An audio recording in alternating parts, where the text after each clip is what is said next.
exclusive presentation of the LSU Sports Radio Network. Welcome to Omaha in the 2023 College World Series. LSU Fighting Tiger Baseball is on the air. The 0-2 pitch. Called strike three. Struck him out. Live from Charles Schwab Field, this is LSU Fighting Tiger Baseball on the LSU Sports Radio Network. Wow. Launch to left center field. See ya. Don't pitch to Dylan Cruz. Brought to you by the 7 partners that represent Team LSU. Cox, the official communications provider of LSU Athletics. McDonald's, official sponsor of the LSU Tigers. Our Lady of the Lake, official healthcare provider of LSU Athletics. Albertsons, the official grocery partner of LSU Athletics. Hancock Whitney, the official bank of the LSU Tigers. People's Health, the official health plan of LSU Athletics. And by Coca-Cola, official beverage partner of the LSU Tigers. Hit in the air, down the line and left. Stay fair ball. Stay fair ball. And it is 3-run blast. And the Tigers take the lead. The excitement of LSU Fighting Tiger Baseball in the 2023 NCAA College World Series comes alive on the LSU Sports Radio Network.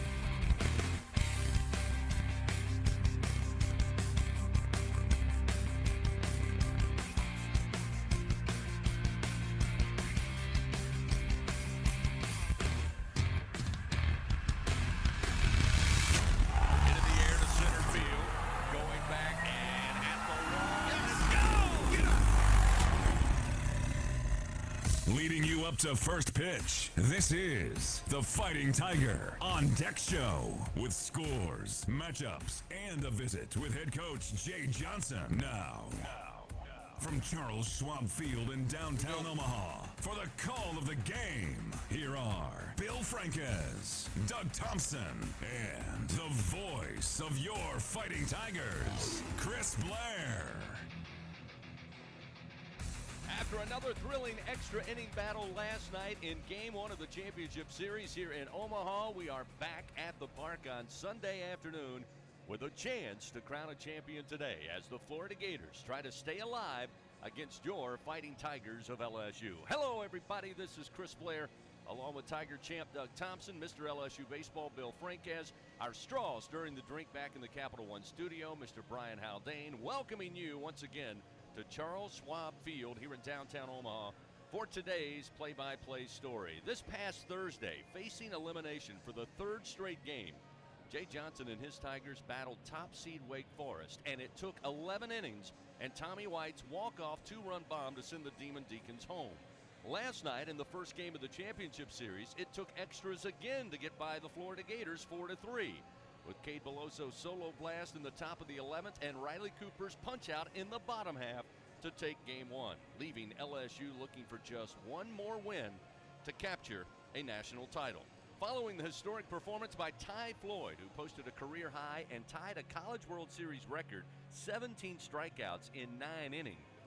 Today, the Tigers look to sophomore lefty Nate Ackenhausen, making the start, coming off his brilliant job back on Tuesday versus Tennessee, where he went 6 innings in his first career start for the Tigers. He allowed 4 hits, no runs, no walks, and 7 strikeouts. Florida will go with their ace, transfer Hurston Waldrop, who the Tigers faced last year, you may remember, in the Hattiesburg Regional when Waldrop was pitching for Southern Miss. So find your favorite chair, and for sure, grab your favorite beverage. The Tigers need one more win. Will it come today? Let's all find out. From Omaha and the College World Series, it's Florida, it's LSU, and it's coming up next on the LSU Sports Radio Network. Support your LSU Tigers with Hancock Whitney, the official bank of LSU Athletics. From game day to the offseason, Hancock Whitney LSU credit and debit cards are a big win for any Tiger fan. Want to get your paws on these cards? Well, apply online or visit HancockWhitney.com/LSU. Hancock Whitney Bank, member FDIC. All accounts subject to credit approval. Terms and conditions may apply. Albertsons is making shopping and saving easier than ever. Just For You deals is now Albertsons For You. It's everything you love about Just For You with all new perks. Get rewarded for just being you, including personalized deals, a free item every month, and even a treat on your birthday. With Albertsons For You, you earn points every time you shop and redeem them for discounts on groceries and more. Brand new Albertsons For You members receive $5 off their next $25 or more purchase just for signing up. Download the Albertsons app or simply update your existing mobile app to see your all new, all awesome perks. Albertsons, fresh foods, local flavors. When you're done listening to the Tigers take another victory, the rest of the city will be waiting. After all, there's a lot more to Baton Rouge than just Saturday nights.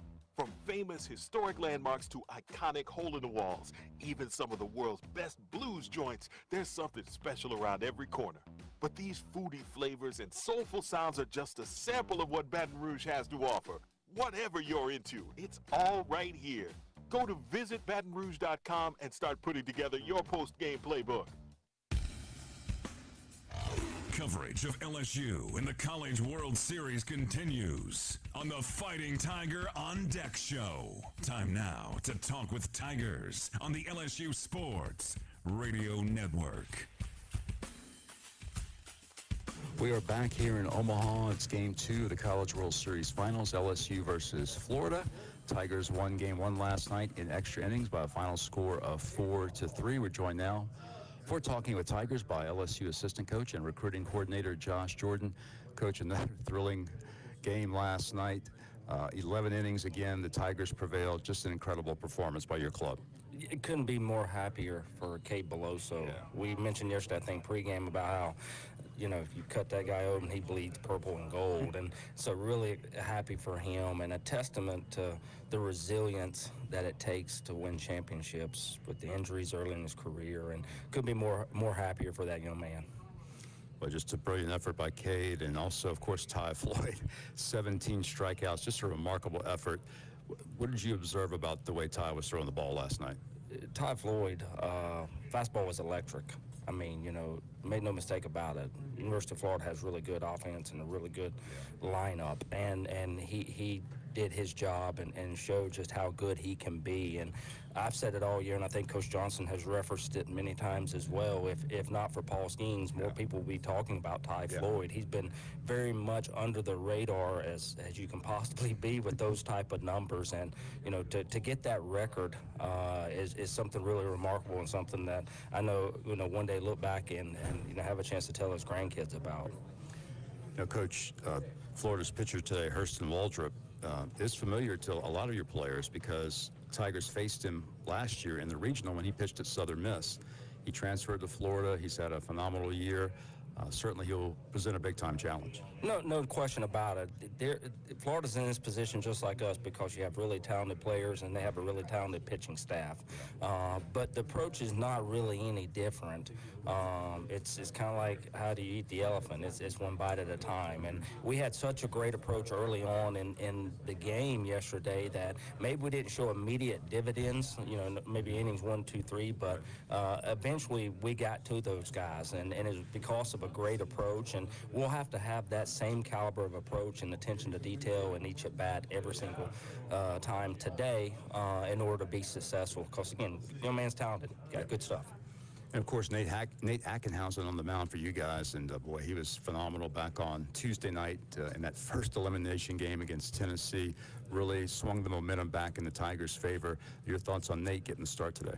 Well, you know, again, why not Nate? I mean, you referenced the other day, I think maybe even yesterday, about confidence. And, you know, nobody should be more confident than Nate Ackenhouse taking the baseball right now. He stepped up huge for us the other day and gave us a boost. And there's no question in my mind that he's done everything he needed to do in conjunction with Weston to make sure that he's prepared for today. And I expect nothing less than a great start out of him. All right, Coach, we greatly appreciate it. Good luck today against Florida. Thank you so much, Bill. Coach Josh Jordan with us. Tigers getting set for Game 2 versus the Gators. A lot more to come after this on the LSU Sports Radio Network. Are our love bugs and companions. They are our pets, our family, and they make life better. When we face unexpected challenges, so do our pets. That's why we're on a mission to support people and their pets. Whether donating a bag of kibble, sharing an Instagram post of a lost cat, or welcoming a foster pet into your home, every bit of kindness counts. Visit petsandpeopletogether.org to learn how to be a helper in your community. Sounds good. Brought to you by Maddie's Fund, the Humane Society of the United States, and the Ad Council. We always picture the SEC student athlete for their speed, their vertical, their agility, but it's time we picture them for more. For their campus voice, their community outreach, and for the simple fact that 20 years later, they're still someone's pride and joy. More than students, more than athletes. In the SEC, it just means more. Hi, we're the Goo Goo Dolls. We're fortunate that our daughters have what they need to grow and learn. But that isn't the case for nearly 13 million kids in the U.S. that struggle with hunger. Childhood hunger is a heartbreaking reality that Feeding America is working to change. Each year, the Feeding America network of food banks rescues billions of pounds of good food that would have gone to waste and provides it to families and children in need. You can help kids in need in your community by visiting feedingamerica.org. Brought to you by Feeding America and here. the Ad Council. Back to Omaha in the College World Series on the Fighting Tiger On Deck Show with a check of the latest action at Charles Schwab Field. Here is Bill Frankes on the LSU Sports Radio Network. Welcome back to Omaha, Charles Schwab Field. We're now about 25 minutes or so away from first pitch, Game 2 of the CWS Finals between LSU and Florida. If LSU wins today, the Tigers are the 2023 national champions. If Florida wins today, the teams will play again tomorrow night at 6 p.m. to determine the national champion. Let's tell you how these teams got to this point in what has been just a thrilling, highly competitive College World Series that began way back on Friday, June 16th. That was day number 1. Florida on that day defeated Virginia in comeback fashion by a final score of 6-5. The Gators then in the 1-0 game in bracket 1 defeated Oral Roberts 5-4. That was last Sunday, a week ago today. Then the Gators faced TCU in the semifinal round. TCU needed to defeat Florida twice in order to reach the championship series, but Florida won the initial meeting on Wednesday afternoon by a final score of 3-2. So the Gators got here to the championship game with 3 one-run victories. Then the Tigers, meanwhile, down in bracket 2, had a little bit of a tougher road. LSU started the series back on Saturday, June 17th, a 6-3 win over Tennessee. Paul Skeens, of course, brilliant start for the Tigers in that game with 12 strikeouts. So the Tigers advanced to the 1-0 game with Wake Forest on Monday night. Tough loss for LSU as Wake Forest edged the Tigers by a final score of 3-2. So now it was a very daunting task in front of the Tigers. They had to win 3 games in 3 days to reach the championship series, 3 straight elimination games. First game came on a Tuesday night with Tennessee, a 5-0 shutout. Nate Ackenhausen was brilliant as the Tigers starter. In fact, it was his first career start, and the Tigers blanked Tennessee to eliminate the Volunteers from the tournament. Then LSU needed to beat Wake Forest, the NCAA #1 national seed, twice in order to reach the championship series, and the Tigers accomplished the feat.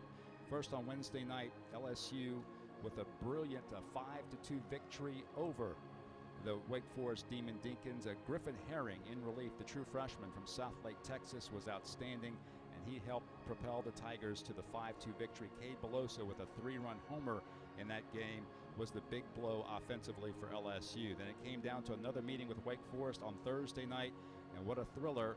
LSU wins it 2-0 in 11 innings. A 2-run walk-off home run by Tommy White lifted the Tigers into the national championship series, and there are more thrills ahead. Here in the CWS Finals last night in Game 1, the Tigers with another 11-inning victory, this time as the visiting team. Cade Beloso provided the go-ahead home run in the top of the 11th inning, and then Riley Cooper, as he's done all series long, was fantastic in relief. He shut the Gators down in the bottom of the 11th inning. LSU gets a 4-3 win, and that's where we stand right now. Game 2 of the finals. If LSU wins today, the Tigers are national champs. If Florida wins, we'll play again tomorrow. But, man, Chris, it's been a very exciting series, and looking forward to this afternoon's contest. Can't get enough, Bill. Absolutely can't get enough. Seems like we've been here forever, but it has been an absolute blast. That's a check around the College World Series presented by Visit Baton Rouge. We're ready. Are you? Well, we're ready. Florida and LSU getting ready as we lead you up to first pitch just after 2 o'clock Central Time. Up next, we'll take a look at the starting pitchers for both the Tigers and the Gators. Doug Thompson will break that down when we continue on the LSU Sports Radio Network. When it comes to investing in your home's comfort, it's never just one thing. You want to make sure you get an air-conditioned system that's reliable, affordable, energy efficient, backed by a strong warranty, and is installed by a dealer you can trust. That's why people who insist on the best choose Trane. Plus, right now, Trane is offering special financing. So what's not to love? Visit TraneSouth.com to find a local Trane dealer today. It's hard to stop a Trane. Subject to credit approval. Ask for details. Hey, Tiger fans 12 and younger, don't miss your chance to be a part of Mike's Kids Club, presented by Shell, the exclusive kids club of LSU Athletics. Join Mike's Kids Club for only $25. Get the official Mike's Kids Club t-shirt, free admission to select LSU athletic events, and much, much more. To learn about upcoming events and to join, please visit LSUMKC.com. The Mike's Kids Club, presented by Shell.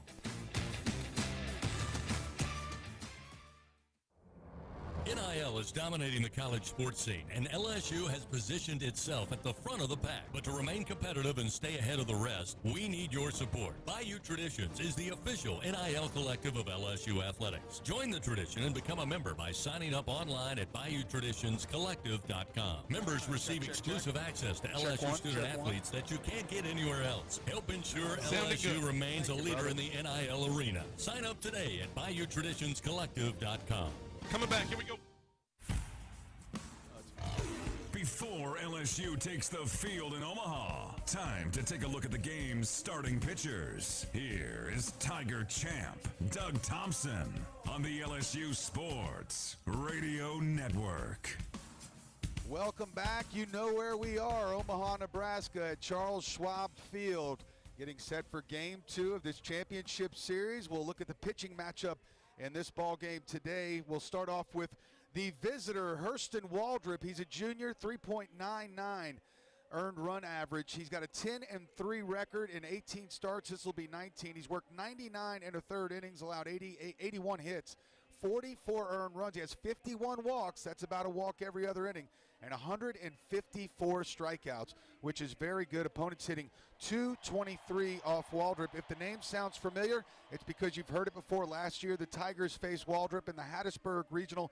He went 6 2/3 then for the Golden Eagles, allowing 5 hits. He had 2 runs, 2 walks, and 11 strikeouts. The Tigers would win that game eventually in extra innings. Imagine that. His fastball will sit 94 to 99 miles an hour. His curveball will be 82 to 86. His best 2 off-speed pitches by far are his slider and his split finger fastball. We're going to see a lot of that today. Both of them will be 86 to 90 miles an hour. Waldrop's going to be tough for these Tigers to hit today. Can't chase the bottom of the strike zone. When he has success, you'll see a lot of swings and misses down toward the bottom of the strike zone. LSU hitters will be looking to get him up in the zone and put this ball out into orbit as the wind is blowing about as hard as it possibly can out to center field. And for the Tigers, it's going to be the lefty, Nate Ackenhausen. Ackenhausen looking to capture some of that magic from his last outing, of course, where he went 6 innings, allowing 4 hits, 7 strikeouts. He went in his last one, and if he gives that again today, guys, I think it's going to be a great performance for the Tigers. Ackenhausen comes into the game with a 2.86 ERA. He is 3-0 on the year. This will be his second start of the year, and here in Omaha, he's allowed 20 hits in his 28 1/3 innings, 9 earned runs. He has 13 walks and 31 strikeouts. Opponents are hitting 200, and I think the key to both pitchers today, Chris, Ackenhausen and Waldrop, will be to keep the ball down in the strike zone. You can't elevate it because fly balls today may very well find their way into those outfield bleachers. No doubt about it. Again, for Florida, it'll be junior right-hander Hurston Waldrop, and as Doug just mentioned, sophomore lefty Nate Ackenhausen on the bump for LSU. We'll continue with more, leading you up to first pitch here on this Sunday afternoon from Omaha Game 2 of the championship series. LSU with the win last night in extras, 4-3. They'll battle the Gators here today once again. We come back. Bill Franquez caught up with Tiger head coach Jay Johnson. We'll hear from him after this on the LSU Sports Radio Network. Are you a homeowner looking to keep your home cool while saving money? Perhaps you're an HVAC contractor who wants to offer customers more efficient, more consistent home comfort. Luxair is the name to know for unmistakably efficient and reliable home cooling, and great business building programs for contractors too. Contact your Luxair dealer to find out more. Or if you're a contractor, visit solarsupplyluxair.com to learn about working with Luxair. Tigers are your team, and Super One Foods is your grocery store. They offer super low prices from the moment you walk in their door, starting with the hottest deals on their famous wall of values. You'll get super savings on fresh produce, meat cut fresh daily, and all of your favorite brands throughout the store. Shop Super One Foods online or in store for super low prices on game day and every day. Go Tigers and go Super One Foods. Hub International is Louisiana's premier employee benefits and commercial insurance brokerage. Hub can insure just about any risk that your business faces. Did you know Hub even insured the bonuses for our football coaches in 2022? Hub specializes in the construction, healthcare, real estate, and hospitality industries. Chances are you're probably already doing business with someone who does business with Hub. Turn to the agency that the Tigers, Saints, and Pelicans choose. Hub International. Visit them today at hubinternational.com. The action of LSU in the College World Series is coming up. But first, a visit with the top Tiger, head coach Jay Johnson. Presented by Hancock Whitney, the official bank of LSU Athletics. Standing by with Coach, here again is Chris Blair. Back here in Omaha, Charles Schwab Field, Game 2 of the CWS Finals, LSU versus Florida. LSU a victor last night in 11 innings, 4-3 over the Gators. Joined now by LSU head coach Jay Johnson. And coach, another thrilling victory for the Tigers. I know you're extremely proud of the way your team performed in such a big-time environment, again, in extra innings. Yeah, against a great opponent as well. And I believe these are the two best teams in college baseball, and that was an exhibition of that last night. And we executed from the mound incredibly well, played great defense, and offensively got some good swings at the right time. You know, Coach, you've talked about Ty Floyd all year long. If not for the dominance of Paul Skeens, that Ty would get a lot more notice, but he's had a phenomenal year. It was no better way was it demonstrated than last night. 17 strikeouts, the most strikeouts by an LSU pitcher in a CWS game, most strikeouts by any CWS pitcher in a 9-inning game. Just an incredible performance.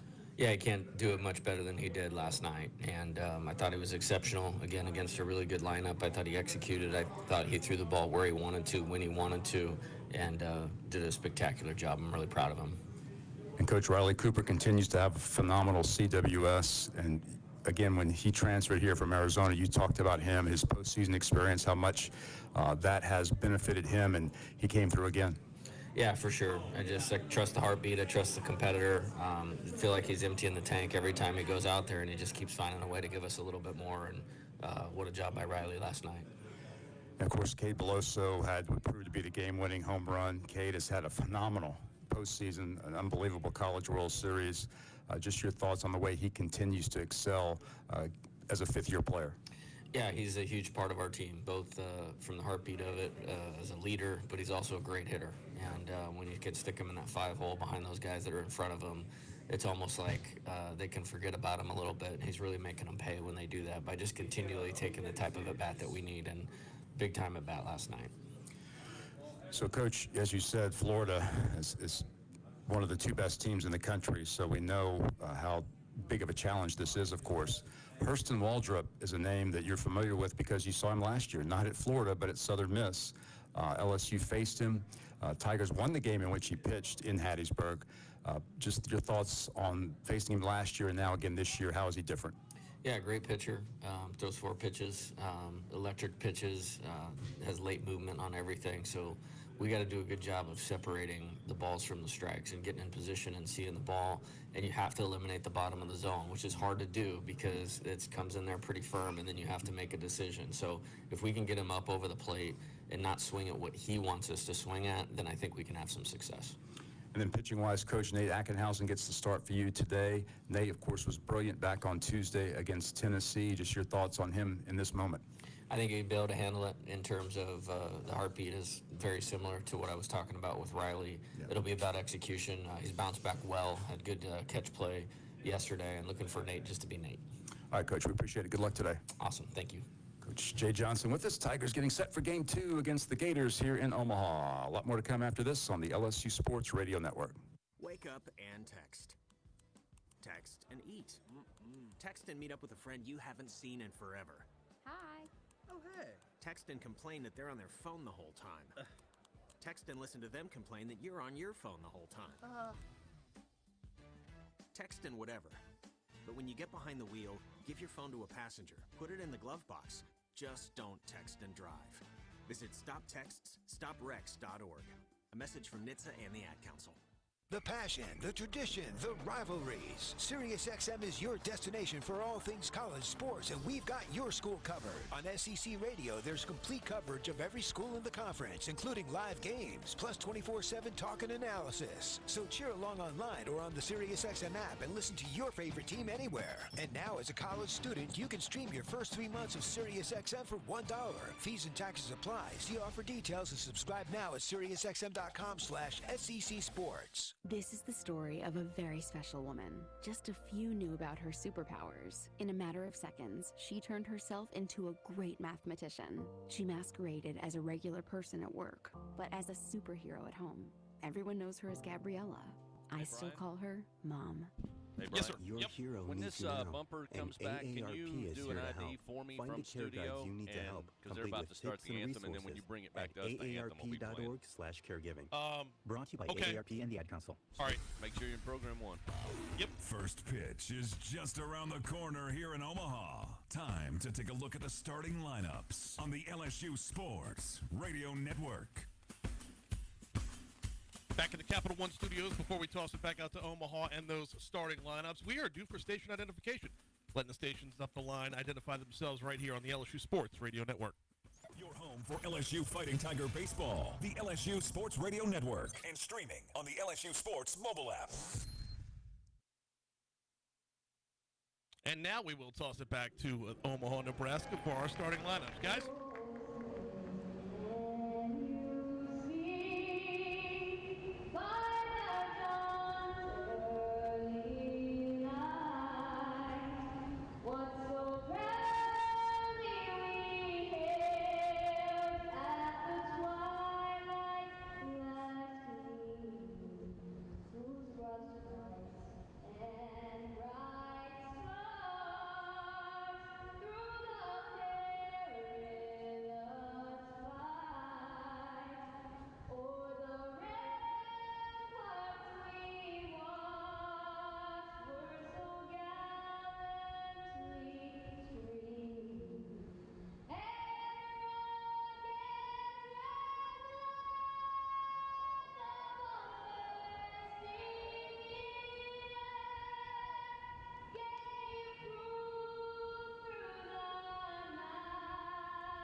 Singing of the national anthem prior to Game 2 of the championship series here in Omaha.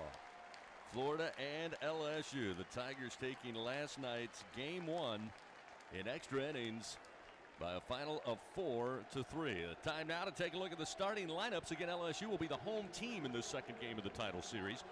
Take a look at the lineup for the Florida Gators. Again, 53-16, their overall mark. They finished 20-10 in Southeastern Conference play. Once again, Cade Curlin will lead it off, the freshman second baseman, batting .289. Wyatt Langford will bat second. He'll be in center field. The junior batting .360. Jack Caglione will be at first base, and he will bat third. Josh Rivera, the shortstop, will be the cleanup hitter here in today's game. B.T. Riopel will bat fifth. He'll be behind the plate catching. Luke Heyman will be the DH, another freshman, one of two in the lineup for Coach O'Sullivan, and Heyman will bat sixth. Tyler Shelnut will be in left field. He'll bat seventh. Ty Evans in right field will bat eighth, and Colby Halter, the junior third baseman for the Gators, will bat ninth.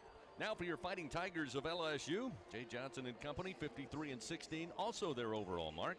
They finished 19-10 in conference play. Dylan Cruz, recently named in the last couple of minutes as the Golden Spikes Award winner for the Tigers, will lead it off. The junior batting .418 on the year. He'll be in center field. Tommy White will be at third. He'll bat second. A sophomore hitting .370. Trey Morgan at first base will bat third. Again, Gavin Dugas, the cleanup hitter, will be at second base. Kate Beloso has had a well of a College World Series thus far. The senior, fifth-year senior, the DH, will bat fifth. Hayden Travinsky will get the start again today behind the plate catching.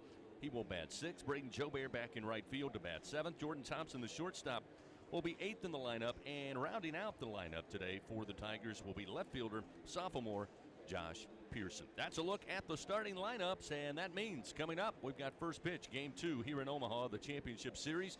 Tigers lead the series 1-0. Back after this to get it started on the LSU Sports Radio Network.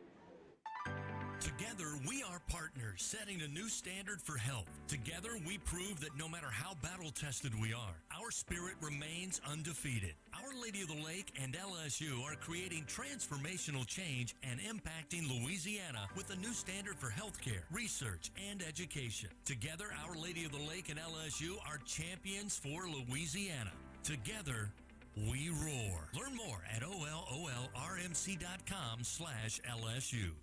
Will Scott Mobile Mini is the global leader in modular offices and storage containers. Keep your products safe and secure with our wide array of vault-like storage containers. Need shelves and lighting for your container? We can help. We have the right container for your industrial, commercial, or residential storage needs.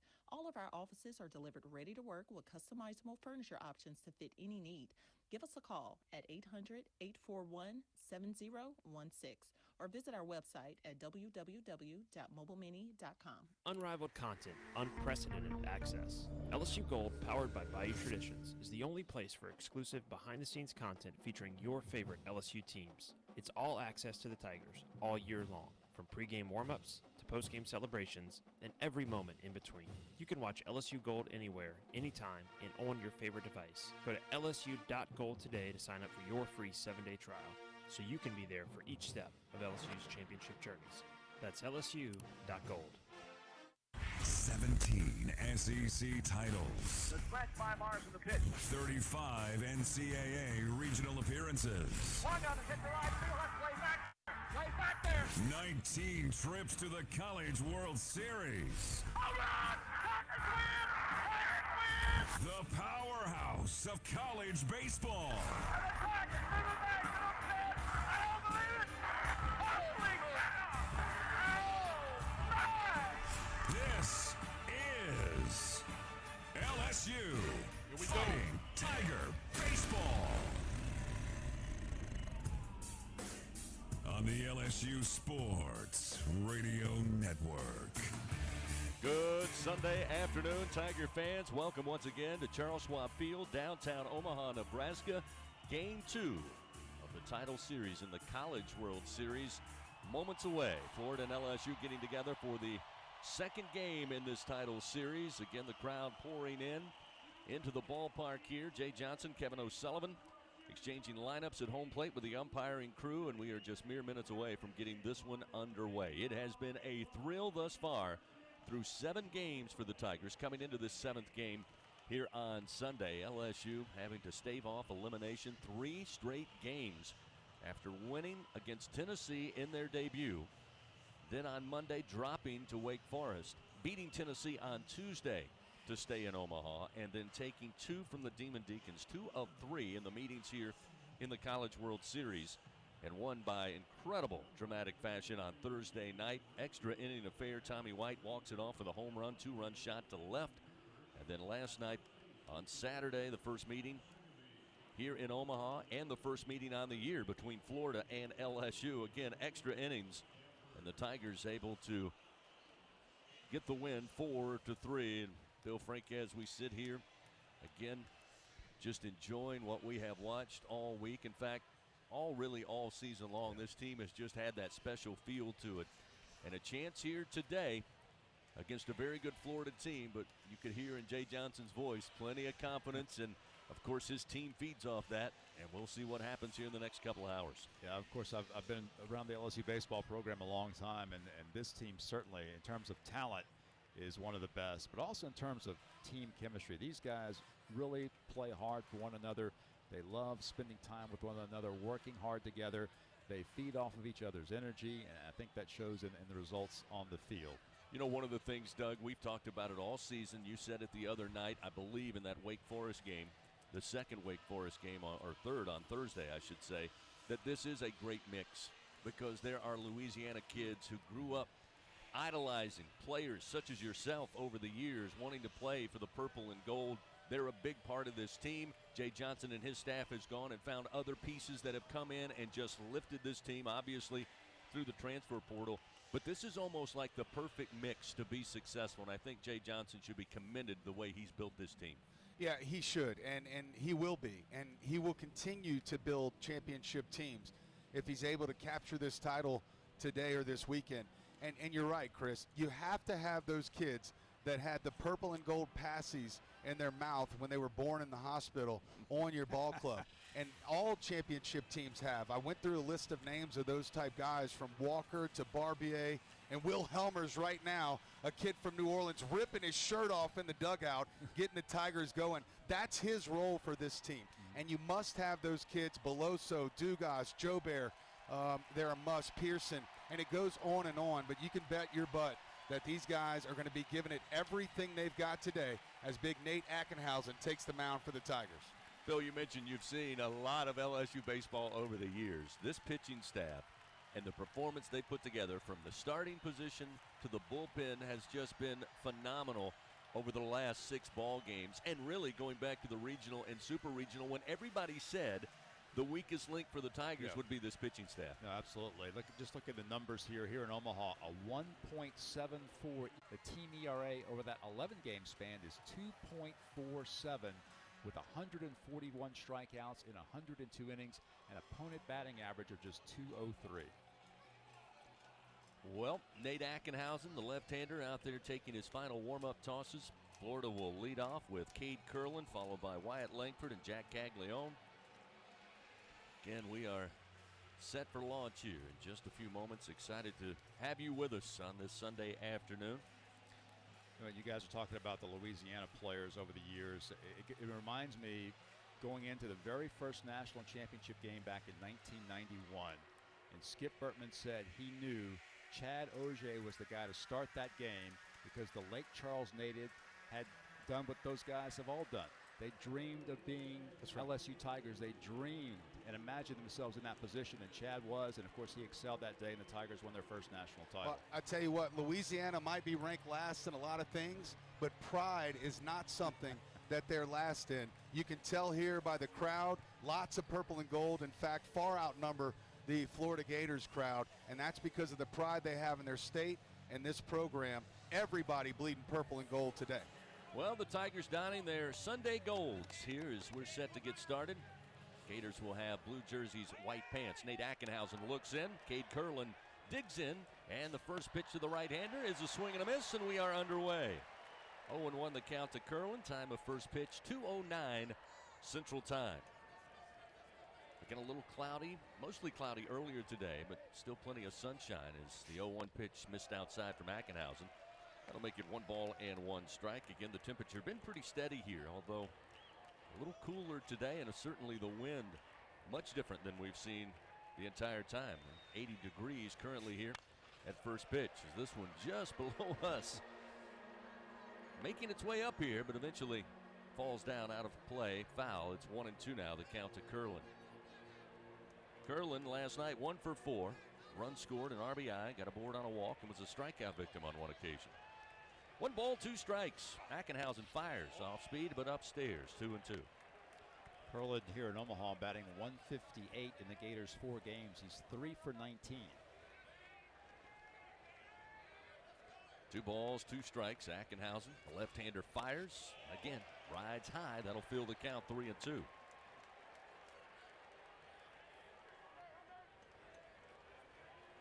Tigers again have White at third, Thompson at short, Dugas at second, Morgan at first base. Payoff pitch, high chopper towards short.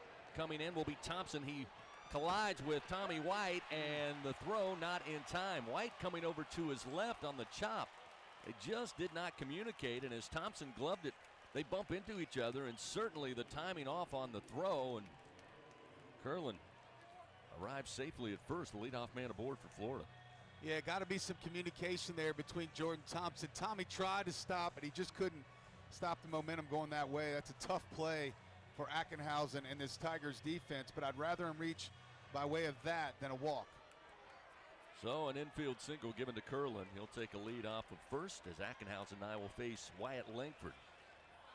Langford, another right-handed hitter as Ackenhausen fires. Missed inside for ball 1. Umpires today, Casey Moser at first base, Ramon Armendariz at second, and Angel Campos at third, and SEC veteran Jeff Head behind the plate, calling balls and strikes. The 1-0. Missed high, now 2-0. Ackenhausen falling behind now to Langford. And not quite the command that we saw the other night from Ackenhausen. Again, he went 6 innings with no walks. Runner at first, nobody out, and Nate will fire over to first, and again, Curlin back safely. He's 4 of 5 in stolen bases as the leadoff man for the Gators. Langford 1 for 5 in last night's game, but he did double, and he also hit a rocket out to left field that Josh Pearson made a great play on late in the game. 2-0 pitch. Yep. It's in for a strike. That'll make it 2-1. Fastball is sitting 91 to 93 miles an hour. So he's got some life. Might be a little too amped up right now. 2 balls, 1 strike, nobody out. A runner on here. Top of the first inning as Ackenhausen delivers way upstairs. Now 3-1, and Nate knew it as soon as he let it go. And Travinsky, a wise timeout, going to go out, hand the baseball to Nate, talk it over a little bit. Maybe, as you say, Doug, settle him down a little bit. Big moment. Lots of adrenaline he's trying to deal with right now. And again, not a full-time starter, only the second start of the year for Ackenhausen. He threw 93 pitches in 6 innings back on Tuesday night in the shutout of Tennessee. 3-1 the count to a dangerous hitter in Wyatt Langford. Runner at first, nobody out.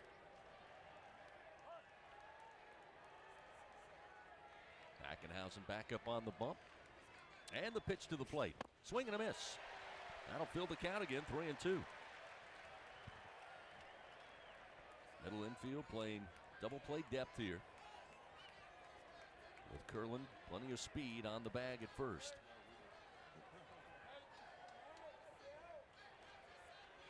Ackenhausen checks the runner, now the pitch. Missed inside, ball 4. And so Florida opens up the game with runners first and second, nobody out. And that'll bring Jack Caglione to the plate. The left-hander last night, 1 for 5, did drive in a run. Strikeout victim on 2 occasions. Got to figure out a way to avoid the inevitable 2 here, Bill. Yeah, and Caglione, as we discussed last night, one of 3 lefties in the Gators lineup. Now, in a way, this is more of an advantage against the lefty Ackenhausen. It is. First delivery, a called strike with a fastball at 91. Gets ahead of Caglione, 0-1. 6 right-handers in their lineup, just like last night. The 3 lefties, Caglione, Riopel, and Holt, are down at the bottom of the lineup. Curlin off of second, Langford off of first, nobody out. Ackenhausen, the 0-1. Just missed outside. That'll even the count. 1 ball, 1 strike.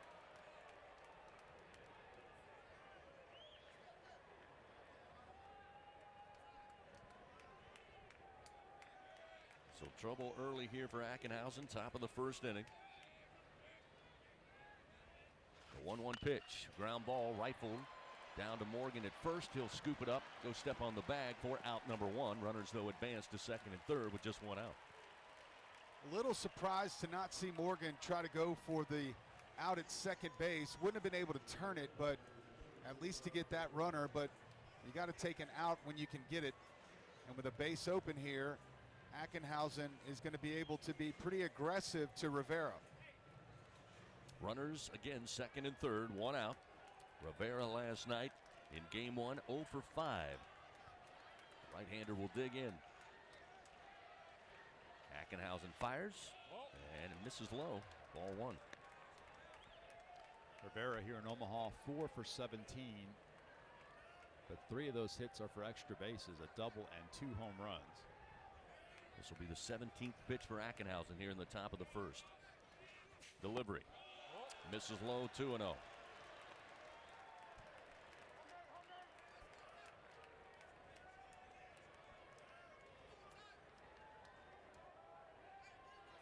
Curlin off of third, Langford off of second. Florida threatening here, top of the first inning with just one out. Pitch off Nice speed pitch. at the just above the knees, called strike. You saw the 2-0 breaking ball there. Again, first base is wide open. You don't want to put him there, but certainly don't want to serve up a fastball in a 2-0 count either. Especially not with this wind, man. It's gusting. Out. The 2-1 delivery. And that's a strike just above the belt. As Rivera couldn't quite fully commit to the swing, and that'll even the count 2-2. Oh, what a huge out this would be if Ackenhausen can execute here for a strikeout. With one out, the 2-2. Yes, Swing sir. and a miss. Ackenhausen delivers his first strikeout and a big second out here in the top of the first. Huge.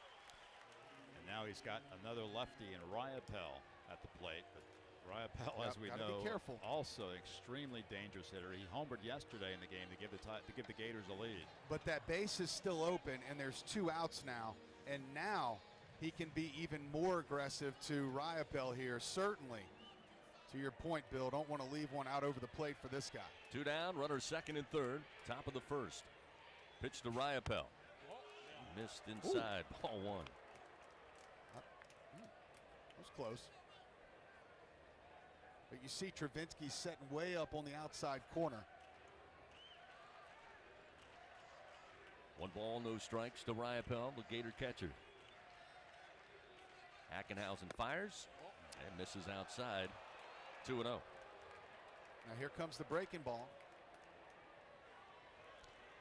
On the year, Riopel is hitting just .231 against left-handed pitching. Ackenhausen comes set. Checks the runners at second and third. Here's the 2-0 pitch to the plate. Foul back to the screen, and it's 2-1. Went back to a fastball there. They are staying away from Riopel, just trying to nip that outer corner. 2 balls, 1 strike. 2 outs, top of the first inning. Gators with runners second and third. Ackenhausen, the pitch.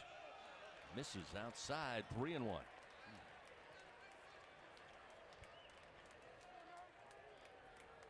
Again, Jordan Thompson moving to second base. Gavin Dugas over to short with a left-handed hitter.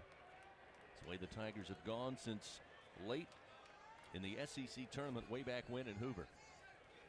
3-1 pitch, fouled back and out of play. 3-2. I think Riopel did Nate a favor there. He swung at ball 4. That pitch was up. He was a little frustrated with himself, but see if Nate now can finish the job. Let's go, Ack.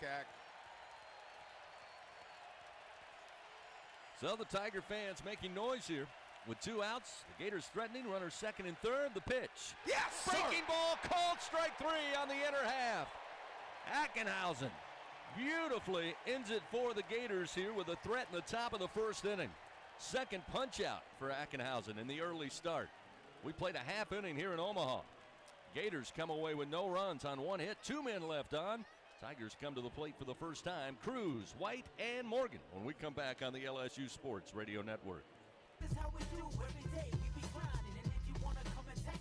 If you love them enough to turn off your music and pretend like their music is your music, This is Mommy's jam.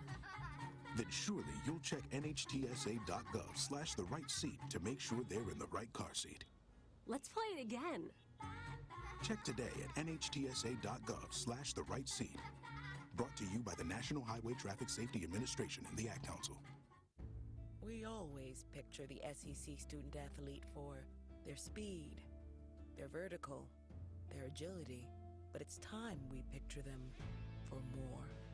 For their campus voice, their community outreach, and for the simple fact that 20 years later, they're still someone's pride and joy. More than students, more than athletes. In the SEC, it just means more. Not completing high school is more of a social thing than it was an academic thing. Even though all these years have passed, I still had that longing to have my diploma. At age 30, Carissa finished her high school diploma. If you're even considering getting your high school diploma, you can do it. No one gets a diploma alone. If you're thinking of finishing your high school diploma, you have help. Find free adult education classes near you at finishyourdiploma.org. That's finishyourdiploma.org. Brought to you by the Dollar General Literacy Foundation and the Ad Council. Live from Omaha and the College World Series, this is the LSU Sports Radio Network. We head to the bottom of the first inning, just underway here in Omaha. A little excitement there in the top of the first. Florida, 2 men on in scoring position, second and third, but Nate Ackenhausen works his way out of it. Big strikeout. Actually, 2 huge strikeouts in that top frame, and now the Tigers come to the plate. They'll face Hurston Waldrop, who many on this team saw a year ago in Hattiesburg in that regional. Waldrop went 6 2/3, gave up 5 hits, 2 runs, both earned, 2 walks, 11 strikeouts, but the Tigers mounted a heroic comeback, scoring late in that game to win the contest 7-6 over Southern Miss. But now Waldrop wearing the blue and orange for the Florida Gators, and he'll face off against the Golden Spikes Award winner for 2023, Dylan Cruz, coming to the plate. How cool is that? Yeah, congrats to Dylan. That was just announced right before the game by USA Baseball, the second Golden Spikes winner in LSU history. First pitch. Fastball missed low and away, and it's 1-0. Waldrop, the right-hander, can run it in, no doubt about it. 98. This one, a ground ball, gets by a diving halter at third, and Dylan Cruz right on cue. First at bat after receiving the Golden Spikes Award, and it's a base hit, and the Tigers have the leadoff man aboard. You can't distract that kid. 98, another 98-mile-an-hour fastball turned around right back as fast as it was thrown at him, and Dylan Cruz starts it off in style here for the Tigers in this game, too. Again, Halter going to his left, made a stab, but that one racing through the infield grass and dirt into left field. So Cruz now takes a lead off first, pitch to White. Loads the bat, but hangs back, and it misses inside 1-0. Again, fastball 94-99, curveball be 82-86. It's a big looper. Won't see it much today. Swing and a miss. And there's the split finger, which will be 86-90. We'll see a ton of them. And to me, it's the toughest pitch in baseball when it's a really good one. It looks like a fastball coming out, but acts like an off-speed pitch. 1-1 to White. Sends it back towards us, just below us. Foul ball, and it's 1-2. And Jay Johnson has said that there are a lot of future major leaguers on the field for both teams, and Waldrop certainly is one of them. I think so. Cruz takes a lead once again off first, and the pitch to White. Good take, missed inside. That'll even it up 2-2. Waldrop got a College World Series win last weekend, last Sunday. He defeated Oral Roberts, went 6 innings, recorded 12 strikeouts. 2-2 pitch to White. Swing and a miss. Waldrop records his first strikeout, 1 away here in the bottom of the first inning. Bring Trey Morgan to the plate. Again, we've talked about it. Trey has had a sensational College World Series. Follows Cade Beloso, who's been on fire. Beloso batting .400 here through 6 games. Morgan batting .333. Righty on lefty matchup here. 1 out. Cruz aboard on a leadoff single. He's down at first base as Waldrop checks the watch. And the right-hander will come set. The pitch. Low and inside, ball 1 to Morgan. Guys, this split finger is nasty. The one that he just threw to White, Tommy missed it by about 3 feet. It's a very good pitch. The 1-0. Little upstairs. That'll make it 2 balls, no strikes to Morgan.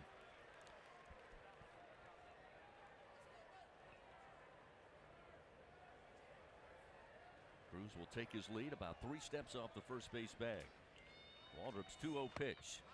Again, missed inside. Great take by Trey Morgan. That one was close. It's 3-0. And Jay Johnson, he talks about attacking the strike zone, both from a pitching standpoint and a hitter standpoint. The 3-0 pitch. Oh, a strike on the inside corner at the knees to make it 3-1. Wow. That pitch definitely looked out of the zone. It looked worse than the one previous. Yeah. But now a 3-1 count to Morgan. Runner goes, and a little tapper towards second base on a high chop. It'll be fielded by Rivera. His only play is to first. Throws in time to get Morgan for the second out. Cruz off and running, makes his way to second, avoids the double play. And the Tigers have a runner in scoring position. 17 men left on last night in the 4-3 victory for LSU. Again, their most ever in a College World Series game. Their previous high was 14 against South Carolina back in 2004. So trying to get off to a better start here, but Waldrop going to try to do something about that as Gavin Dugas stands in. First pitch to Dugas. Misses low, ball 1. You know, that number, 17 left on base, and to still get the win, honestly made me feel the best going home last night. If these guys are able to battle around that. There's a strike on the inner half, 1-1. Then it seems like they may be a team of destiny. Got some work to do, though. Cruz off of second now with 2 down. Waldrop fires. Drops in low. Good eye by Dugas. Gets the count in his favor, 2-1. Waldrop has allowed 12 home runs this season, second highest number on the Gators staff. Waldrop checks the runner. 2-1 pitch in the air towards the gap, right center field. This one's getting down. They'll have to chase it to the wall. Dylan Cruz rounds third, headed home, and the Tigers take a 1-0 lead off the RBI double of Gavin Dugas, his 12th double of the year. Tigers 1, Florida 0 here in the bottom of the first inning. That one came off the bat 106 miles an hour, a sure double all the way. In fact, if Dugas was really looking for it, he probably could have stretched that one into 3. Caught the slider over the outside part of the plate wisely. Dugas did not try to pull that pitch, hit it where it was pitched, and the Tigers strike first. They lead it 1-0. Gavin Dugas now with 7 hits in this College World Series, including 2 doubles. He's now driven in 3 runs here in Omaha. Yeah, 2 home runs, too. Cade Beloso stands in now with Dugas at second. Again, 2 outs.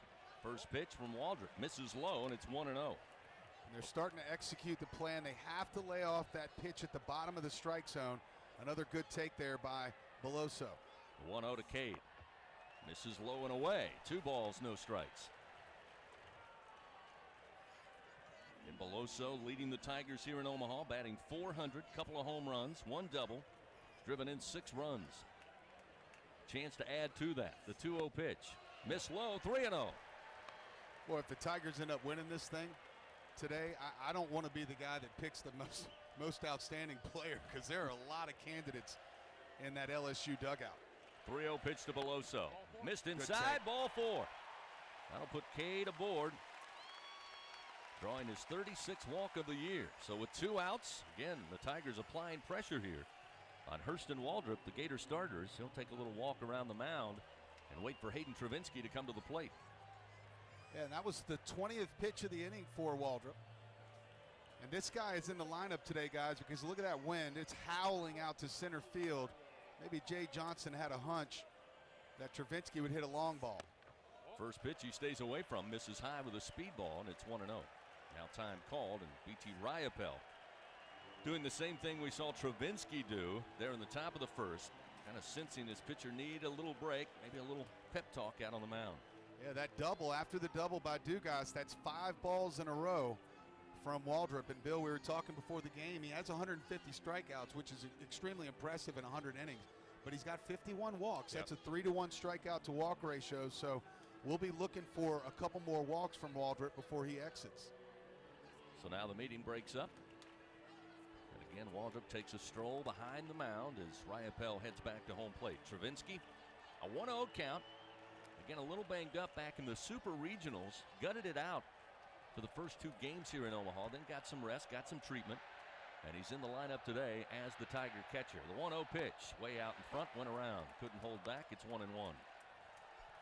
And Travinsky was inserted into the game last night as a pinch hitter, struck out in his first at bat, but then hit a long fly ball in his second plate appearance. The 1-1. That's a good pitch at the belt for a strike. Hayden falls behind 1-2. Yeah, Bill, that ball off the bat last night to left center. For a brief second there, I thought that was going to have enough. The pitch, and short of the plate, blocked up by Riopel. He'll chase it out in front of home plate. Keep the runners at first and second. Again, the Tigers let it off. Dylan Cruz, Golden Spikes Award winner, singled through the left side. And Morgan would ground out to the shortstop, but Cruz made it to second base, and then Dugas doubles to right center to bring Cruz home. It's a 1-0 LSU lead. Chance to add to it here with a 2-2 count to Travinsky. Come on, make a mistake here. The pitch, up and in. Ball 3.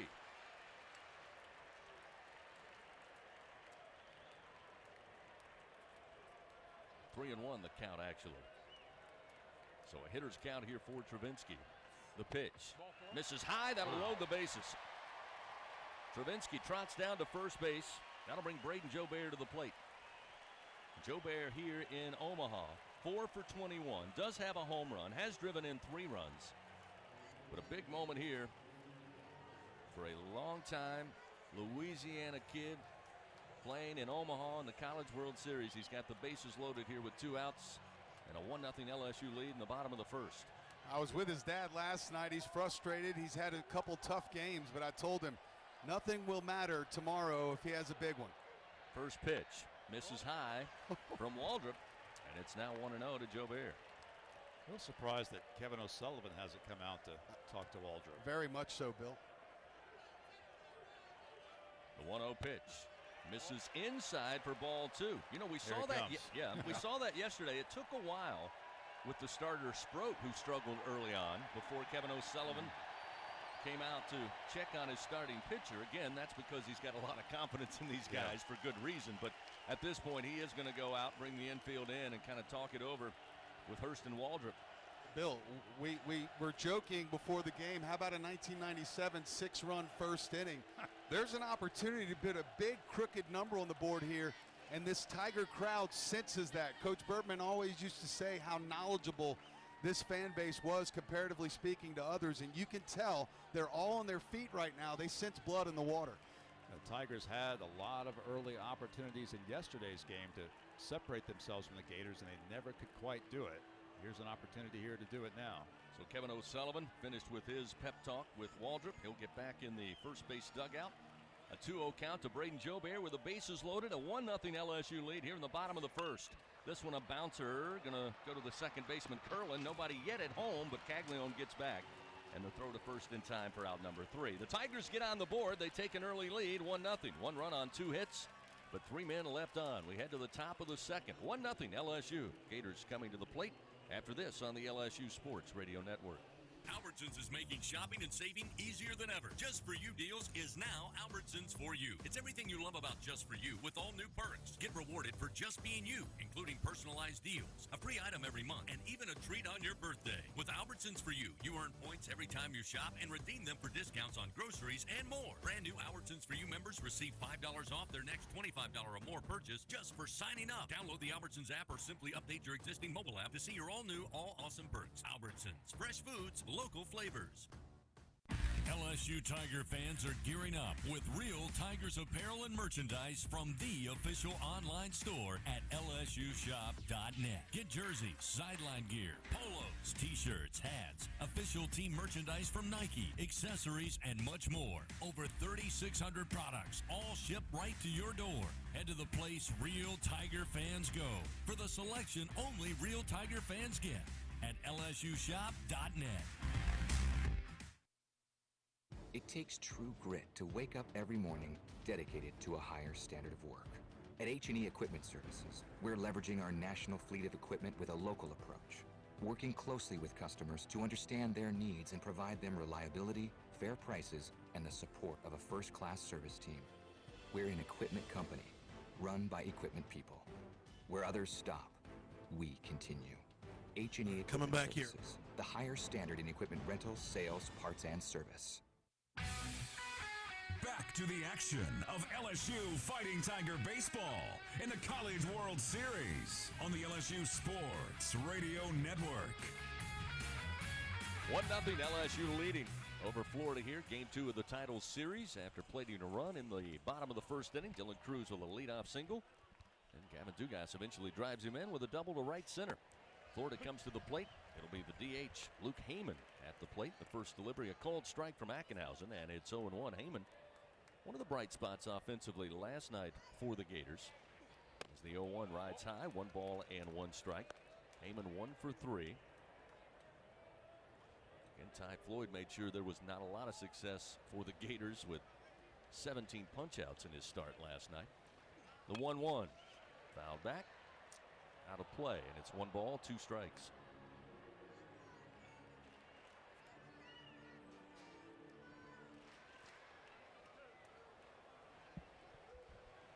Heyman, the right-hander, awaits as Ackenhausen delivers the 1-2 pitch off speed but upstairs.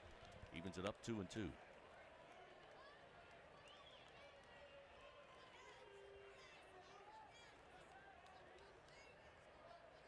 Ackenhausen's 2-2 pitch, swing and a miss. Got him to chase a fastball upstairs. And Ackenhausen records strikeout number 3, and there's 1 gone here in the top of the second. Yeah, that's 3 in a row for Ackenhausen. The 2 big ones to get out of the bottom of the first inning. And now that one to start off the top of the second. We talk about it all the time. Shutdown points win baseball games, and Ackenhausen got a chance here in the second inning to get one. Tyler Shelnut, the left fielder, stands in, and a strike at the letters starts him off 0-1.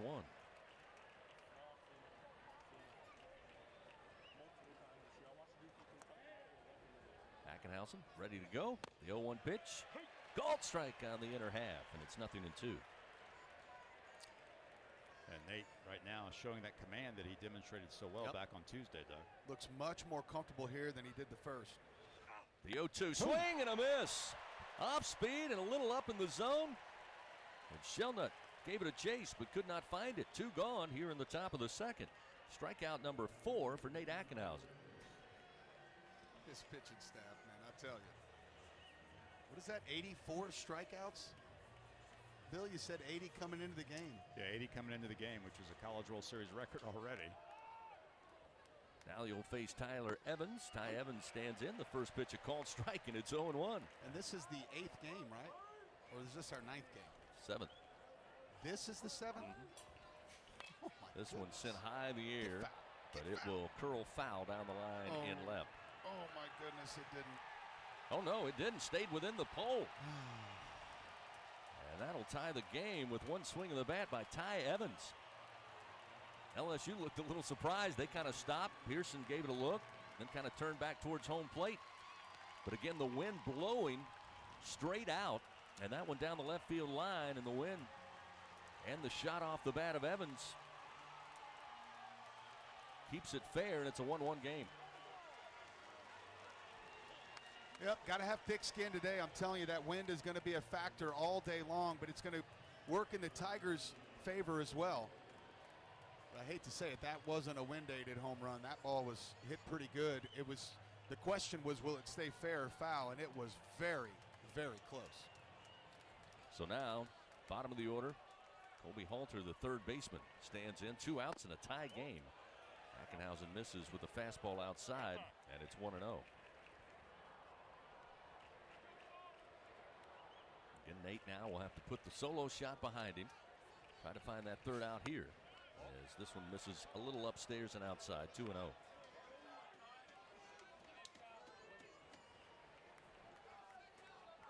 Talking today about sustained winds, 18 to 22 miles an hour with gusts up to 30 blowing out. This one down the line, but foul, the third base side, off the bat of Halter. 2-1 the count. And Ty Evans has provided a lot of offense for the Gators in this College World Series. That was his his third home run here in Omaha. 2-1, skied high in the air. Going back is Thompson, but it'll be Joe Bear who will actually make the play in right. Had to wait a while for it to come down, but the Gators tie the game up. 1 run on 1 hit. It was Ty Evans. Blast down the left field line that stayed fair. It's a 1-1 game. We head to the bottom of the second. Tigers have Jordan Thompson, Josh Pearson, top of the order, Dylan Cruz, when we come back on the LSU Sports Radio Network. Hey, hon, what you doing with your phone? Taking pictures? No, I'm asking it questions. Like what? Hey, Bobo, do flowers have best friends? I'm sorry. I'm afraid I don't know that. Hey, follow me. I want to show you something. Look, flowers do have best friends. Whoa. Some answers can only be found in nature.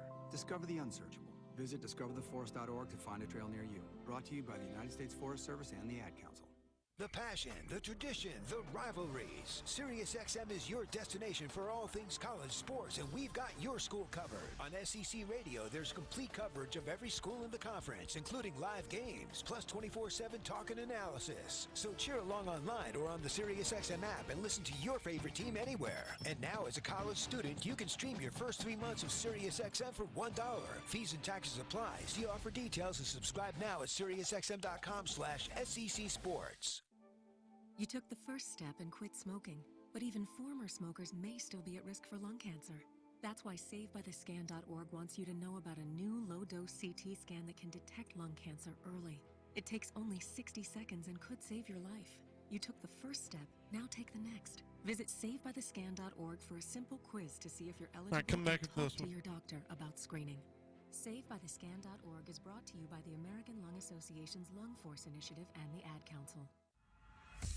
Live from Omaha and the College World Series, this is the LSU Sports Radio Network. 1-1 game. We head to the bottom of the second inning. Jordan Thompson to lead it off for the Tigers. Jordan 1 for 26 so far here in Omaha, including 12 strikeouts. Looking to turn that over today as the first pitch from Waldrop missed inside, and it's 1-0. The 1-0 hammered down the line and will be foul in left. Get off the bat, it looked good. Yeah, I feel like we're pulling a little harder for Jordan than everyone else. I mean, it's tough to watch him go through this. Tough to watch any ball player go through the grind at any point in the season. 1 ball, 1 strike now. Waldrop fires. This one in the air. Left center field, but Langford coming over. And shy of the track, he will have it. So good contact, but not enough for Thompson. And there's one away here in the top of the second, or rather bottom of the second. I know it was an out, but I bet it felt pretty good coming off the bat of Jordan. He hadn't found a barrel in several games now. That one was hit pretty hard. Pearson to the plate. He's one for just 1 for 20, I should say. Also 8 strikeouts here in Omaha, so still looking for his second hit. Had a couple of key walks, however, to get aboard. First pitch from Waldrop misses upstairs, 1-0. You're right. He has walked 5 times here in Omaha, and he scored 3 times. 1-0 pitch. Squared to bunt. Brings it back. Pitch misses outside. 2-0. So again, Colby Halter moving in slightly. Now even with the third base bag as Pearson looks to swing. And the 2-0 pitch misses high. 3 balls, no strikes. 35 pitches now for Hurston Waldrop as he works with 1 out in the second inning. 3-0 pitch. Outside, ball 4. 6 walk.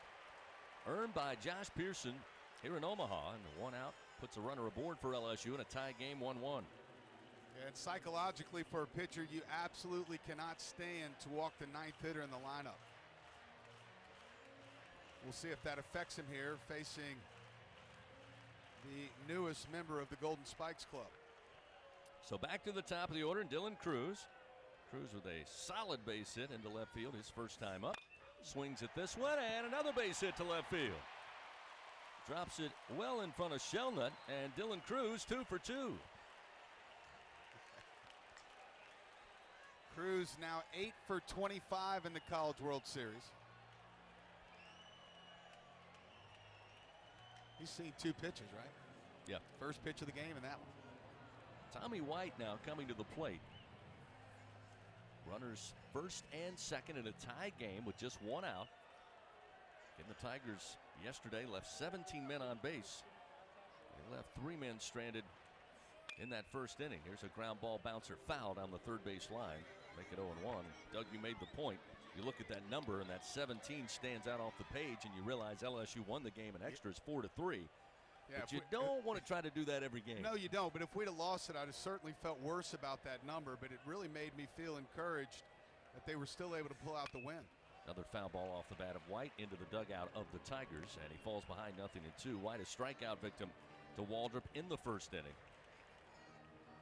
Tommy's got 4 RBI in this series. 101 on the season. He can add to that here as Waldrop fires the 0-2 way upstairs, ball 1. But 101 RBI total, number 5 on the LSU single season list. Runners take their lead first and second. The 1-2 pitch, again high and inside. 2 balls, 2 strikes.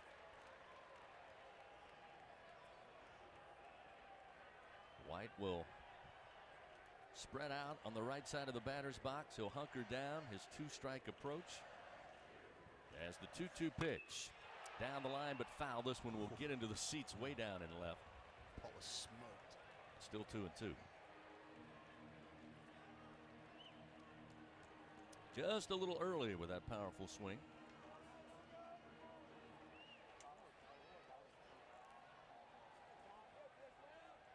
Pearson down at second, Cruz at first base, 1 out here. Bottom of the second, tie game 1-1.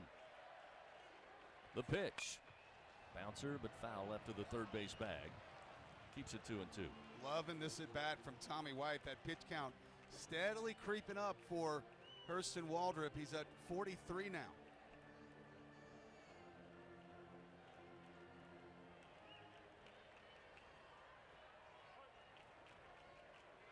Runners first and second. Another 2-2 pitch. This one opposite field. Base hit into right center. They're going to wave Pearson around third. The throw is going to be cut off, and Pearson will score. And into third base is Dylan Cruz. An RBI single for Tommy White. Tigers break the tie. They lead 2-1. Tommy White with RBI 102. Tried to go down the left field line. Hit a couple of big swats that way, and then just so good. Swats it to right center. He stayed alive with 2 strikes, fouled off all of Waldrop's best pitches, and finally got that mistake up in the zone. A spinner that did not break above the letters, and Tommy White does what Tommy White does and drives in another run. Let's see if Trey Morgan can follow suit. Still just 1 out, runners on the corners. Tigers now leading 2-1. The pitch to Morgan leans him back inside for ball 1.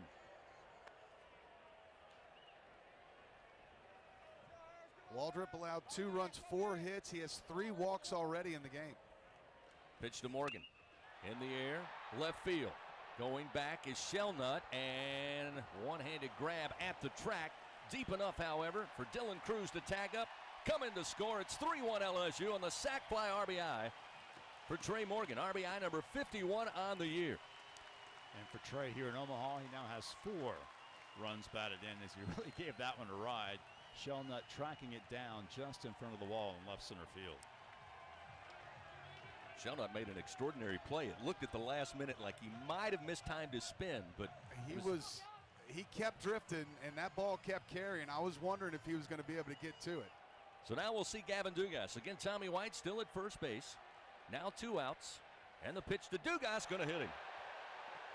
And Gavin Dugas is one of the best at getting hit. Is B.T. Riopel and Gavin Dugas, it appears we're having a few words as Riopel walked side by side with Dugas going up the first base line before Jeff Head stepped in, our home plate umpire, and said, hey, no, you can go to the mound, but you're not going to first. Yeah, Dugas didn't like that one. That was a little bit too in, looked a little intentional, and I'm sure it felt intentional to Dugas. He just took a look, and I think Riopel had a few words to say to Dugas, actually.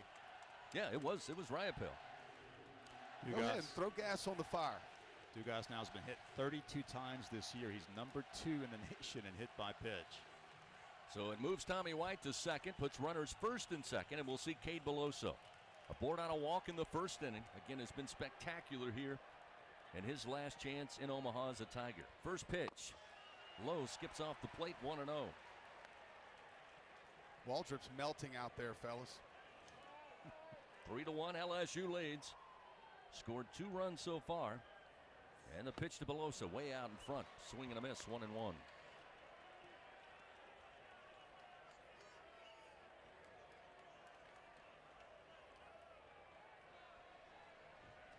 Pitch to Beloso, low and inside, gets away from Riopel. Runner's going to head to second and third. The throw down to second, not in time. Gets away from Rivera, and the Tigers have runners second and third with 2 outs.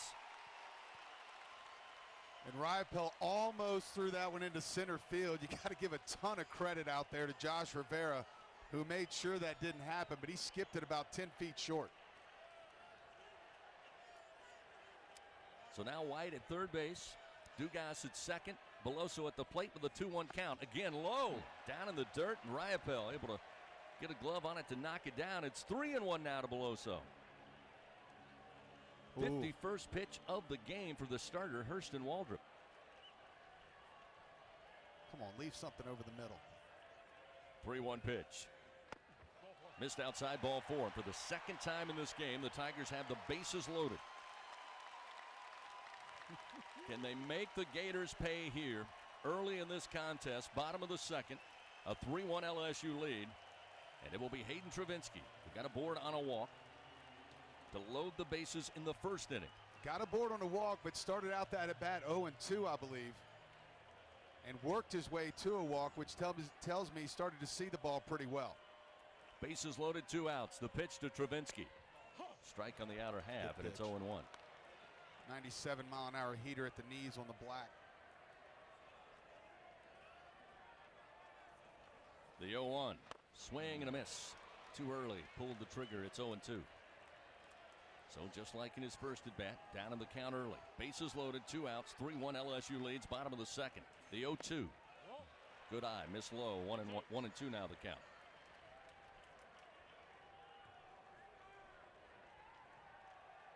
Tommy White at third, Dugas at second, Beloso at first with 2 down. The 1-2 pitch stayed away and it misses high. 2-2. Good eye. Good eye. Let's go, big guy.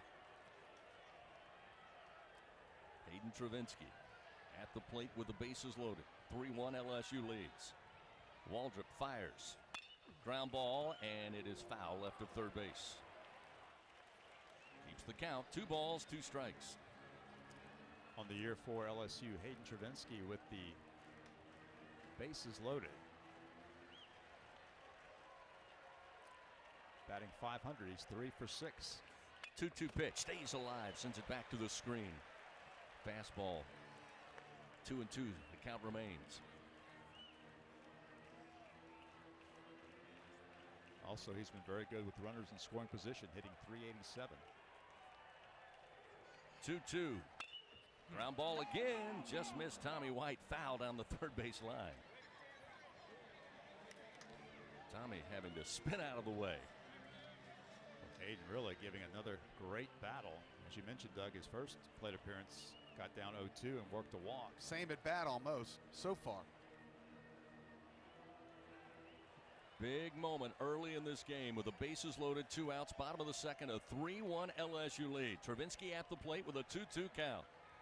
Waldrop fires, and it's fouled back. Travinski just missed it into the screen. It's 2-2, the count remains.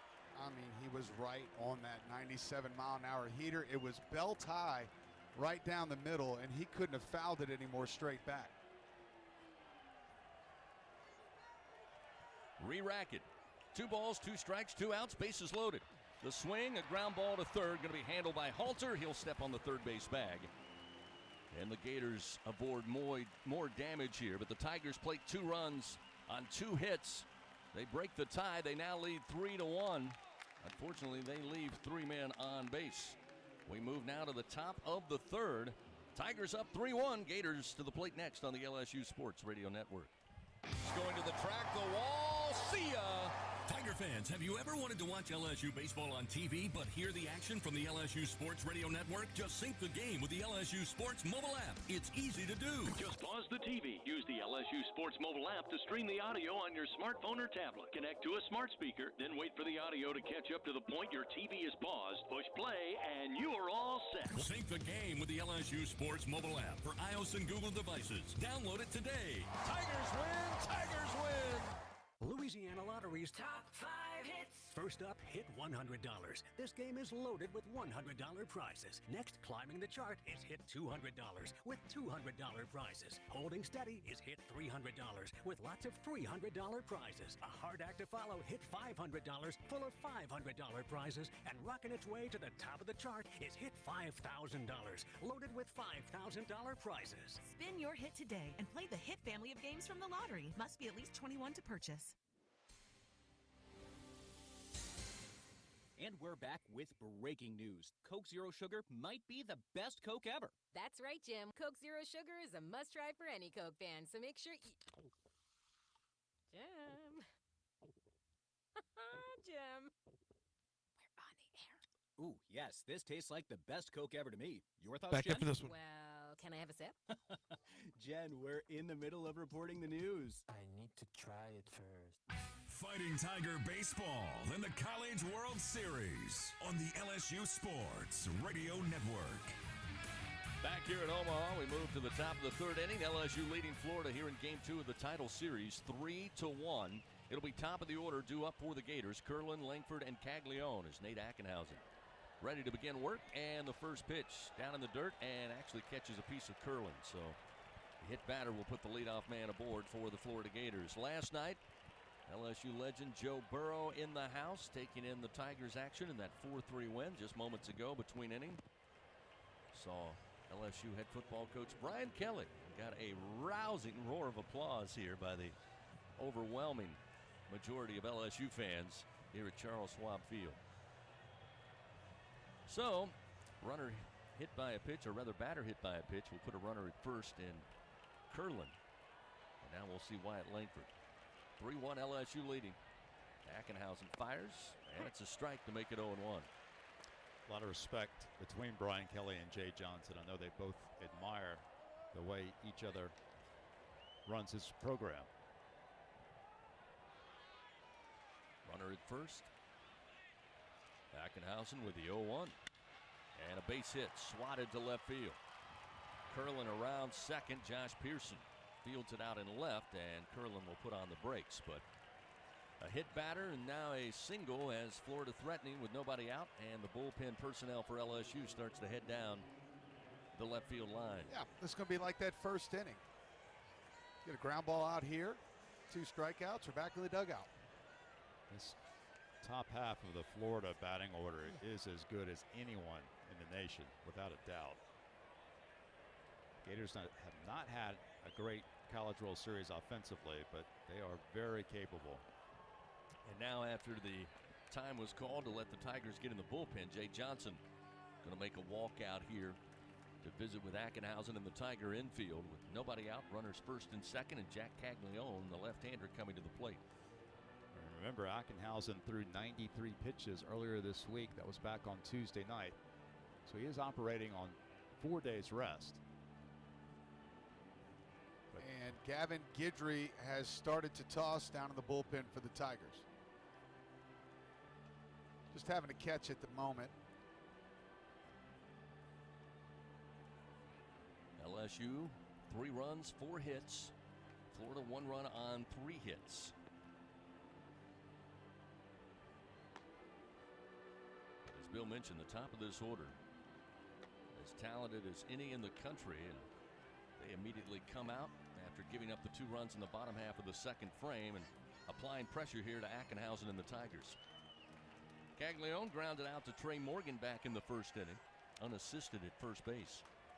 Runners take their lead, back to action as Ackenhausen delivers to Caglione. Ground ball up the middle, and it's a base hit.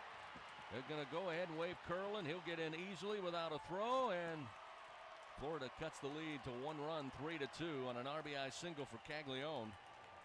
Still nobody out, and runners first and second. It's going to be a battle today. Likely a high-scoring affair. It's just going to be about who has more will to win.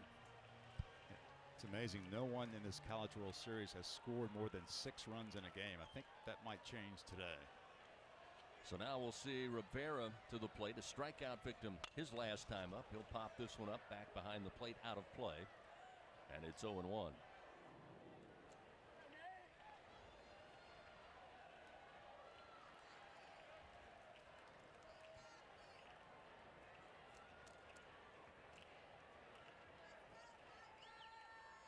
Tigers take their lead, first and second.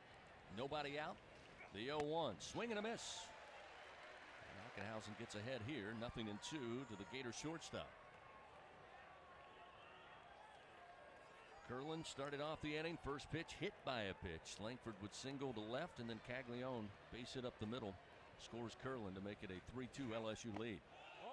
Off speed, misses low from Ackenhausen. 1 ball, 2 strikes. I like that 0-2 pitch from Nate Ackenhausen. All he can do right now is try to get back in the dugout and preserve the lead.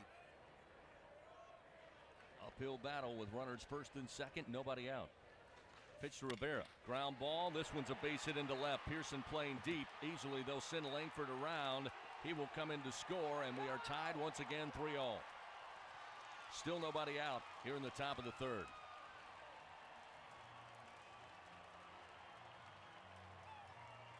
And the second time through the lineup for the Gators against Ackenhausen going Florida's way.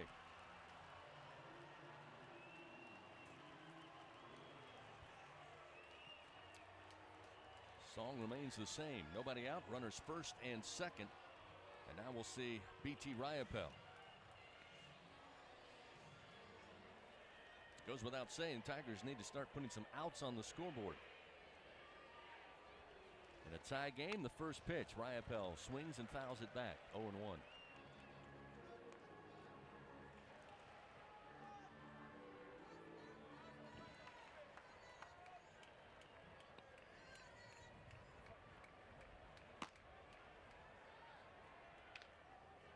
The 0-1 delivery.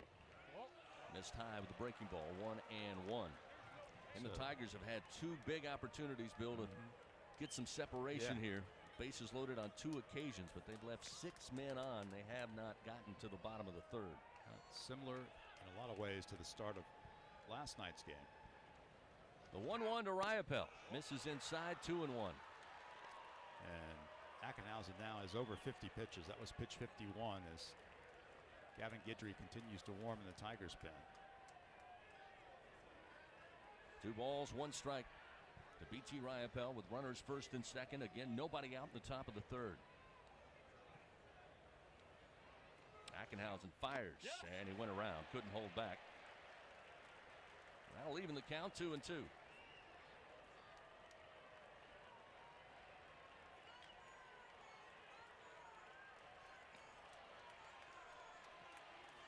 Leadoff man scores for the Gators. Now they've plated 2 runs so far on 3 hits.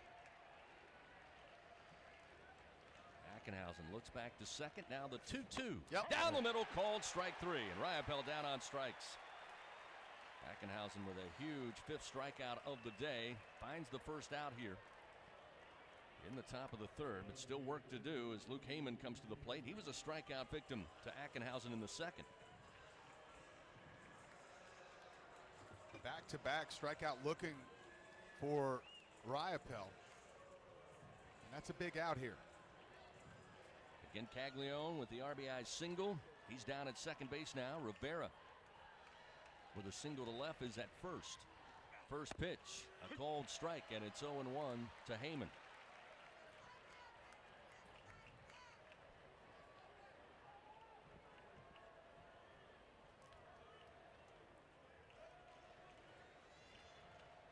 Ackenhausen, the left-hander, with the 0-1 pitch. Off speed, way upstairs, 1-1. Interesting that Ackenhausen actually has had a lot more success statistically against right-handed batting this year. We've seen that a lot here in Omaha. Yeah, right-handers hitting just 135 against him coming into today's game. Ackenhausen checking the runners. Now the 1-1 to the plate. Ground ball towards the shortstop. Thompson bobbles it on the transfer and can't make the throw. Looked like a chance for a double play and scooped it up, and as he started to grip the baseball, he just dropped it. Everybody is safe, and Florida now has the bases loaded for the first time today and still just 1 out. Well, that's really difficult because Heyman, who's the DH in the lineup, but he's a catcher by trade, does not run very well at all. That's a double play LSU certainly could have turned. Yeah, that had 6-4-3 written all over it. Jordan Thompson just couldn't quite set his feet as he had to move a little bit toward that 6-hole. That was a tough play, but Man, huge opportunity for the Tigers. So now the base is loaded. That will bring Tyler Shelnut to the plate after a quick word with Kevin O'Sullivan as he comes out of the dugout. 3-3 our score, but the Gators threatening. Tied it up 1-1 in the top of the second. LSU would plate 2 runs in the bottom of the second, but that's going to be all as Jay Johnson now knows that Gavin Guidry is ready to go in the bullpen, and he's on his way out. Down 3-1. Gators now have plated 2 runs on 3 hits. Again, just taking the opportunities with runners on base. Still a lot of baseball left here on this Sunday afternoon. Yeah, you can't really be upset with Ackenhausen. He gets you 5 strikeouts in that double play ball right there. I mean, he really did his part. Got hit around a little bit this inning, but he did have a 2-run lead. Here comes Guidry. So the Tigers make a pitching change in the top of the 3rd inning. Tied game 3-3. Gavin Guidry coming in. Pitching change powered by Sunshine, your hometown John Deere dealer in Louisiana. Gators have the bases loaded, just 1 out. We return on the LSU Sports Radio Network.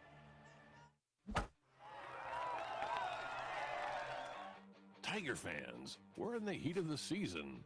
When you're powered by Sunshine, your hometown John Deere dealer in Louisiana, you're always on the winning team. Right now, take advantage of our home run offers on our tractor packages that include 0% financing. Visit us at sunequip.com. Some restrictions apply. See dealer for details. Offer ends June 30th, 2023. Albertsons is making shopping and saving easier than ever. Just For You deals is now Albertsons For You. It's everything you love about Just For You with all new perks. Get rewarded for just being you, including personalized deals, a free item every month, and even a treat on your birthday. With Albertsons For You, you earn points every time you shop and redeem them for discounts on groceries and more. Brand new Albertsons For You members receive $5 off their next $25 or more purchase just for signing up. Download the Albertsons app or simply update your existing mobile app to see your all new, all awesome perks. Albertsons, fresh foods, local flavors. Support your LSU Tigers with Hancock Whitney, the official bank of LSU athletics. From game day to the offseason, Hancock Whitney LSU credit and debit cards are a big win for any Tiger fan. Want to get your paws on these cards? Well, apply online or visit HancockWhitney.com/LSU. Hancock Whitney Bank, member FDIC. All accounts subject to credit approval. Terms and conditions may apply. Live from Omaha in the College World Series, this is the LSU Sports Radio Network. Tie game, top of the 3rd here in game 2 of the title series. 3-3 our score. Gavin Guidry coming in. The freshman out of Lake Charles will take over in relief for Nate Ackenhausen. Comes in with the bases loaded and just 1 out. Gators have already plated 2 runs on 3 hits, all started by a hit by pitch to the leadoff hitter, Curlin, at the top of the order.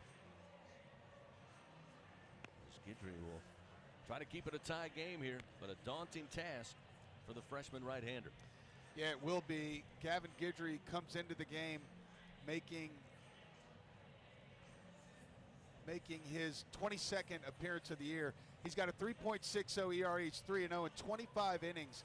He's allowed 19 hits, 10 earned runs. He has 11 walks and 38 strikeouts. Opponents hitting right on 200 off of him. And what LSU needs right here is a strikeout or another double play ball. Gavin Guidry is making his 3rd appearance here in the College World Series. He's worked an inning and a third. He's given up 3 hits and 1 run, which came on a home run by Tennessee's Hunter Inslee. No walks, 2 strikeouts for the freshman. So here we go, 1 out, bases loaded. Tyler Shelnut at the plate, swings and misses. Starts off 0-1.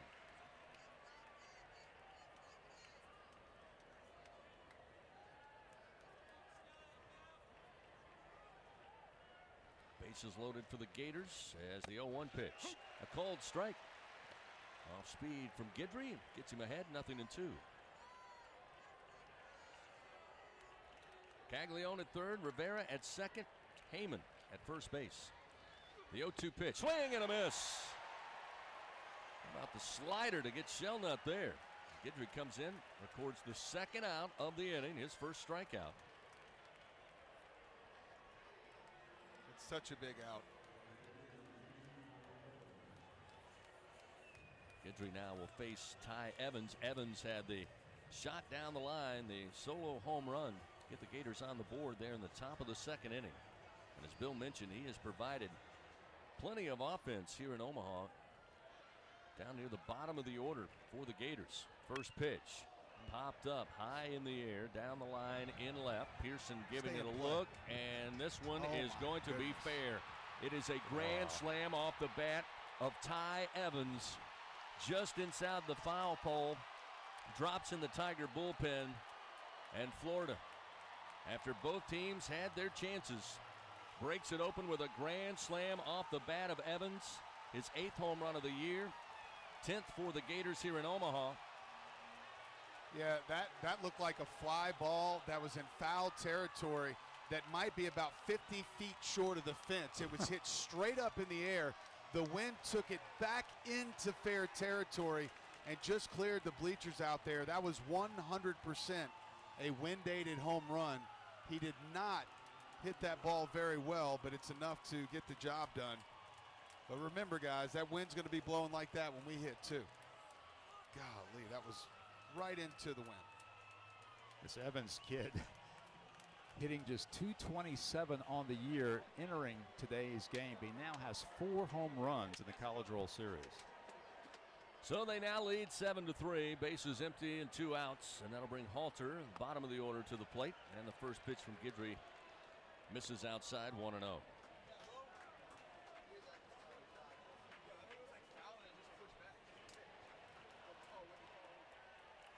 Guidry's delivery, swing and a miss. Evens it up 1-1 now to Halter, who flied out to right field. And Braden Joubert, his first time up in the second inning.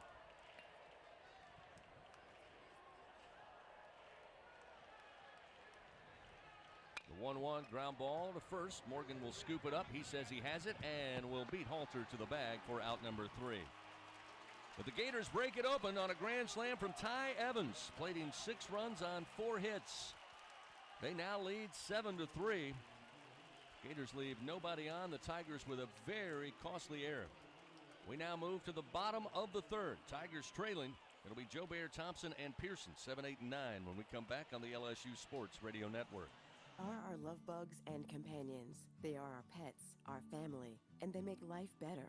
When we face unexpected challenges, so do our pets. That's why we're on a mission to support people and their pets. Whether donating a bag of kibble, sharing an Instagram post of a lost cat, or welcoming a foster pet into your home, every bit of kindness counts. Visit petsandpeopletogether.org to learn how to be a helper in your community. Brought to you by Maddie's Fund, the Humane Society of the United States, and the Ad Council. We always picture the SEC student athlete for their speed, their vertical, their agility, but it's time we picture them for more. For their campus voice, their community outreach, and for the simple fact that 20 years later, they're still someone's pride and joy. More than students, more than athletes. In the SEC, it just means more. Hi, we're the Goo Goo Dolls. We're fortunate that our daughters have what they need to grow and learn. But that isn't the case for nearly 13 million kids in the U.S. that struggle with hunger. Childhood hunger is a heartbreaking reality that Feeding America is working to change. Each year, the Feeding America network of food banks rescues billions of pounds of good food that would have gone to waste and provides it to families and children in need. You can help kids in need in your community by visiting feedingamerica.org. Brought to you by Feeding America Coming back and here. the Ad Council. Back to the action of LSU Fighting Tiger Baseball in the College World Series on the LSU Sports Radio Network. Well, we woke up this morning. Everybody checked the flags in center field here at the Chuck. And we kind of felt like this one may be the highest scoring game so far here in the College World Series. As Braden Joubert leads it off for the Tigers, bottom of the 3rd. LSU trailing 7-3. Pitch misses low and inside. Quickly, 2 balls, no strikes to Joubert, who grounded out to second base with the bases loaded for the Tigers in the 1st. Fastball misses outside. That'll make it 3 balls and no strikes. And the Tigers loaded up the bases twice in the first and in the second. Came away with a total of 3 runs in that frame as that fastball in for a strike from Waldrop makes it 3-1 to Braden Joubert. But Florida now has scored the most in a single game thus far here in Omaha. They lead 7-3. This one missed outside, so Joubert earns a walk. He'll head down to first and got to get base runners on. So Joubert does his part, but Bill, again, Florida, a couple of key at-bats after the hit by pitch, put Curlin aboard to start that top of the third. Able to tie the game up at 3-all, then eventually the bases loaded, aided by an error at shortstop. That could have been a tailor-made double play ball to get the Tigers out of it. And then Evans goes yard. As this pitch inside to Thompson makes it 1-0. Thompson flied out to left field last time, but Evans providing the power. Gets one up in the air. The wind gives it a little help, and it's a grand slam to make it 7-3. Here's the 1-0. Thompson shows bunt, brings it back. It's a strike, 1-1. Gators were hitting just .214 here in Omaha entering today's game, but the wind and some help from the Tigers has resulted in 7 runs now for the Gators. 1-1. In high, Thompson stayed back. It's 2-1. You mentioned Evans, 4 home runs for the Gators here in Omaha, including that grand slam. They've got 10 as a team. He's got 4. The 2-1, slap but foul again. Out in front of that one is Thompson, down the line and left, and it's 2-2. Funny thing is, Evans entered the College World Series with just 4 home runs all year, and he now has 8. Runner at first, nobody out. Thompson at the plate. 2-2 pitch, swing and a miss. Got him to chase the breaking ball, and down on strikes goes Jordan Thompson for the 13th time here in the College World Series. Now they'll look to Josh Pearson. Try to get some momentum back. Florida has it all in the first base dugout at the moment. They've got 7 runs on 6 hits. The Tigers 3 runs on 4 hits and 1 big costly error. Yeah, we've got to chip away. I think this is going to be one of those, 11-9 games when it's all said and done. First delivery to Pearson. Fastball at 96, and it's 0-1. First thing I thought of when Waldrop picked up the baseball coming out of the dugout was how he would pitch now with his team giving him plenty of support. This one misses high and outside. 1 ball and 1 strike. Pitch count again got up there early in this game. Well, let me tell you, the last thing you want to do is walk the leadoff guy, and that's what he did this inning. The 1-1 misses low. That'll make it 2 balls, 1 strike to Pearson. Pearson also just 1 hit here in Omaha, but has reached base by way of walk 6 times. 2-1. Way upstairs. That'll make it 3 balls, 1 strike. So Waldrop now is in the 75 pitch area. This will be pitch number 75, in fact. 1 gone. Joubert on a walk at first base. 3-1 to Pearson. Hammered, but down the line and right. This one going to get into the seats about 4 rows up. That'll field the count 3-2.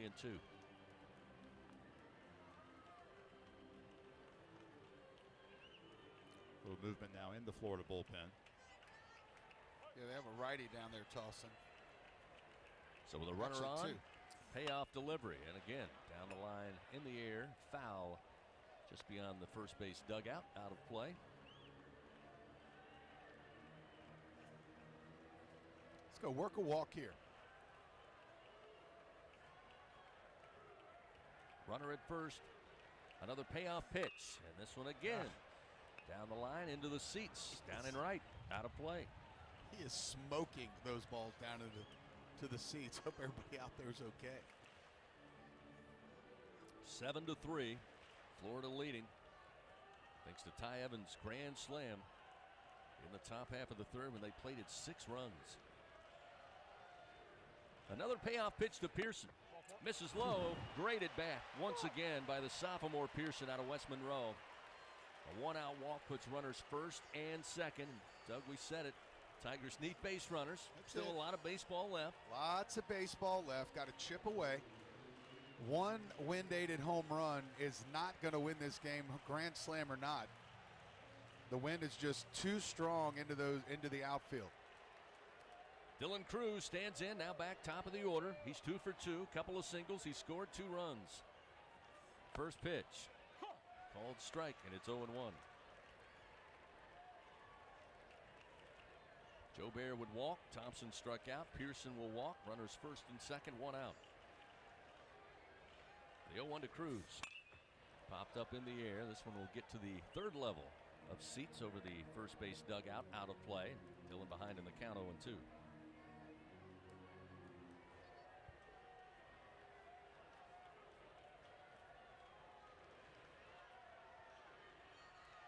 The 0-2 to Cruz. He fouls it off, bounces to the Tiger dugout, third base side. Dillon's average .422 on the season. Again, going 2 for 2. Single in the first and scored. A single in the second and scored. Another 0-2 pitch, going to hit him. Yep. That will load the bases. So LSU, for the third time in this game, and we are in the bottom of the third inning, will load the bases, just 1 out. And Tommy White coming to the plate. Yeah, it's going to be a big number game no matter how you look at it. Waldrop does not have his good stuff, and hopefully this is the inning the Tigers are able to put a big crooked number on the board. So White on the day, 1 for 2. How about 2 more walks and a hit by pitch? Gators still have those 2 right-handers warming. They used 2 of their main guys last night. They're going to go Fisher. get it. That's 6 walks and 2 hit by pitches in 3 innings. They used Fisher and Neely last night. Don't think they'd be available today, as Kevin O'Sullivan's making his walk out to the mound from the first base dugout. Yeah, it's 2 right-handers down there. I guess he hasn't made the call down yet. Yeah, he has. He did? Yep, they're going to bring the sidewinder in. So a pitching change for the Gators here. Again, LSU, another big moment early in this contest. Third time they've had the bases loaded in as many innings. 1 away. Tommy White at the plate. New Florida pitcher. We'll tell you all about him when we continue. 7-3, Florida leads here in the bottom of the third on the LSU Sports Radio Network. At Southern Air Heating, Cooling, and Plumbing, our top priority is customer comfort. For over 20 years, Southern Air has been dedicated to providing honest pricing with no surprises and passing along their savings to you. Call them today to receive $50 off any AC or plumbing repair, or take advantage of their special financing with no money down and low monthly payments. Call them today at 225-777-8888. That's Southern Air Heating, Cooling, and Plumbing.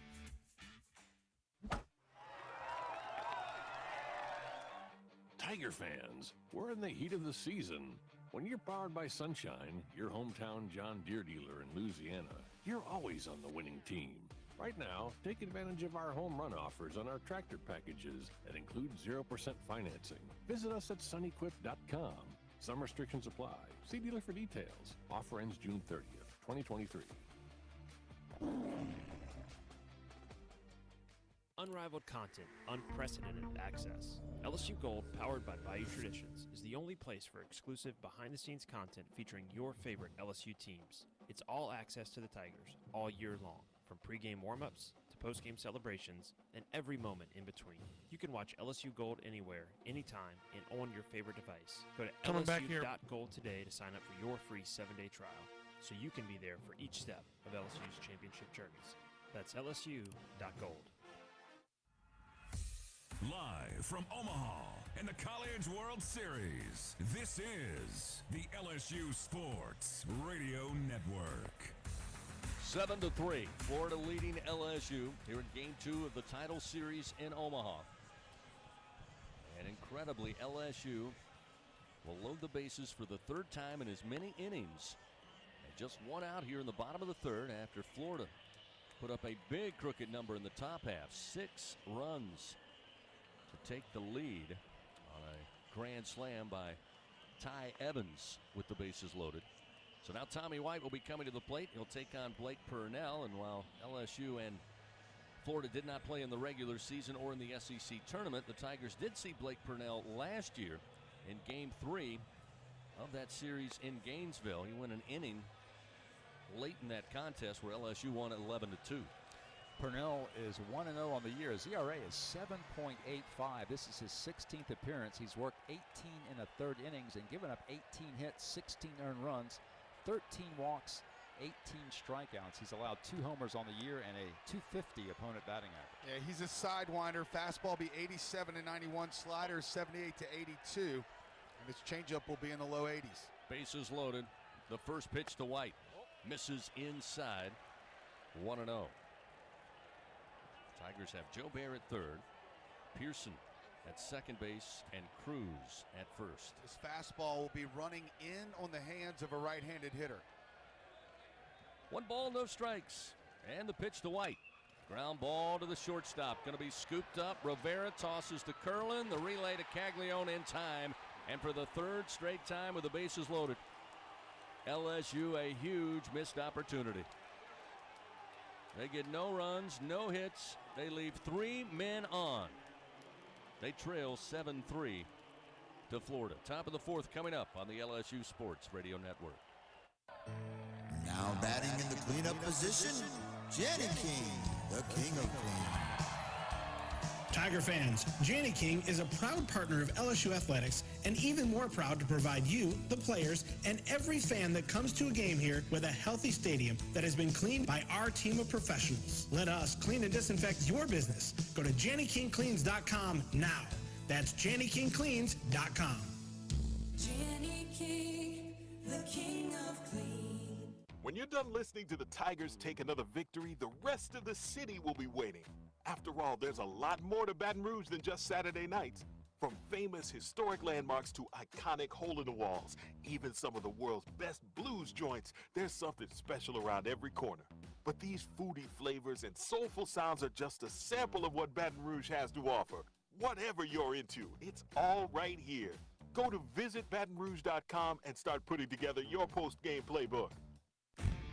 At Southern Air Heating, Cooling, and Plumbing, our top priority is customer comfort.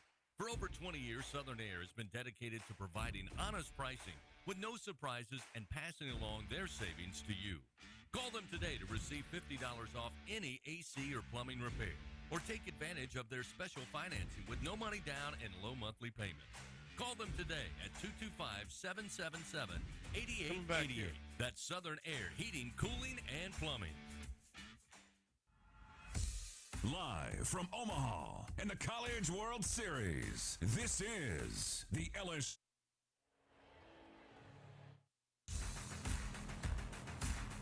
(7-3), Florida leading.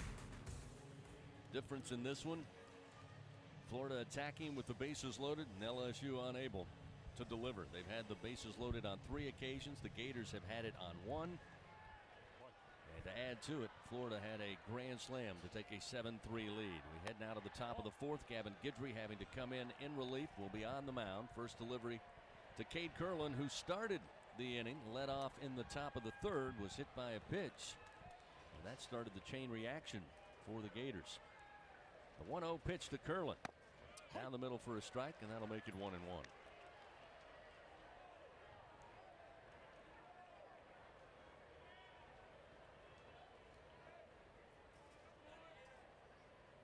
The 1-1 from Guidry. Missed outside off speed. 2-1. Curlin a single in the 1st, and as I mentioned, hit by a pitch and scored a run in the 3rd. Freshman right-hander awaits as freshman right-hander Guidry delivers and skips off the top of the plate. That will make it 3-1.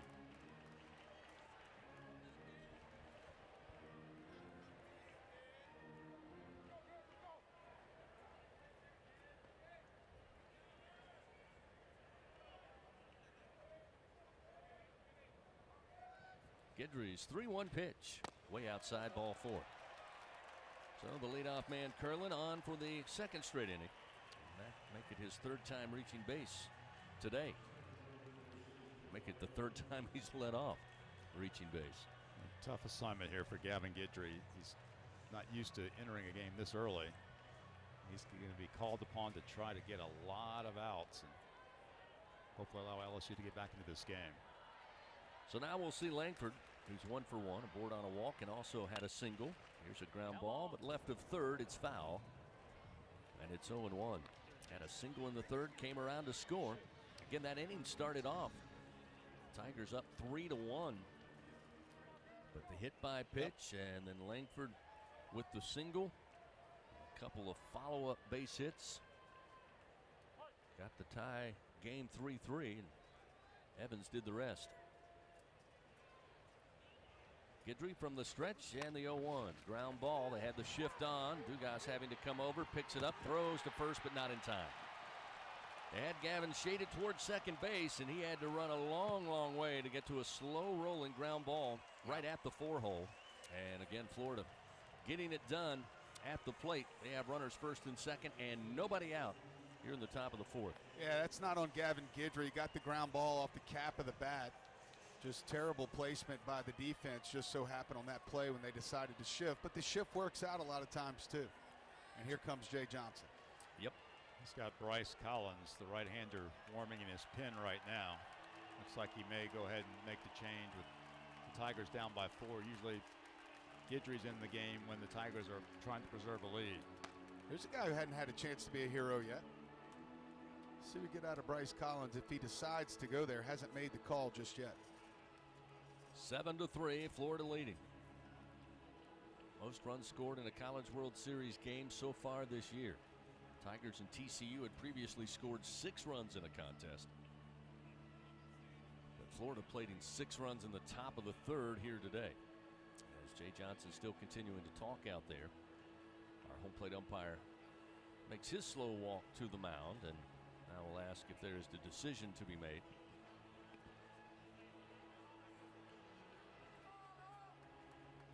They will stick with Gavin Guidry.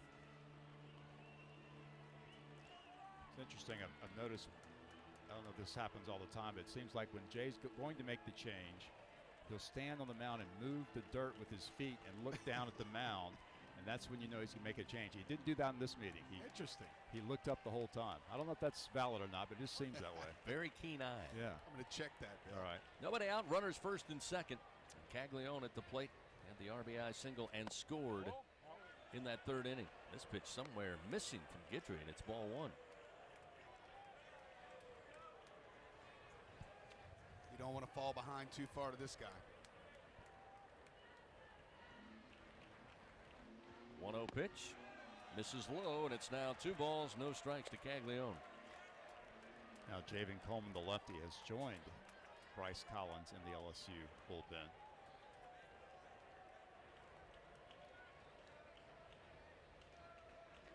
2-0 delivery. Little bouncer towards short. Dugas picks it up, throws to Thompson, and he'll throw back to third instead of going to first and throws it away, and that's going to score a run. Curlin comes in to score as Thompson took the receipt from Dugas, who again was playing in the shortstop position with the left-hander Caglione. Dugas flips it to Thompson. Again, he checked the runner, thought maybe he couldn't make that play to first, and then saw the runner at third, and off balance just threw it behind Tommy White. So Jay Johnson is talking about that slide into second base, I believe, where he did come at Thompson's feet. He did not go straight into the bag. No, he came to the inside of the bag towards Thompson, and that's exactly why Jay is out there. We may very well get a double play call here on obstruction by the base runner or interference by the base runner. He's got to go straight into the bag. Slide at second base. The previous play is under review. Yeah, but listen, I want to defend Jordan Thompson here. He knew that he had no chance to get the double play ball, so he went for the pump fake. And I love when shortstops do that pump fake and they immediately throw it to third base rather than looking to third first to see if the runner is going to round it, right? It doesn't work that way. So Jordan Thompson went for a very aggressive play there. Of course, if you had it to take back, you would because he threw it away. But that could have been a great play if the runner was actually rounding the bag. But that base runner actually came into the inside. It'll be interesting to see what they call here. It almost appeared that his backside touched the bag, not his feet, as he slid by it. And again, just kind of an angle in front of the bag. We'll wait and see. We're under review, presented by Acme Oyster House. Again, as it was ruled on the field, they get the runner at second out for the first out of the inning. But then on the throwback to third, got away from White, allowed Curlin to score, which right now the scoreboard says 8-3. So this one very important. It changes what would be a 4-run lead to a 5-run lead. Well, that's the other part of my question, Chris. If they do call Caglione out at first base, will they allow the run to count, or will they move him back to third base? Here we go. The call on the field of no forced play slide rule interference is confirmed. The runner at second base is out. Everybody else advances.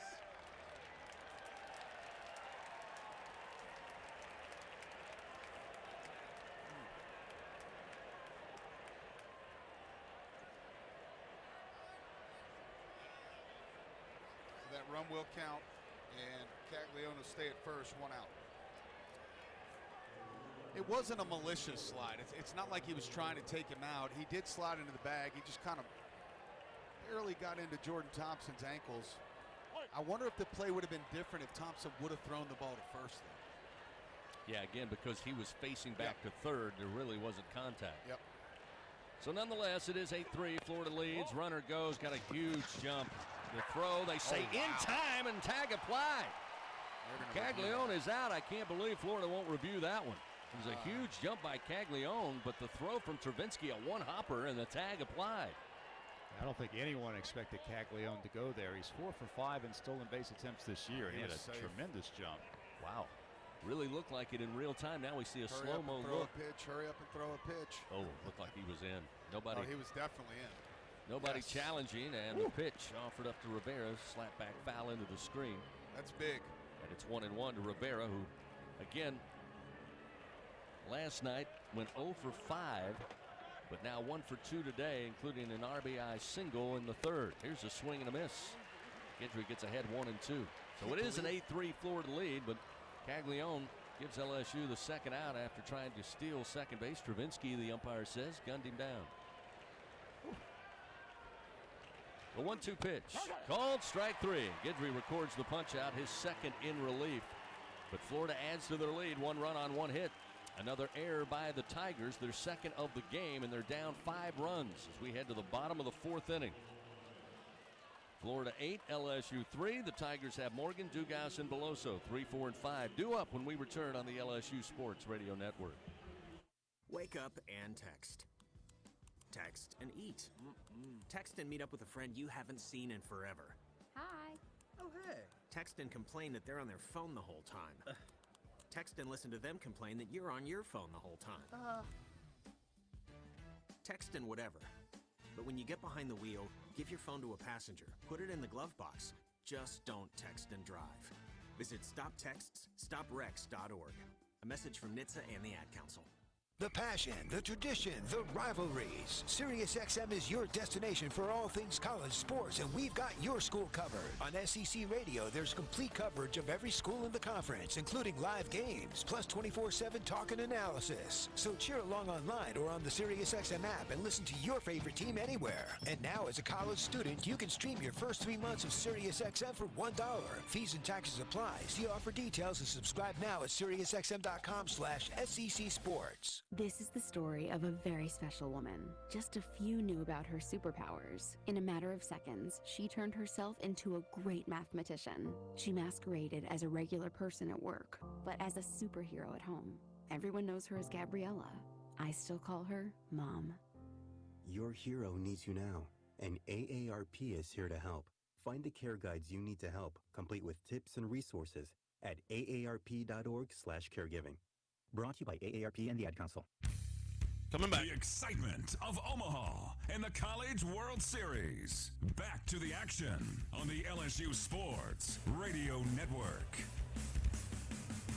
Still a lot of baseball left to be played here on this Sunday, but right now Florida in the driver's seat. They lead 8-3. LSU comes to the plate. Tigers led at one point 3-1, but just a onslaught by the Gators in the top half of the third inning when they played in 6 runs. Trey Morgan to lead it off. First delivery by Blake Purnell, the relief pitcher for the Gators. This is for ball 1, 1-0. Purnell is actually making his first appearance in an NCAA tournament game this year. He has not pitched at all in the postseason. The 1-0 missed inside as Morgan spins away, and it's 2-0. Got an interesting stat for you guys. Might make you sick, though. That grand slam home run off the bat of Ty Evans. I'll tell you about that after this pitch. 2-0 to Morgan. That one in for a strike from Purnell, and it's 2-1. Billy, of the last 22,826 home runs hit in the major leagues, one came off the bat at a 51-degree launch angle, which is what the launch angle was of Ty Evans' home run. 2-1 misses outside to Morgan. That'll make it 3-1. Meaning that was probably at Wrigley Field on a day that the wind was blowing out, just like here today. 51-degree launch angle is usually a pop fly. Morgan at the plate. Purnell's 3-1. Miss for ball 4. Morgan earns a walk, so again, LSU no stranger to having traffic today, but unfortunately, like last night, just yet to make Florida pay, especially with leadoff runners aboard. The Tigers have left 8 men on base so far. They've had the bases loaded on 3 occasions, and they have 3 runs total. So now we'll see Gavin Dugas hit by a pitch last time. Had a double with an RBI in the first. Pitch way outside and low from Purnell, and it's 1-0. They've got another right-hander warming. This is going to be a bullpen day, it looks like, for Florida sure. For both and for teams. LSU. Yeah. Both teams, absolutely. It's going to be a slugfest. I know the Tigers have left a lot of runners on board, but here we are again with a leadoff runner aboard, no outs. The 1-0. It's a strike for Purnell. Evens it up to Dugas, 1-1. In the wind howling out towards the Missouri River. Runner at first. Nobody out. A 1-1 count to Gavin Dugas. Purnell fires. This one, ground ball to the shortstop. Going to be fielded by Rivera. The relay from Kurland is in time for another double play turned by the Florida Gators. 2 gone here in the bottom of the 4th.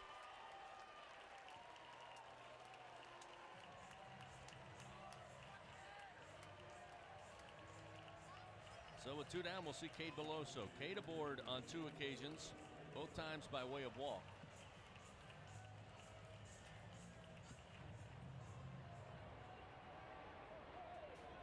Facing Purnell for the first time today.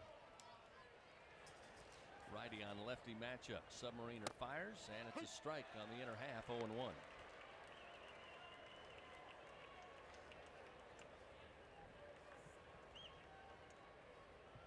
Purnell going to step off the bump.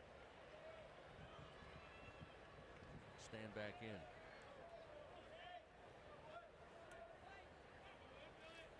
The 0-1 to Beloso. Miss low. 1-1.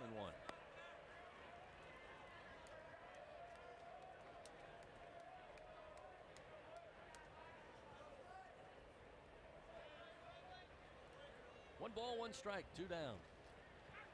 Purnell's pitch. Again, missed below the knees, 2-1. So Beloso trying to force Purnell to leave one up. Taking 2 pitches that just missed low.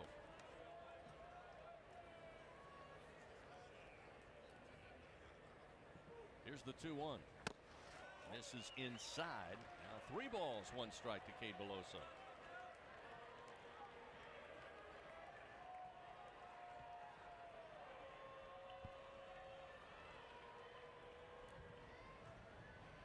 Florida defense semi-shift with Rivera playing just left of second base, but this pitch outside, and Purnell going to offer up the walk. So a 2-out base on balls. Beloso reaching base for the 3rd time today, all by way of walk. We'll bring Hayden Travinski to the plate here. Gators doing their best to give this game away. That is the 8th walk now in the 4th inning. Man, if you would have told me that Hurston Waldrop would have been knocked out of the game in the 3rd inning, you would think LSU would be in great shape. He only went 2 1/3 innings, gave up 3 runs, 4 hits, 6 walks, and 2 strikeouts. LSU's trails by 5. Coach Johnson calling an offensive timeout. So he'll bring Travinski over. Beloso will come on in near the dugout from first base, along with Braden Joubert here. 2 outs, bottom of the 4th, and an 8-3 Florida lead. Now, 5 runs is the largest deficit from which LSU has come back to win a game this year. Tigers trailed Alabama by 5 and came back to win. So that's the largest deficit they've overcome this season to win a game.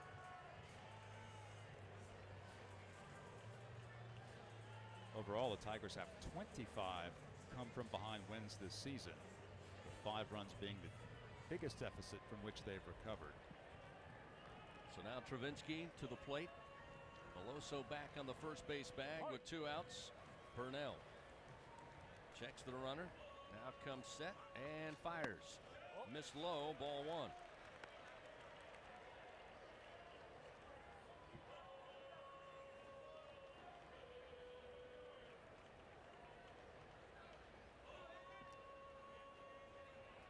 The 1-0 pitch.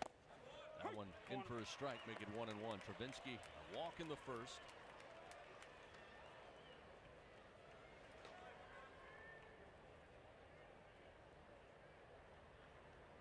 Ball 1 strike. Purnell fires. This one fouled back just under us, and Travinski falls behind 1 and 2.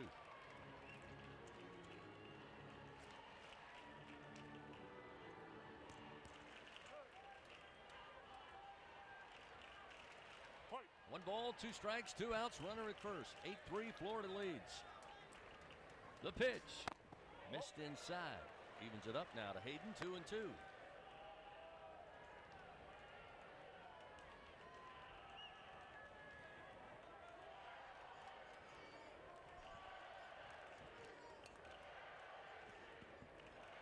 Purnell fires to the plate. Ground ball right at Rivera, the shortstop, flips it underhanded to Curlin at second, and the Tigers are done here in the bottom of the 4th. No runs, no hits. Again, the Tigers down 5 runs as we head to the top of the 5th. Florida leading 8-3 on the LSU Sports Radio Network. Together, we are partners, setting a new standard for health. Together, we prove that no matter how battle-tested we are, our spirit remains undefeated. Our Lady of the Lake and LSU are creating transformational change and impacting Louisiana with a new standard for healthcare, research, and education. Together, Our Lady of the Lake and LSU are champions for Louisiana. Together, we roar. Learn more at ololrmc.com/LSU. Unrivaled content, unprecedented access. LSU Gold, powered by Bayou Traditions, is the only place for exclusive behind-the-scenes content featuring your favorite LSU teams. It's all access to the Tigers all year long, from pregame warm-ups to postgame celebrations and every moment in between. You can watch LSU Gold anywhere, anytime, and on your favorite device. Go to lsu.gold today to sign up for your free 7-day trial, so you can be there for each step of LSU's championship journeys. That's lsu.gold. Shell has been a vital part of Louisiana industry for over 100 years. Shell employees work in sync to deliver products needed all over the world. Under these hard hats is the creative energy of thousands of men and women. From platforms in the Gulf to facilities along the Mississippi River, Louisiana is where we live, and we're proud to call it home. Shell is the rhythm of Louisiana. Fighting Tiger Baseball in the College World Series on the LSU Sports Radio Network. 8-3. Florida leads LSU here in Game 2 of this title series. Tigers last night at 11 innings got the 4-3 victory, but again, we've mentioned it multiple times. As soon as everybody looked at the wind and the flags this morning, knew it might be a different game, and so far the advantage goes to the Gators, who have led all teams with home runs here at the Chuck so far in the College World Series. They lead 8-3, top of the 5th, and it'll be 5, 6, and 7 due up for Florida. Riopelle, Heyman, and Shellnut. And Tigers have gone to the bullpen. Bryce Collins now on the mound for LSU, making his first appearance in the NCAA tournament. On the year, the junior right-hander from California is 2-1 with a 7.47 ERA. This is his 16th appearance.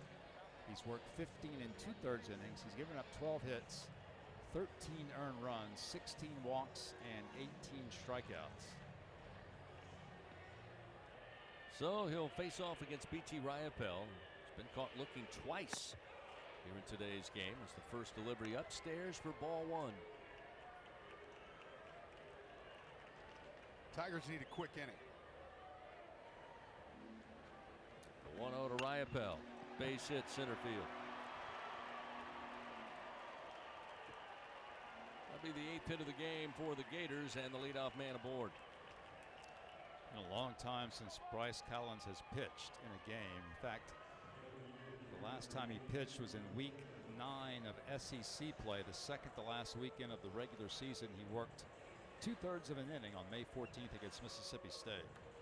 Wow. That's a long time. So a runner at first, and that'll bring to the plate Heyman. And the first delivery, called strike on the outside corner, and it's 0-1. So Collins gives up the leadoff single. Try to settle in here quickly. With a runner at first, nobody out.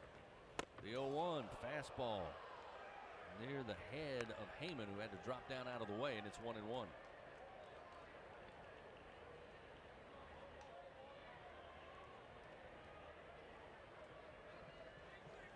1-1 pitch, breaking ball in the air to center field. Cruz coming in, and Cruz will have it for the first out of the inning. So Heyman retired. That'll bring Tyler Shelnut. He's 0 for 2 on the day.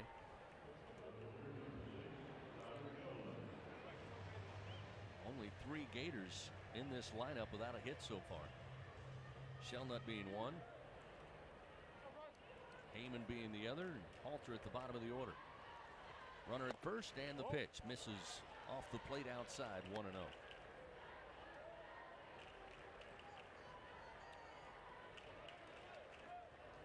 8-3, Florida leading, trying to even up this title series. Showing bunt, popped it up, and it will drop foul down the third base line as Tommy White was charging in, but no chance to get to that one in foul territory. It'll even the count 1-1. Best outing of the year for Collins was against Kentucky back on April 15th. Worked 2 1/3 shutout innings with 4 strikeouts, allowed just 1 hit, and got the win in a 7-6 LSU victory. Pitch to the plate, breaking ball, another bouncer foul down the third base line. Now Collins ahead of Shelnut. 1 ball, 2 strikes.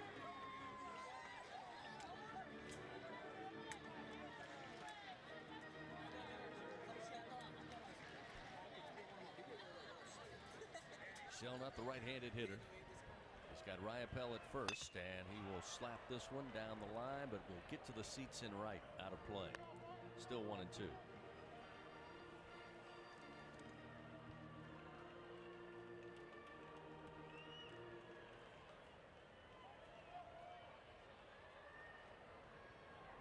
Riopelle with his leadoff first, and launched in the air to center field, right center field. Cruz on the run, tracks it down.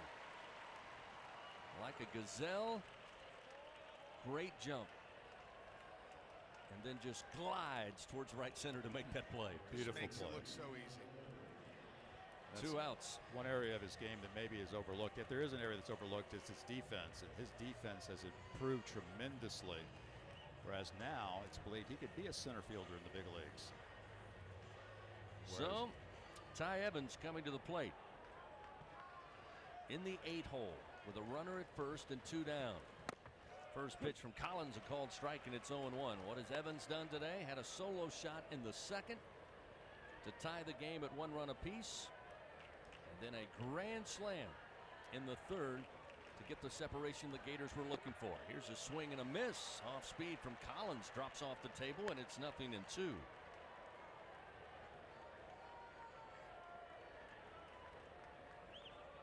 Eight-3. Collins trying to get the Tigers back in the dugout. The 0-2 pitch lifted up in the air, but towards the seats and right, out of play.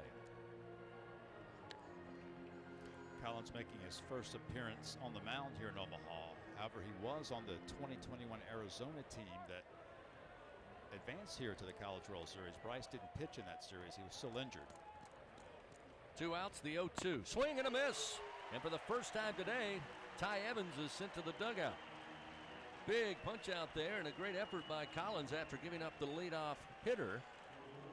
He leaves him at first base. And the Gators go empty. No runs, 1 hit, and 1 man left on. Bottom of the 5th here in Omaha. Tigers looking for offense. They trail 8-3 to the Gators on the LSU Sports Radio Network. Hub International is Louisiana's premier employee benefits and commercial insurance brokerage. Hub can insure just about any risk that your business faces. Did you know Hub even insured the bonuses for our football coaches in 2022? Hub specializes in the construction, healthcare, real estate, and hospitality industries. Chances are you're probably already doing business with someone who does business with Hub. Turn to the agency that the Tigers, Saints, and Pelicans choose. Hub International. Visit them today at hubinternational.com. Louisiana Lottery's Top 5 Hits. First up, hit $100. This game is loaded with $100 prizes. Next, climbing the chart is hit $200 with $200 prizes. Holding steady is hit $300 with lots of $300 prizes. A hard act to follow, hit $500 full of $500 prizes. And rocking its way to the top of the chart is hit $5,000 loaded with $5,000 prizes. Spin your hit today and play the Hit family of games from the lottery. Must be at least 21 to purchase. And we're back with breaking news. Coke Zero Sugar might be the best Coke ever. That's right, Jim. Coke Zero Sugar is a must-try for any Coke fan, so make sure you... Jim. Jim. We're on the air. Ooh, yes, this tastes like the best Coke ever to me. Your thoughts, Jen? Coming back here. Well, can I have a sip? Jen, we're in the middle of reporting the news. I need to try it first. Live from Omaha and the College World Series, this is the LSU Sports Radio Network. LSU will have 7, 8, and 9 due up. As we head to the bottom of the fifth inning, they trail Florida 8-3. New pitcher coming in for the Gators. It'll be another right-hander, Nick Figueroa. Nick Figueroa on the mound now for the Gators, making his 21st appearance. He has no decisions, 5.45 ERA. In 34 2/3 innings, he has given up 43 hits, 21 earned runs, 11 walks, 41 strikeouts. Opponent batting average over 300 at 301. He's allowed 4 homers on the year. This is his first appearance here in the College World Series. He has pitched in the NCAA tournament, made 1 appearance, worked 2 innings, gave up a run on 3 hits, no walks, but 5 strikeouts in those 2 innings. Yeah, Figueroa's fastball 88-93. He throws a slider in the low 80s. Swing and a miss on a fastball at 91 by Braden Jobert, and it's 0-1. And he'll also throw a split finger at 82-86. Left-handers are hitting 345 off Figueroa this year. Delivery misses low and inside. Evens the count to Braden Jobert, 1-1. Braden grounds it out to the second baseman Kurland in the first. Aboard on a walk but left stranded at third, back in the third. Low and inside again. Figueroa misses, and it's 2-1. It's definitely not one of the premier arms for Florida, so Kevin O'Sullivan trying to save some of those big arms here with a big lead. There's a strike at the knees to Jobert to even it up 2-2. And Blake Purnell, who had not pitched at all in the NCAA tournament, did a great job for the Gators in relief of Waldrop. 2-2 delivery. Jobert swats it in the air to center field. Langford on the run, and Langford covering ground makes the play for out number 1. And the Tigers 3 runs on 4 hits, 2 errors today. 8 runs on 8 hits for the Gators. And again, just those unearned runs that you can look up on the board, Bill, and down 5 runs. Boy, oh boy, do they make up a ton of them. As we'll see Jordan Thompson take the first pitch, miss outside, 1-0. Yep. Credit to Florida, though. They've taken advantage of their opportunities. 1-0, a bouncer, a little tapper foul to the third base dugout. 1-1 now to Thompson. And conversely, Bill, LSU has not yet offensively. Again, they loaded the bases in the first 3 innings. 1 ball, 1 strike. The pitch just missed off the plate. That'll make it 2-1. 1 gone here, bottom of the 5th. 8-3, Florida leading. 2-1 pitch. Again, out in front is Thompson. We've seen it virtually every at bat here in Omaha. Just can't get one lined up. That's 2-2.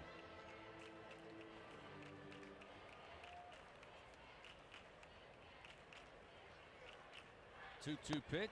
This time stayed away from the breaking pitch to fill it 3-2. You pointed it out yesterday. That was the pitch that he's had the most trouble with, that slider off the plate.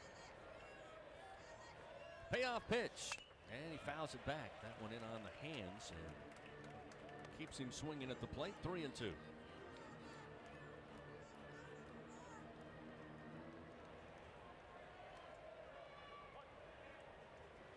One out and a payoff pitch.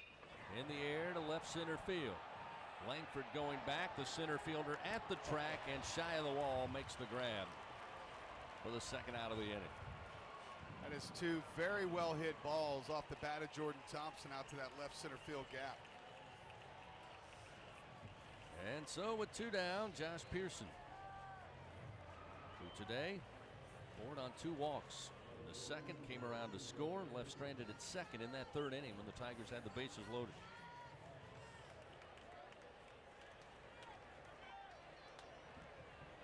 And the pitch to Pearson. And it misses. A little out, a little up. 1-0.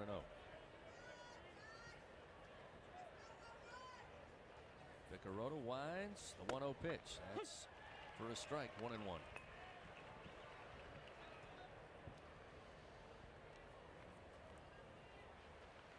1-1 pitch and a foul that will bounce down the first base line just beyond the dugout. Pearson behind 1-2. Large crowd here at the Chuck. Again, overwhelmingly purple and gold, but it's been quiet since the top of the 3rd inning.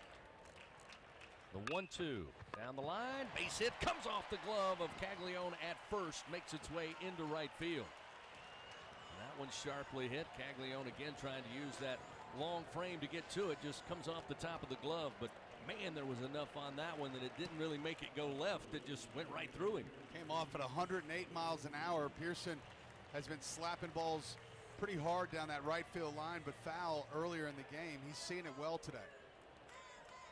So gives the Tigers a little life, extends the inning here in the bottom of the 5th with 2 outs and gets LSU to the top of the order. Where Cruz has reached base 3 times.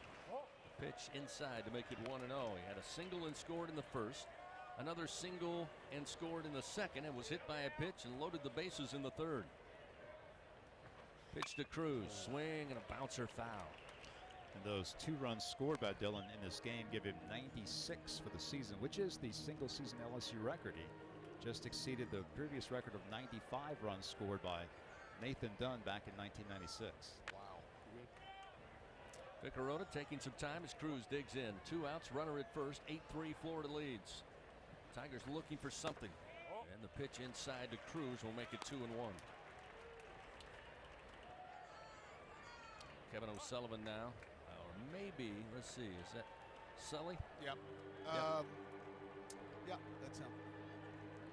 So he's going to make a slow walk out there here with a 2-1 count to Cruz and visit with Nick Ficarota, the right-handed reliever. He does have a right-hander tossing down in the Gators bullpen. That is number 13. Yeah, it's Slater. He's been their other guy who they've relied heavily upon here in Omaha. So it looks like just a little strategy session. Room for an ID. While we have a moment, let's pause 10 seconds. Station identification on this, the LSU Sports Radio Network. Your home for LSU Fighting Tiger baseball, the LSU Sports Radio Network, and streaming on the LSU Sports mobile app. 2, 1, back to you. Along with our producer, Brian Haldane, in the Capital One studio, Doug Thompson, Bill Franquez, Chris Blair. Right now, the story not so good. Florida leading in Game 2, 8-3. We're here in the bottom of the 5th inning. 2 outs, a runner at first. Cruz at the plate, and again he fouls this one off to even the count 2-2. Tigers today had the early lead, had chances to blow the game open, could not do it. Florida eventually got their opportunity in the top of the 3rd, and they found it. They lead 8-3. 2 outs. Here's the 2-2 to Cruz. Misses inside. That's ball 3. Here's a good count to do some real damage.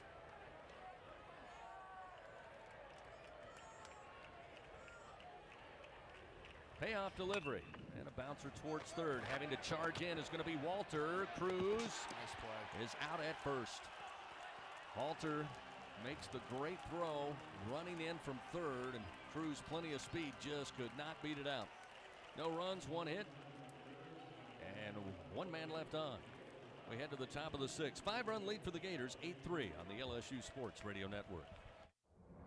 NIL is dominating the college sports scene, and LSU has positioned itself at the front of the pack. But to remain competitive and stay ahead of the rest, we need your support. Bayou Traditions is the official NIL collective of LSU Athletics. Join the tradition and become a member by signing up online at BayouTraditionsCollective.com. Members receive exclusive access to LSU student athletes that you can't get anywhere else. Help ensure LSU remains a leader in the NIL arena. Sign up today at BayouTraditionsCollective.com.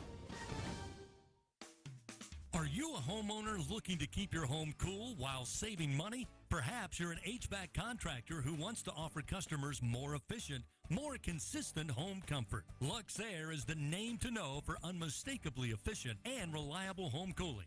And great business building programs for contractors too. Contact your Luxair dealer to find out more. Or if you're a contractor, visit SolarSupplyLuxair.com to learn about working with Luxair. Will Scott Mobile Mini is the global leader in modular offices and storage containers. Keep your products safe and secure with our wide array of vault-like storage containers. Need shelves and lighting for your container? We can help. We have the right container for your industrial, commercial, or residential storage needs. All of our offices are delivered ready to work with customizable furniture options to fit any need. Give us a call at 800-841-7016 or visit our website at www.mobilemini.com. Back to the action of LSU Fighting Tiger baseball in the College World Series on the LSU Sports Radio Network. Bryce Collins will continue on the mound here.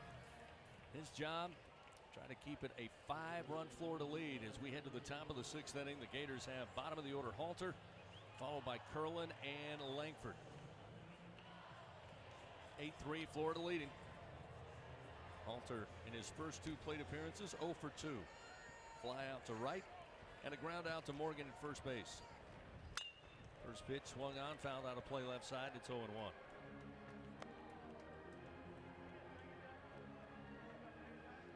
Just saw Chris Burke out in the lobby between innings.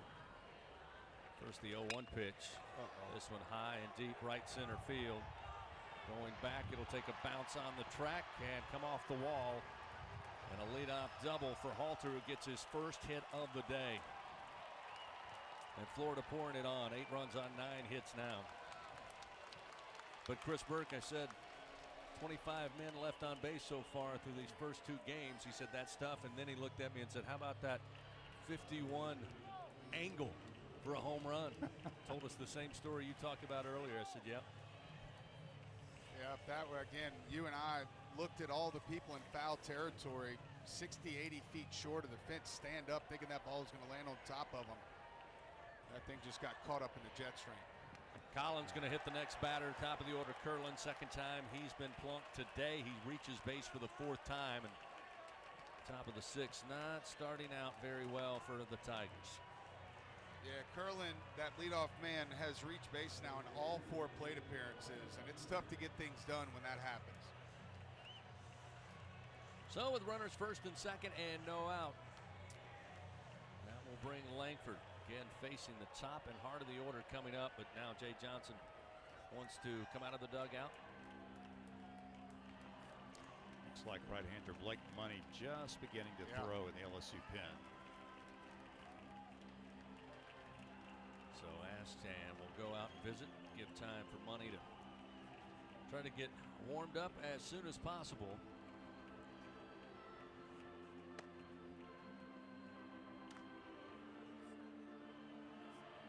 Last night, Florida 3 runs on 6 hits and an error. LSU 4 runs on 11 hits and perfect in the field, but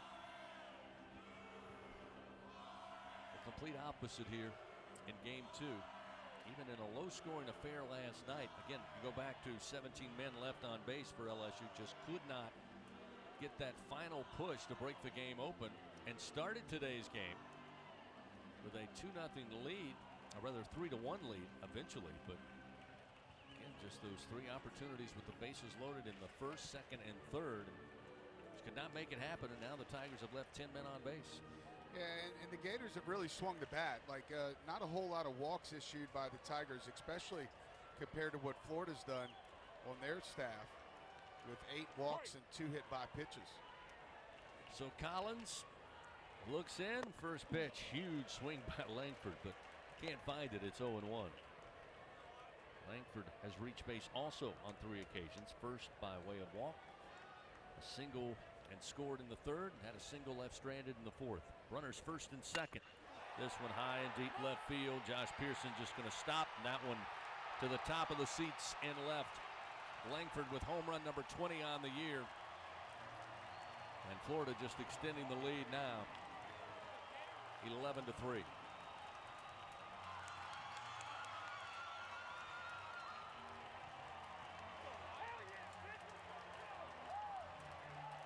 Didn't need the win on that one.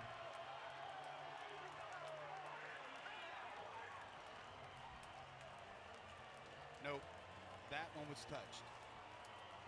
Had a bad feeling after that first swing, too. He was right on that breaking ball, took a healthy cut, and put another good swing on the next pitch. It's now 11-3, and there still are no outs. His time being called as something out in the left field grass makes it. That's the baseball they threw back in. So they'll remove it from left field. And it'll be Jack Caglione, who's 1 for 3, had an RBI single in the third. And a swing and a miss. 0-1. And the Gator fans outnumbered here, but they're the ones making the noise right now as their team leads 11-3. Pitch misses upstairs. 1 ball, 1 strike to Caglione. Florida now with 11 home runs in 5 College World Series games. The 1-1 high in the air, left center field. Yep, and this one is going to find the seats. Back-to-back home runs, and that will make it 12-3 Florida.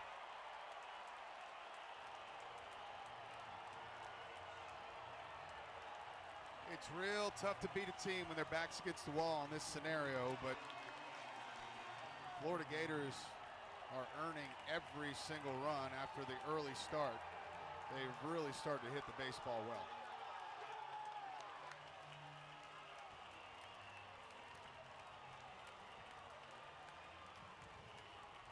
So after a 3-run homer from Langford, Caglione with a solo shot, number 32 for the Gator first baseman on the year. And they look real comfortable here. I think I'd remember the at bat with Dugas and Waldrop and maybe let one go here somewhere around the inner part of that plate. This one swung on and fouled down the line by Rivera.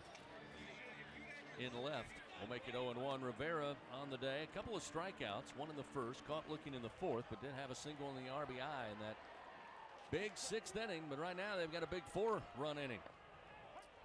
On a called strike to get him ahead 0-2.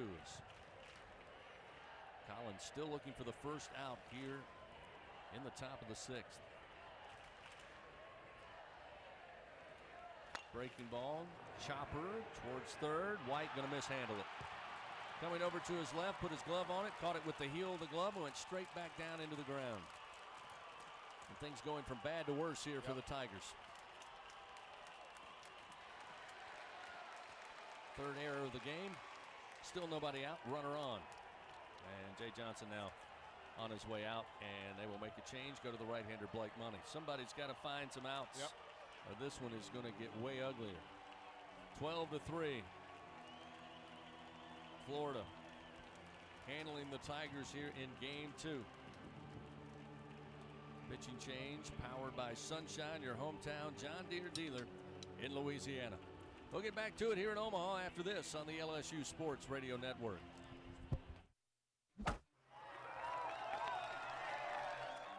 Tiger fans, we're in the heat of the season.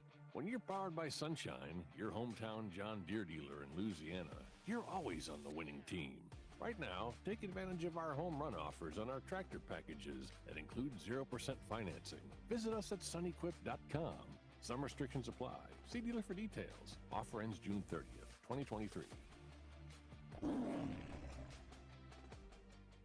Louisiana Lottery's Top 5 Hits. First up, hit $100. This game is loaded with $100 prizes. Next, climbing the chart is hit $200 with $200 prizes. Holding steady is hit $300 with lots of $300 prizes. A hard act to follow, hit $500 full of $500 prizes. And rocking its way to the top of the chart is hit $5,000 loaded with $5,000 prizes. Spin your hit today and play the hit family of games from the lottery. Must be at least 21 to purchase. It takes true grit to wake up every morning dedicated to a higher standard of work. At H&E Equipment Services, we're leveraging our national fleet of equipment with a local approach, working closely with customers to understand their needs and provide them reliability, fair prices, and the support of a first-class service team. We're an equipment company, run by equipment people. Where others stop, we continue. Coming back here. H&E Equipment Services, the higher standard in equipment rentals, sales, parts, and service. Back to the action of LSU Fighting Tiger baseball in the College World Series on the LSU Sports Radio Network. 9-run lead for Florida here in Omaha on a Sunday afternoon, game 2 of the title series. It's been all Gators outside of the first 2 innings where the Tigers had a 3-1 lead, but then in the top of the third, the bats came alive for Florida. They played it 6 runs in the top of the third, 1 more in the fourth, and now 4 so far here in the top of the 6th inning as they lead LSU 12-3. Blake Money now will come in. Again, nobody out. Already 4 runs on 3 hits and another costly error, a third of the day for LSU. Yeah, I mean, I hate to say it. Part of pitching every now and then, you got to keep them honest on that plate. Somebody's got to hit the deck here pretty soon. Tiger's going to have to get up in there and make them uncomfortable, or they're going to keep diving out over the plate and hitting this ball up in the wind the rest of the game. They literally have nothing to lose at this point, so you got to keep them honest. Blake Money, junior right-hander, on the mound now for the Tigers. 1-0, 5.67 ERA, 21 appearances, 19 are in relief. 33 in a third innings. He's allowed 32 hits, 21 earned runs, 12 walks, 28 strikeouts, 248 opponent batting average. So we'll see BT Riopel. 2 strikeouts early in today's game. Caught looking on both occasions in the first and third, then had a single in the 5th inning. First delivery from Money misses inside, ball 1. Gators have a runner aboard in Rivera down at first base. Money from the stretch and a foul tip held on to by Travinsky, and it's 1-1.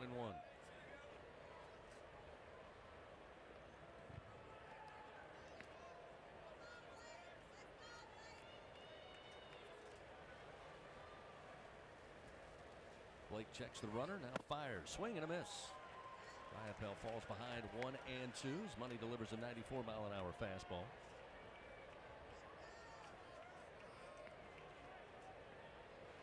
Florida took a 4-run lead in the 6th, added another in the 4th, and now 4 more here to lead by 9. This pitch low and inside will even the count now to the Florida catcher, 2-2.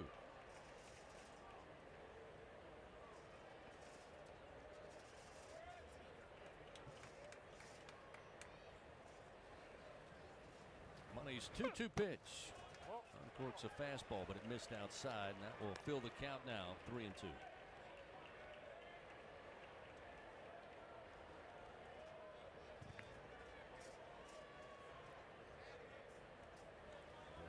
Rivera again will take his lead off of first. Still nobody out. Runner goes, payoff pitch, swing and a miss. Travinsky lost it. It's out in front of the plate. He just now sees it. And they'll say he's out. He's out. The first base was occupied. Yeah, that's right. Jeff Head was out there trying to let everybody know, but again, Riopel, he was going to try to get to first, and Travinsky hit him in the mid, then dropped right in front of home plate. He spun around and had no idea where the ball was, but nonetheless, it will put a runner down at second in Rivera, and that's just the first out. So still a lot more work to do for Blake Money. So that will likely go down. It should go down as a stolen base for Rivera since he was running on the pitch. So now we'll see Luke Heyman, the DH. Money to the right-hander. Popped him up. Left field way. Pearson going back, now coming in, coming over, makes the grab for the second out. That will keep Rivera at second base. So with 2 gone, we'll see Tyler Selnut, who now is one of just 2 Gators today without a hit. Heyman 0 for 4. Selnut coming to the plate 0 for 3. 12 runs on 11 hits. The Gators adding to their College World Series leading home runs here in 2023. Money fires. Fastball misses inside, 1-0. And again, no one in the College World Series this year had scored more than 6 runs until today, and Florida has doubled that total. Runner at second, 2 down.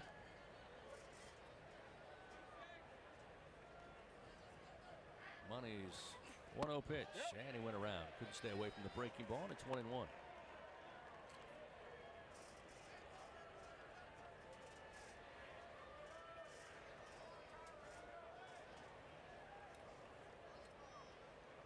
Runner at second, 2 out. Money's 1-1 pitch. Bouncer foul, third base side. Blake gets ahead, 1-2.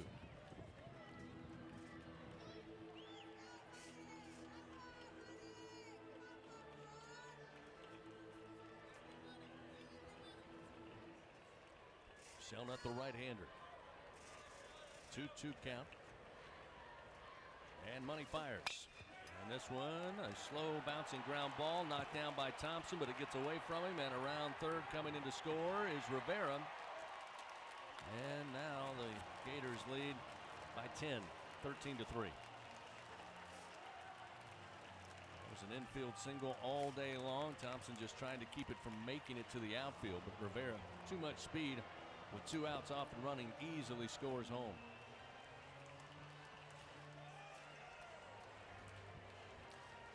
Now here's Ty Evans to the plate, who already has driven in 5 runs today. This would be a good one to have him move his feet a little bit.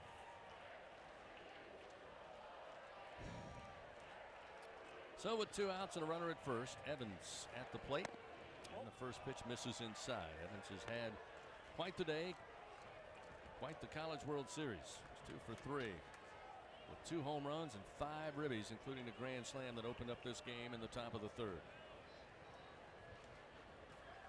1-0. Again misses inside. Slightly brushes him back, but not much. It's 2-0.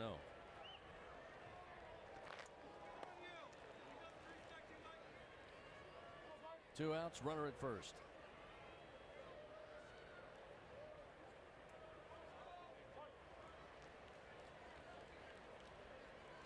Money looks in, and the 2-0 pitch down the middle. Off speed, make it 2-1.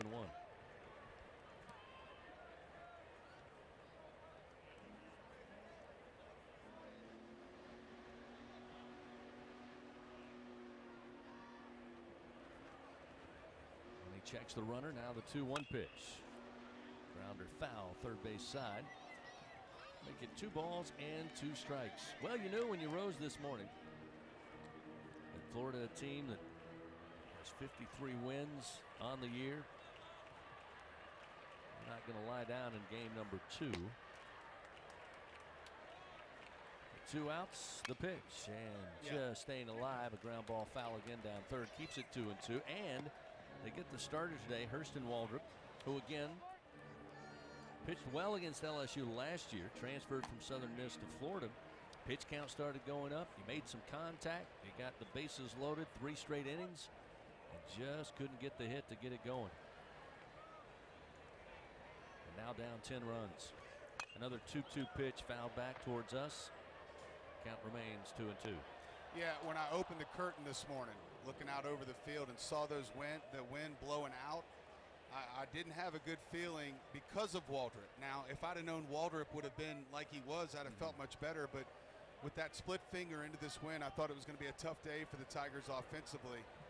I just didn't realize Florida would have such a great day offensively. Another 2-2 pitch misses inside. That'll fill the count now to Ty Evans. This Florida club is outstanding, to say the least. Remember that this is the team that won the SEC regular season championship. Knew it wouldn't be a cakewalk. 2 outs, runner at first, another payoff pitch, a breaking ball, check swing, right back to Money on a bouncer. He will take it, flip underhanded to Morgan, and that'll end the inning for the Florida Gators. But not before they add to an already big lead. They played 5 runs on 4 hits, 1 error by the Tigers. The Gators with 4 homers on the day, including a grand slam, and they lead 13-3 as we head now to the bottom of the 6th on the LSU Sports Radio Network. If you love them enough to turn off your music and pretend like their music is your music, This is Mommy's jam. then surely you'll check nhtsa.gov/the right seat to make sure they're in the right car seat. Let's play it again. Check today at nhtsa.gov/the right seat.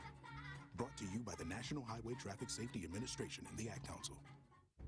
We always picture the SEC student athlete for their speed, their vertical, their agility, but it's time we picture them for more. For their campus voice, their community outreach, and for the simple fact that 20 years later, they're still someone's pride and joy. More than students, more than athletes. In the SEC, it just means more. Not completing high school is more of a social thing than it was an academic thing. Even though all these years have passed, I still had that longing to have my diploma. At age 30, Carissa finished her high school diploma. If you're even considering getting your high school diploma, you can do it. No one gets a diploma alone. If you're thinking of finishing your high school diploma, you have help. Find free adult education classes near you at finishyourdiploma.org. That's finishyourdiploma.org. Brought to you by the Dollar General Literacy Foundation and the Ad Council. Live from Omaha and the College World Series, this is the LSU Sports Radio Network. Bottom of the 6th inning, and to paraphrase, the Tigers have a long way to go and a shorter time to get there as they come to the plate. Tommy White swings and misses at the first offering from Ficarota, and it's 0-1. Tommy today, 1 for 3, did have an RBI single in the second. Time called as Ficarota started to begin his windup. I think the umpire did that. The public address announcer was. Yeah. What was that guy thinking? Right as he was starting to pitch. Here's the 0-1. Ground ball to third. Going to be scooped up easily by Halter. The throw a little high, but Caglione uses that frame to come up with it and apply the tag, and there's one gone. Florida 13 runs, 12 hits, 4 home runs, including a grand slam today. Played at 6 in the third, 5 in the 6th. They lead 13-3. And what's most concerning, I think, here is that Florida is using arms that they haven't had to use in the postseason at all, and their big-time arms would be ready for a game tomorrow. Trey Morgan swings, pops it up, foul out of play left side. And it's 0-1. This LSU pitching staff certainly, again, has been so solid in the first 6 games here. There's the 0-1 to Morgan, a called strike. He's behind 0-2. And again, those 3 errors loom so large. Yeah. And the Tigers have given up 12 hits, and as we said, 4 home runs. But a couple of those home runs don't happen. A couple of double play opportunities as that one's in the dirt, gets away from Morgan, that LSU was unable to convert. 6 unearned runs scored by Florida in this game. Yeah, but 8 have been earned. I mean, they've been hitting pretty well since that 3rd inning. So Morgan now looking at a 1-ball, 2-strike count with 1 out. Nobody on. The pitch stayed away, missed outside. 2-2. Bill, if this goes to game 3, do we know who will be the home team tomorrow? Florida will be the home team. Morgan ground ball to first. Caglione knocks it down with a body. He'll get it. Toss to Ficarota covering it first, and there's 2 out. Did they flip for it? No, Doug, that's a rule that they altered recently. In past years, there would have been a coin flip to determine the game 3 home team, but now they go by seeds. So the higher suddenly we go by seeds. Yeah, the higher seed. I mean, we haven't done that the whole tournament. Why not do it now in the higher championship seed series? gets to be the home team in games 1 and 3. Now to bring Gavin Dugas to the plate with 2 outs. And the first pitch called strike. It's 0-1. Picarota working quickly. The 0-1 way outside. 1 ball, 1 strike. 6 o'clock Central. Should there be a game 3 in this series coming up tomorrow? 1-1. Sails outside. 2-1.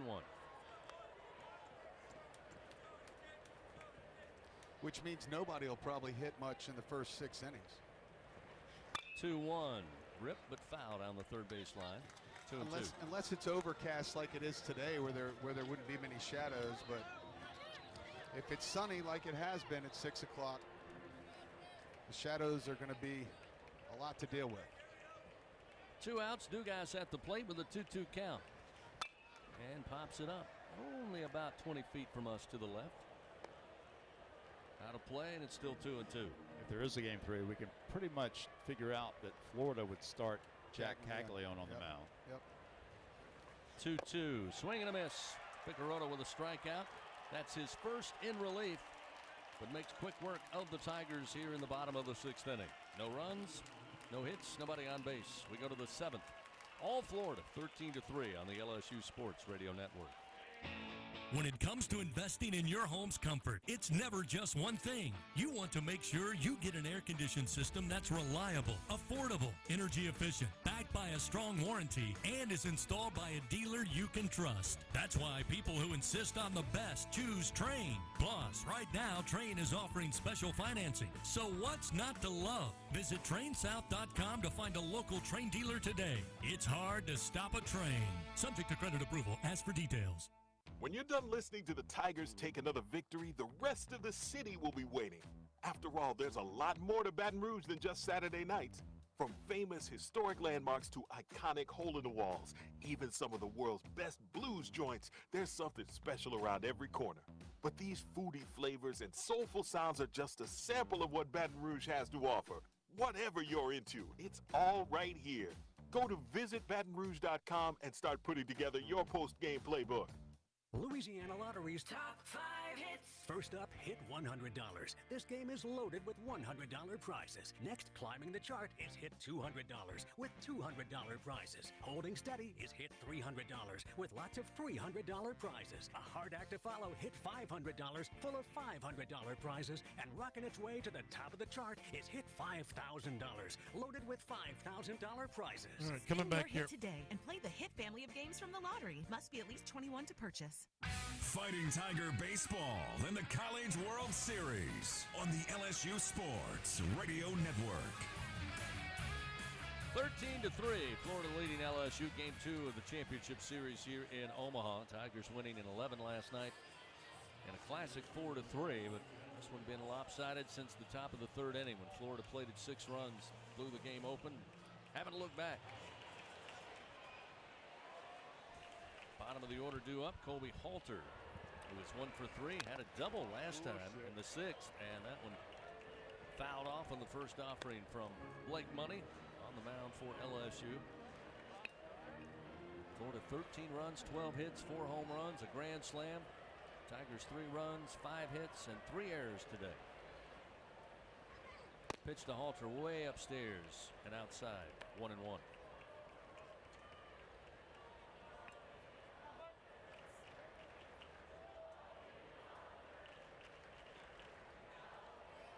Here's the 1-1 pitch. Swing and a miss. Money ahead now, 1-2. Waldrop went 2 1/3 in the start today for the Gators. Gave up 4 hits, 3 runs, all earned, 6 walks, 2 strikeouts, 2 hit by pitches. Here's the 1-2. Fouled left side out of play. Still 1 ball, 2 strikes. But again, the offense. The difference in this one for the Gators, Purnell would come in going inning and 2/3. No hits, no runs, 2 walks, no strikeouts. And he's handed the baseball off to Picarota, who's gone 2 innings so far, giving up just 1 hit. And has 1 strikeout. Another 1-2 pitch sails outside, make it 2-2 now to Halter. Love the fact that Cade Fisher and Brandon Neely, the Gators' 2 top relievers, each threw over 50 pitches last night. It was definitely an advantage for LSU today, but now those guys could come back tomorrow. 2-2 off speed, and it's lifted foul again off the bat of Halter. Out of play, and it's still 2-2.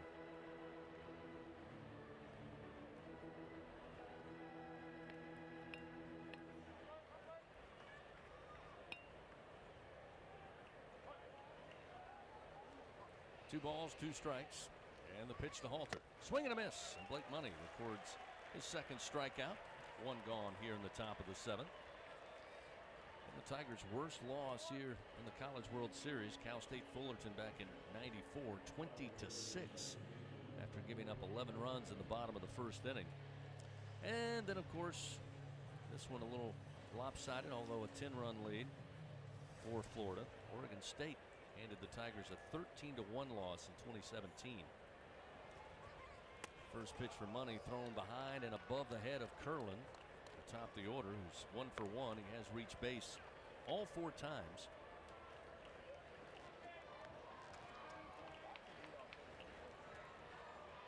One ball, no strikes. Curlin hit by a pitch twice, had a single and also a board on a walk. Breaking ball misses high, 2-0. That 1994 game you referenced actually was the last game for LSU greats Todd Walker and Russ Johnson. They were both first-round draft picks that year. 2-0 pitch, and Curlin swings and misses and make it 2-1. Is that the last time we've had 2 first-rounders in 1 year? Hate to put you on the spot. You know, I should know the answer right away because I have researched that. I'm trying to think with you. I'm going to double check. 2-1, breaking ball fouled back behind the plate into the seats. 2-2 the count now. I think that's it, Bill. I'll look that up just to make sure. 1 out, top of the 7th. Pitch to Curlin. In the air to left field. Rifle shot. Pearson circling. Can't get to it. It'll bounce in front of him just shy of the track. Curlin trying to get into second and will do so with a slide. And a 1-out double for Curlin. And he's reached base all 5 times. His first extra base hit of the day. Yeah, he's coming around to score in 3 of those occasions as well.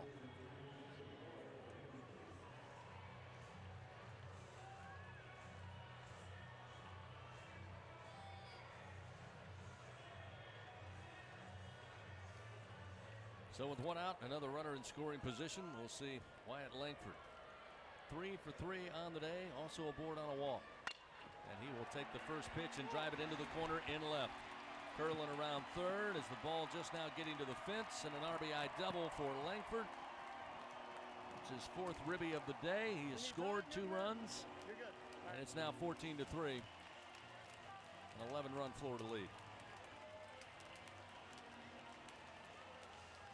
Well, without a miracle, we can expect a game 3 in this series tomorrow, and something tells me that there'll be some Tigers that remember what's happening right now. We certainly hope so, and come back to the park tomorrow. It's now Jay Johnson back out there as they have relievers ready in the pen. He'll make a pitching change. So going to go grab Christian Little here, it looks like. Pitching change powered by Sunshine, your hometown John Deere dealer in Louisiana. It's 14-3. Florida leading. 1 out. Runner at second here in the top of the 7th. Back after this on the LSU Sports Radio Network. Tiger fans, we're in the heat of the season. When you're powered by Sunshine, your hometown John Deere dealer in Louisiana, you're always on the winning team. Right now, take advantage of our home run offers on our tractor packages that include 0% financing. Visit us at sunequip.com. Some restrictions apply. See dealer for details. Offer ends June 30th, 2023. Albertsons is making shopping and saving easier than ever. Just For You deals is now Albertsons For You. It's everything you love about Just For You with all new perks. Get rewarded for just being you, including personalized deals, a free item every month, and even a treat on your birthday. With Albertsons For You, you earn points every time you shop and redeem them for discounts on groceries and more. Brand new Albertsons For You members receive $5 off their next $25 or more purchase just for signing up. Download the Albertsons app or simply update your existing mobile app to see your all new, all awesome perks. Albertsons, fresh foods, local flavors. Support your LSU Tigers with Hancock Whitney, the official bank of LSU athletics. From game day to the offseason, Hancock Whitney LSU credit and debit cards are a big win for any Tiger fan. Want to get your paws on these cards? Well, apply online or visit HancockWhitney.com/LSU. Hancock Whitney Bank, member FDIC. All accounts subject to credit approval. Terms and conditions may apply. Live from Omaha and the College World Series, this is the LSU Sports Radio Network. 14-3. Florida putting it on LSU here at Game 2 of the title series. 1 out, top of the 7th. Tigers once again call upon the bullpen. We'll see the first outing here in Omaha by Christian Little, the right-hander. Comes in, the runner at second. And again, just 1 out. Christian Little making his first appearance of the NCAA tournament this year, although he is a veteran of the College World Series. He made 2 starts for Vanderbilt back in the 2021 CWS. This season, he's 2-2 with a 7.09 ERA, 19th appearance, his 11th in relief. 33 innings for Little. He's allowed 28 hits, 26 earned runs, 27 walks, 41 strikeouts. So we'll see Jack Caglione, a left-hander, Little the right-hander. Comes set, checks the runner at second. And now we'll turn and look back the runner as Dugas made his way back to the second base bag. But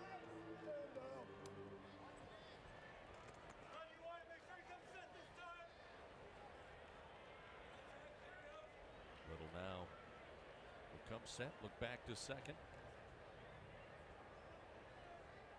And now the pitch to the plate. Caglione swings, fouls it back, and it's 0-1. Well, as we've mentioned today, all knew it would be a launching pad. Rarely is here since moving the ballpark downtown.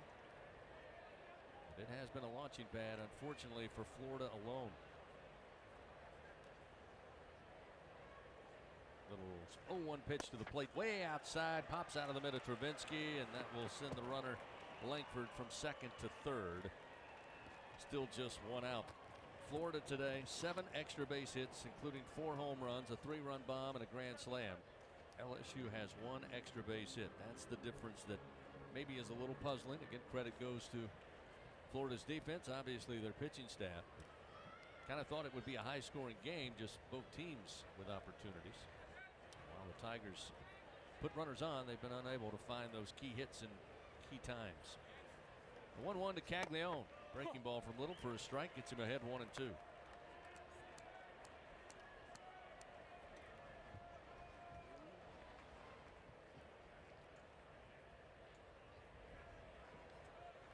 Caglione 2 for 4 today. And he'll ground this one towards first. Morgan has to backpedal, field it, tossed a little, covering it first. And they'll get the second out of the inning, but Florida brings in the run. Langford from third. It's now 15-3.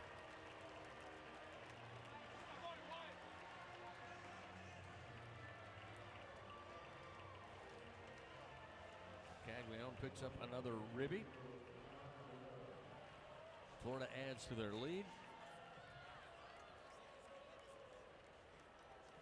And now we'll see Rivera. Breaking ball from Little, in for a strike, and it's 0-1. Rivera, the shortstop, 1 for 4, had a RBI single, but who didn't by the Gators in the 3rd inning? Got aboard on an error and scored last time. Here's a worm-burning base hit into left field. Right between White and Thompson. Second hit of the game, second hit of this series against the Tigers. That is the 15th hit of the game for the Gators.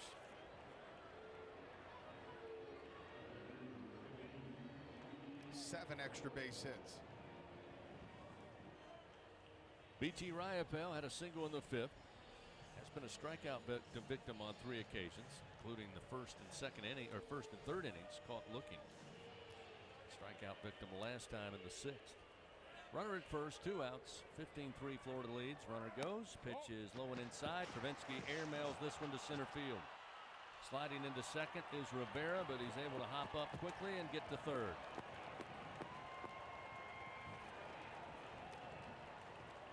Well, as well as LSU has played in all of the previous 6 games, just about everything that could go wrong has gone wrong today. Just get it out of your system now. How about Florida stealing with a 12-run lead? Pitch is high from Little to Riopel. Will make it 2-0. Yeah, it certainly wasn't to stay out of the double play. There's 2 outs. I think LSU should remember that too for tomorrow. I mean, I've been saying somebody should move some feet in that batter's box. 2-0. Misses high. Now 3 balls, no strikes to BT Riopel.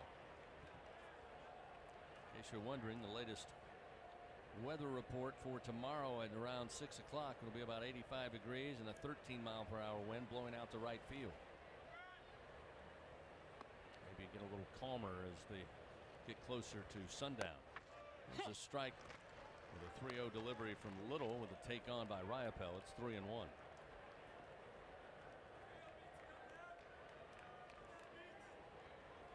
(15-3), Florida leads. With 2 outs, the 3-1 pitch. Strike at the letters. That will fill the count 3-2.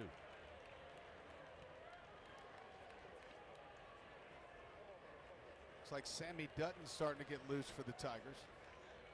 Runner at third with 2 outs. And the pitch. Low and inside, ball 4.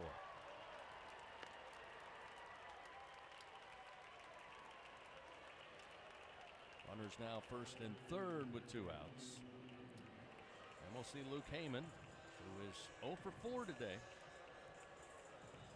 Did reach on a fielder's choice in the third and scored a run. Strikeout and a couple of flyouts.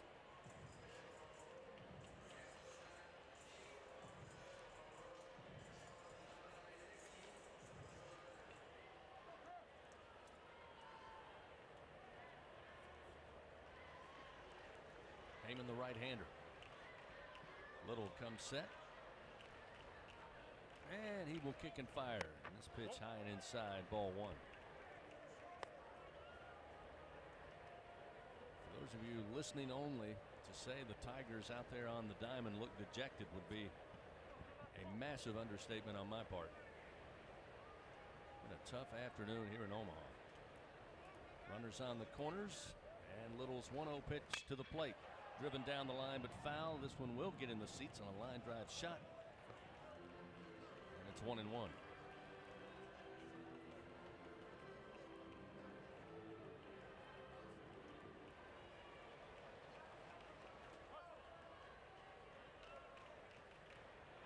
One ball, 1 strike. Little fires short of the plate, gets away from Travinski, and Travinski will chase it down quickly. And what looked dangerous for a moment will keep Rivera at third. 2-1 now, the count to Heyman.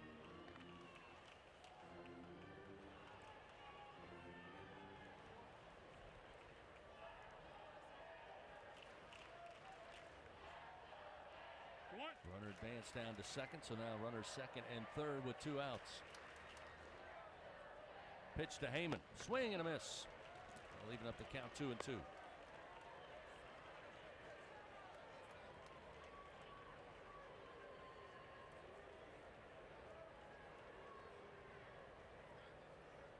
Two outs, and Little with an even count.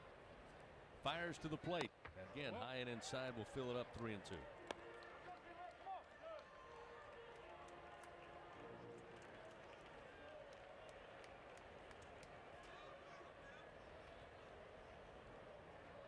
So a payoff pitch to come with first base open here and 2 down.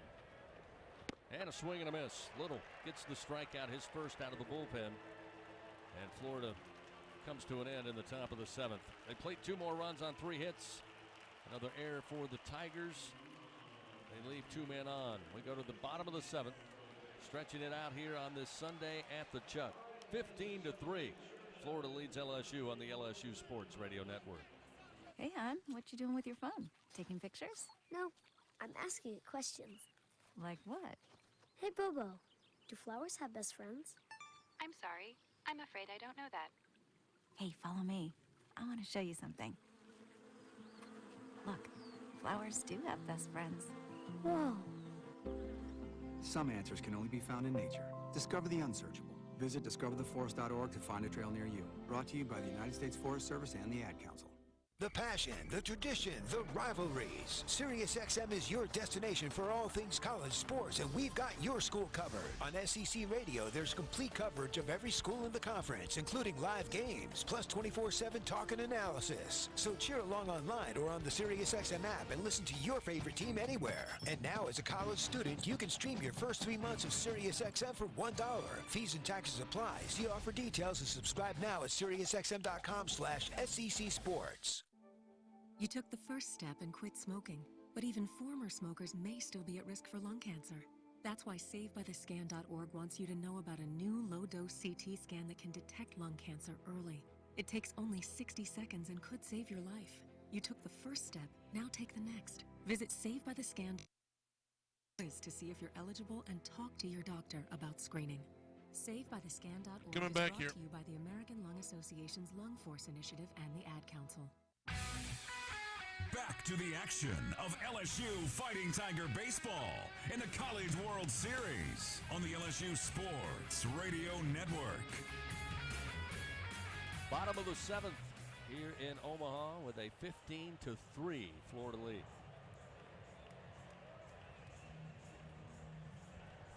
Majority of contests here since this tournament began have been close. They have been nail biters. Not the case today. Most runs scored by any team so far had been 6 runs. TCU and LSU had done it on 2 occasions, but Florida raises the bar here. There's a second called strike to Beloso. It's 0-2 as Cade leads off the inning. It'll be Beloso, Travinsky, and Joe Baer, barring any pinch hitters. Picarota fires, low and inside. That'll make it 1 ball, 2 strikes.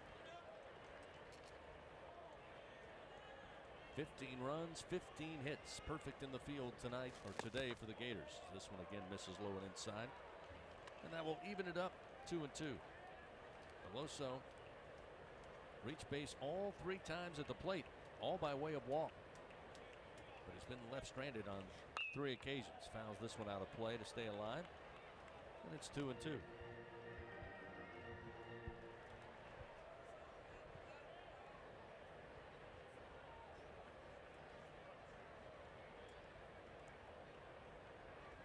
Two pitch. Beloso puts this one into shallow left center field. Coming in on the run is Shelnut, and the left fielder will have it for the first out of the inning. Last night in that thrilling 4-3 extra inning affair, LSU getting the win. It was over 25,000.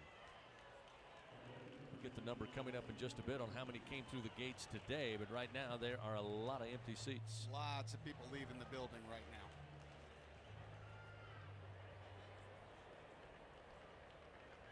Hayden Travinsky to the plate, and the first pitch, ground ball to third. Again, going to be scooped up by Halter. The long throw to first in time for the second out.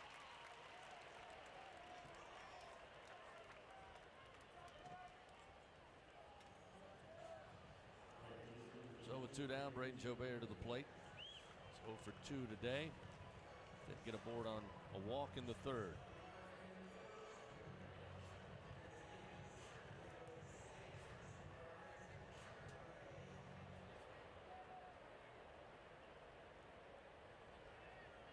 Pitch to Jobert, missed high, 1-0.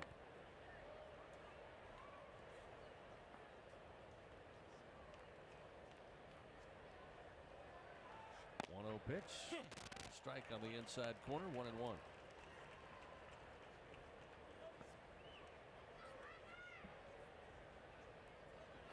One pitch, swing and a miss. Jobert behind in the count, 1-2.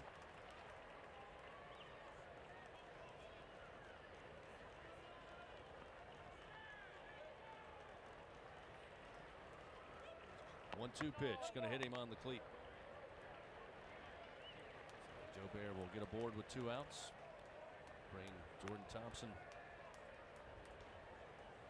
to the plate.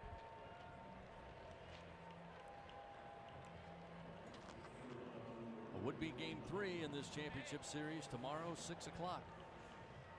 First day game today for the Tigers. They've played at 6 since arriving here. And to say the least, it has not gone well.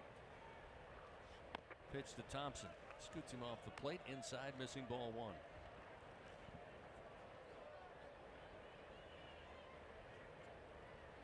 Thompson 0 for 3 today with a strikeout. Did get a good contact on a couple of swings out to left field. There's a swing and a miss, and it's 1-1.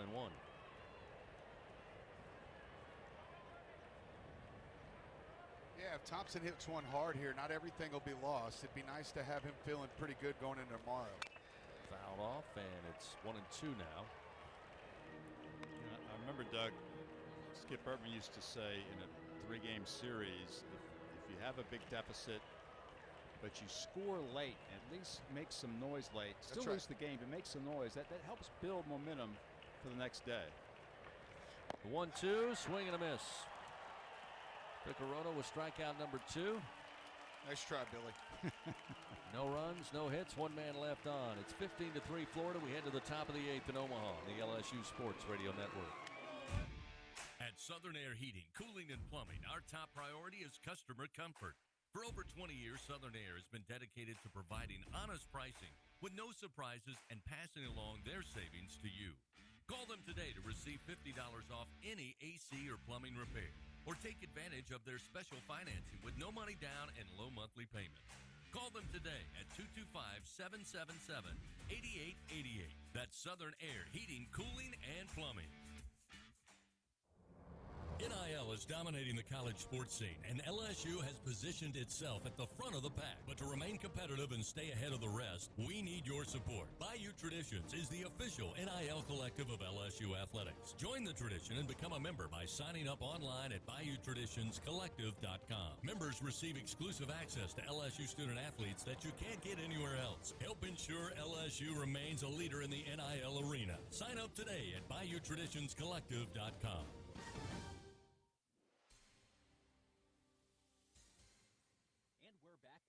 Breaking news. Coke Zero Sugar might be the best Coke ever. That's right, Jim. Coke Zero Sugar is a must-try for any Coke fan, so make sure you...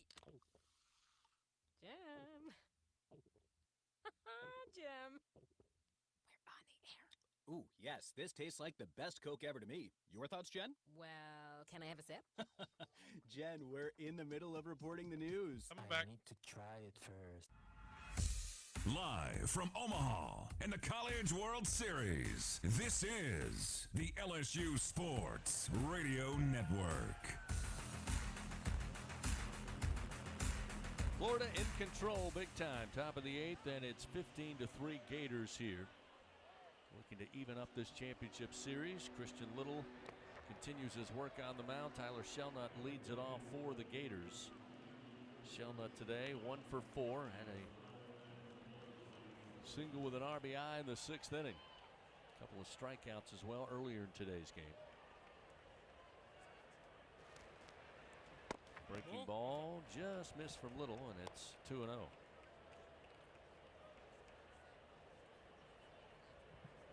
A couple of defensive changes for LSU. Little fires and missed inside. Make it 3 balls, no strikes.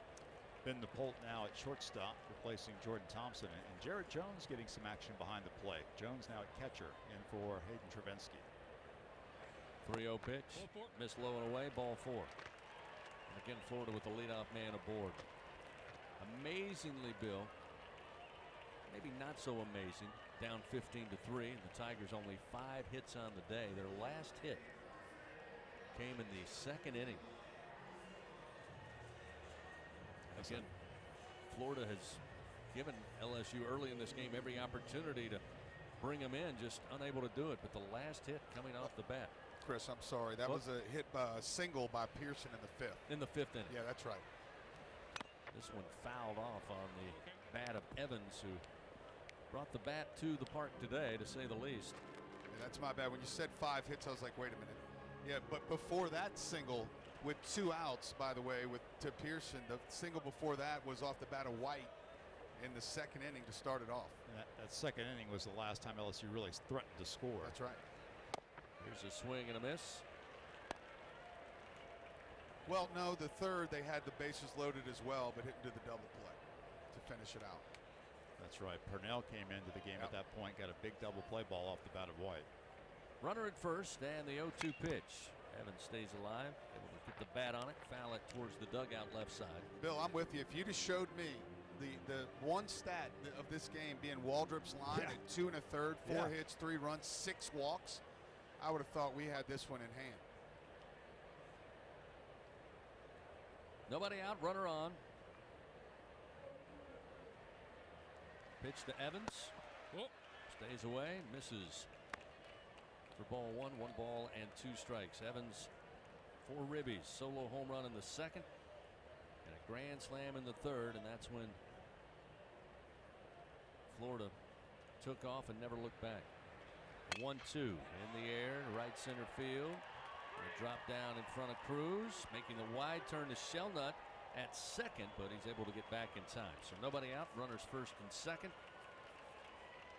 A walk and a single. As relentless an offensive approach as you could possibly ask for if you're Kevin O'Sullivan. His team has responded today. Again, though, Bill, very unique situation in this championship series when you have a team with their back against the wall, especially a team as salty as the Florida Gators. Everyone knew that this, again, was not going to be an easy task for LSU today. Runners first and second, and the delivery now to Halter misses low, and it's 1 ball and no strikes. And remember, coming into the series, this championship series, LSU had played 2 more games than Florida had. So naturally the Tigers staff had been taxed a lot more. This one sails way outside as Little lost the grip, and it's 2-0 now to Halter, who's 1 for 4 in the 9 spot. Still nobody out, 2 men on, and the top of the order that has mashed today, waiting in the wings. This one low and inside, it's ball 3. And Sammy Dutton is ready to go. He's been warming up now for about an inning and a half. And I can promise Jay Johnson's not going to watch many more free passes. So with nobody out, 2 men on, here's the 3-0. That one gets a strike to make it 3-1.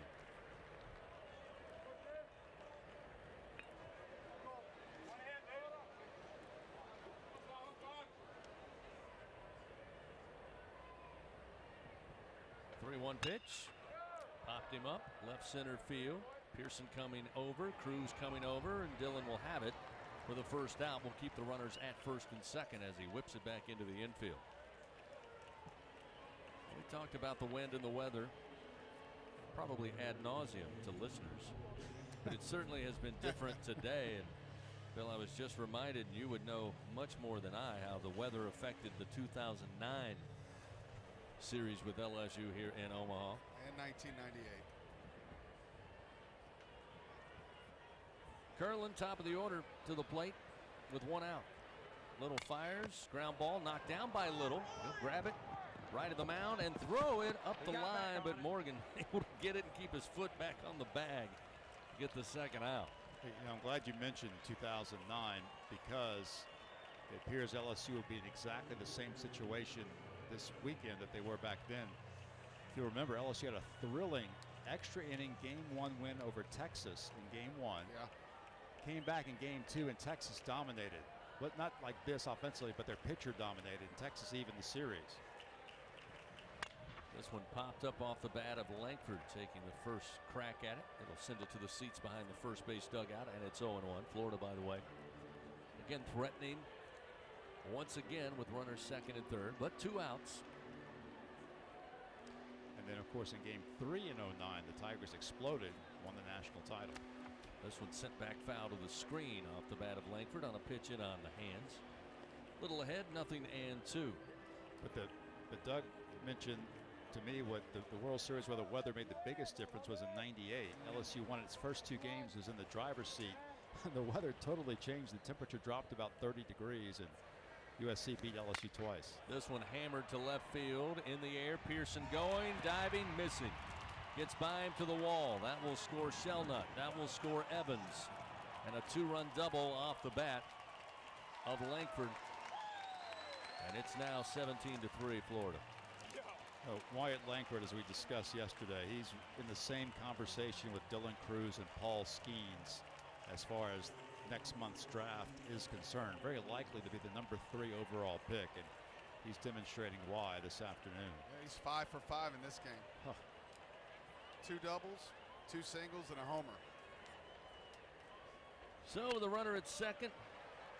Caglione pops it up on the first offering, but it will get out of play. It's 0-1. Caglione 2 for 5. As we mentioned, expected he will be the starter tomorrow in Game 3 for the Gators. Two-way player and has done it successful all season long. Little's 0-1 pitch. Mile high in the air. Joe Baird going back to the track, to the wall, and it is gone. Another 2-run bomb. Caglione, second home run of the game. That makes it 19-3. Waste them all. Just waste all those runs before tomorrow.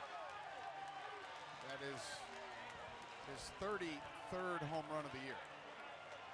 And I bet that launch angle was also pretty close to 51 degrees. That ball was straight up in the air.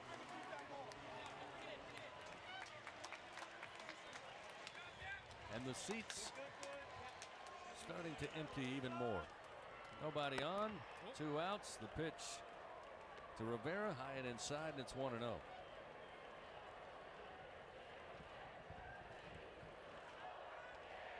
1-0 delivery, swing and a miss. 1 ball, 1 strike. Rivera today 2 for 5 after going 0 for 5 last night. 1-1, chopper towards short. Ben Napolt in at shortstop, whips it to Morgan. Great stretch. Did he hold on? He did for out number 3. But another 4-run inning for the Gators. They've scored in all but 2 frames here today. Riding high, 19-3. They lead the Tigers. We head to the bottom of the 8th on the LSU Sports Radio Network. Are our love bugs and companions. They are our pets, our family, and they make life better. When we face unexpected challenges, so do our pets. That's why we're on a mission to support people and their pets. Whether donating a bag of kibble, sharing an Instagram post of a lost cat, or welcoming a foster pet into your home, every bit of kindness counts. Visit petsandpeopletogether.org to learn how to be a helper in your community. Brought to you by Maddie's Fund, the Humane Society of the United States, and the Ad Council. We always picture the SEC student athlete for their speed, their vertical, their agility, but it's time we picture them for more. For their campus voice, their community outreach, and for the simple fact that 20 years later, they're still someone's pride and joy. More than students, more than athletes. In the SEC, it just means more. Hi, we're the Goo Goo Dolls. We're fortunate that our daughters have what they need to grow and learn. But that isn't the case for nearly 13 million kids in the U.S. that struggle with hunger. Childhood hunger is a heartbreaking reality that Feeding America is working to change. Each year, the Feeding America network of food banks rescues billions of pounds of good food that would have gone to waste and provides it to families and children in need. You can help kids in need in your community by visiting feedingamerica.org. Brought to you by Feeding America and the Ad Council. The excitement of Omaha and the College World Series. Back to the action on the LSU Sports Radio Network. 19-3. Florida leading LSU game 2 of the title series. 19 runs, 18 hits, 5 home runs. It's been all Gators. Josh Pearson leads it off, and the first pitch he will swing, pop it up, foul territory, left field way, and find its way to the seats. And it's 0-1. We mentioned there in the top half of the 8th. Tigers only 5 hits today, and Pearson the last to do so in the 5th. Popped him up. First baseman Caglione calling for it. Now eventually Curlin, the second baseman, makes the play for out number 1. But that last hit for the Tigers coming back in the 5th inning seems like forever ago. Yeah. Yep. Sure does. We'll see Paxton Kling at the plate now. He's going to pinch hit for Cruz. So Paxton Kling, who most people Rightly so. Feel like he will be the heir apparent in center field next year. Will come in and bat for Cruz, top the order. The first pitch inside for ball 1, 1-0. 90th plate appearance for Kling on the year. Kling 0 for 2 here in the College World Series. A couple of bats. There's a swing and a miss, and it's 1-1.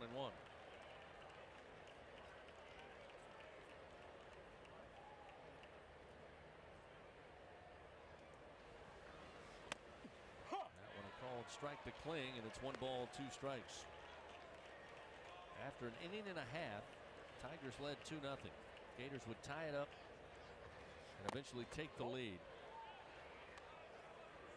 Actually, it was a 1-1 game, then a 2-1 game, 3-1 game, then 6 runs in the top of the third.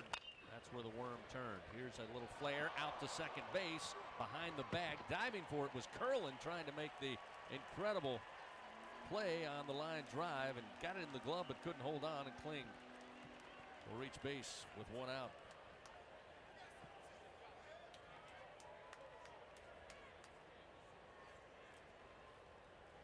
Looks like we'll have another pinch hitter as Tommy White will be lifted for Jack Merrifield.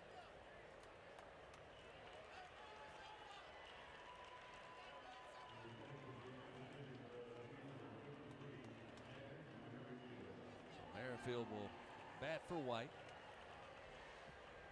10th plate appearance of the year for Jack, and he will send this one to left field. But going back is Shelnut. He will have it for the second out of the inning. Kling back to first.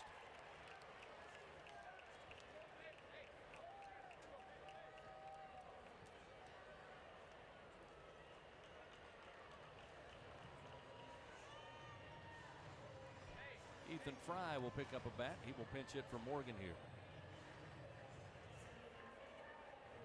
Fry, another true freshman, expected to have a great career in the purple and gold.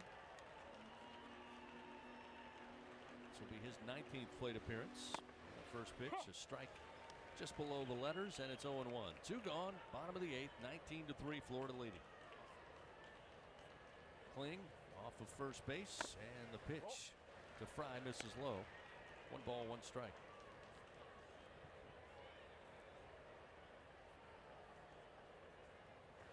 The 1-1 foul towards the dugout, third base side. 1 ball, 2 strikes. The Gators with a run in the second, 6 in the third, another run in the fourth, 5 in the sixth, 2 in the seventh, and 4 in the 8th inning.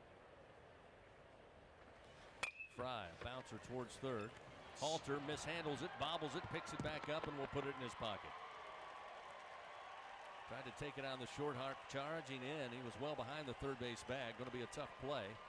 But he's made several so far here in today's game. But that one will benefit the Tigers. Now runners first and second with 2 out.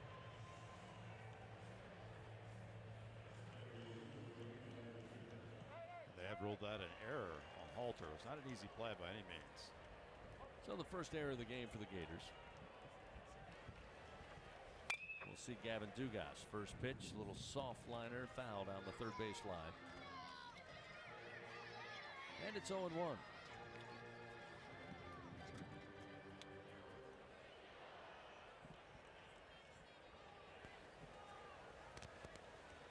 Runners first and second with 2 outs. Ficarota fires, and another bouncer towards third, this time handled by Halter. And they will apply the tag as Kling was trying to get to third. Got to review that. And the third base umpire, got to review it. Angel Campos, was clear that the tag was applied. Yeah, they're going to review that. I mean, you have to. Which would have been, as it stands, the third out of the inning, but Jay Johnson is on his way out to Jeff Head here. Now I heard Campos say, I've got a tag here.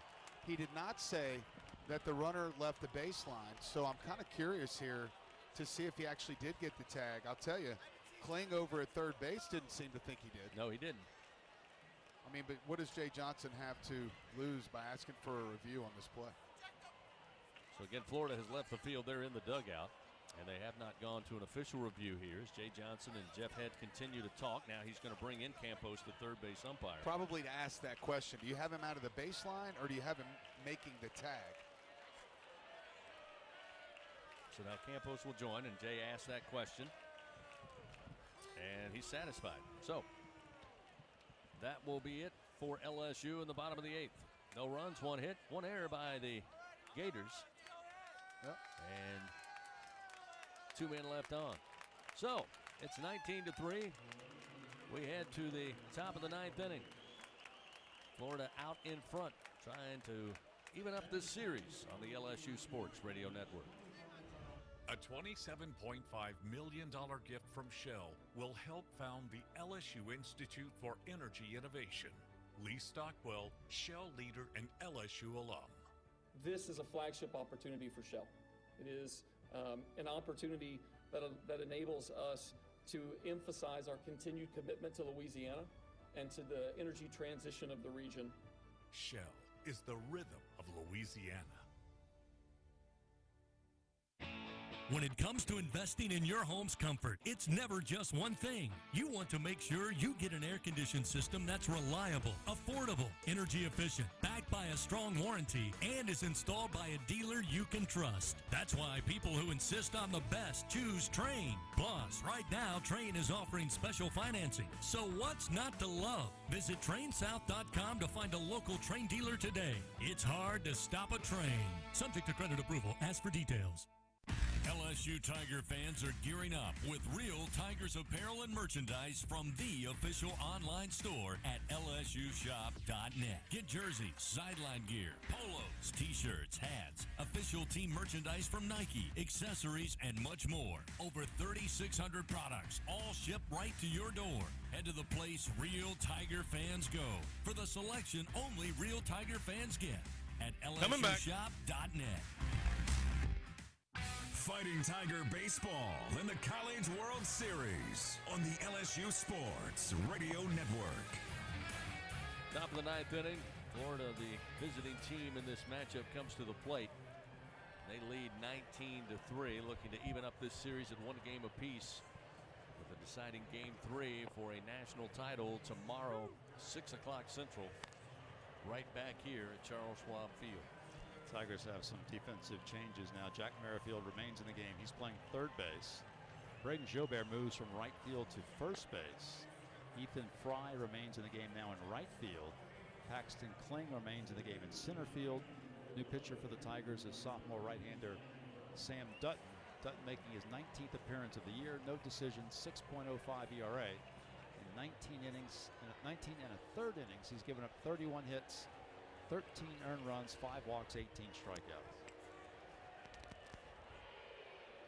Gators will have B.T. Riopel at the plate. First pitch to the left-hander is a breaking ball for a strike from Dutton, and it's 0-1.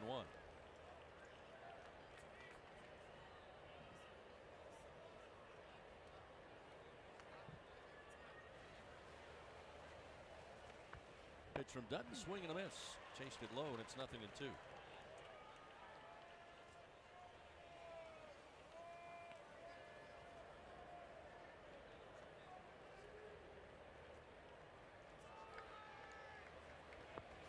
Pitch on the way, swung on, and it's lifted foul out of play to the left. 0-2 the count to B.T. Riopel. Here we go, slamming Sammy. Got a little quick 3 up, 3 down The here. 0-2 launched in the air to center field. Paxton Kling on his horse, going back to the track, to the wall, and this one's gone. Another round tripper for Florida. That'll make it an even 20-3. The Gators lead.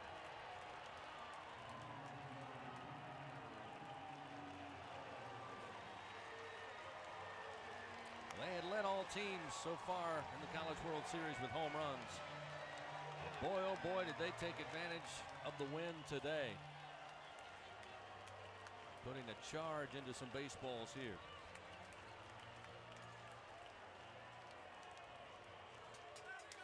0-2 count, and a shot over the 408 sign in straightaway center. And now we'll have a pinch hitter come in for the Gators. It will be number 32, Tucker Talbot, redshirt sophomore out of Atlantic Beach, Florida.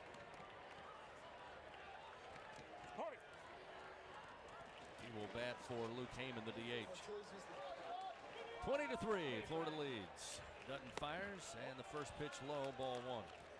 What's the record for home runs in a game? Is it 8? I was on the team that set that record at 8. That was 6 by the Gators today. The LSU hit 8 homers in a game you pitched in back in 1998. First game of the 98 series against USC. The Tigers hit 8 home runs in a 12-10 win. 2-0 delivery and swung on, lifted foul by Talbot. Giving a look is Joe Bear from first base, but it will get out of play, and it's 2-1. It's been a while since Sam Dutton's pitched in a game. Last time he pitched was in the SEC tournament against Texas A&M on May 26th. Yeah, you know, all these kids today, Collins and Dutton, Christian Little, you can't expect much from them, having been on the bench for 5-6 weeks. 2-1 pitch misses low. It's 3-1. But at the end of the day, they have served their purpose. They've eaten up all these bad innings today to give the Tigers, other pitchers, Hurd and others, some time off, especially Riley Cooper. Swing and a miss by Talbot, and it's 3-2. Nobody out. 20-3. Florida leads. Payoff pitch, swing and a miss. Talbot down on strikes as Dutton records his first strikeout in relief. 1 gone here in the top half of the 9th inning.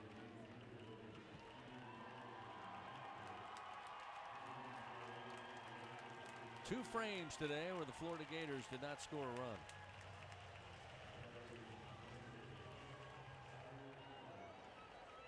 Four of the innings with big crooked numbers. Shelnut stands in. Left fielder takes the first pitch, misses for ball 1. Chris, you did ask me earlier the last time the Tigers committed 4 errors in a game. It did happen earlier this year. 1-0, swing and a miss. Shelnut evens it up now, 1-1. Tigers had 4 errors in a win over McNeese on May 16th.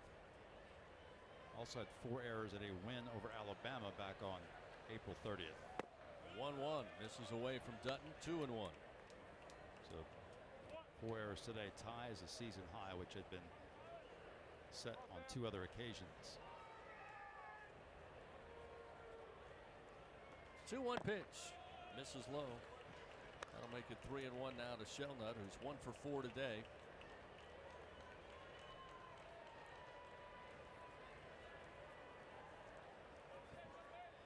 Three-1 pitch, up the middle, base hit. Hit number 20 on the day. Second poke for Shelnut today. And with 1 out, Florida has a runner aboard. Doug, I'm going to think positively by referencing another game in which you pitched. I think I know where you're going here, Bill. 1997, final weekend of the regular season, LSU at Alabama. Tigers playing for the SEC regular season title. Alabama wins game 1. Alabama wins game 2, 28-2. 28-2. Tigers come back the next day, win game 3, and clinch the SEC title. That's right. I like how he reminded you twice in that final score.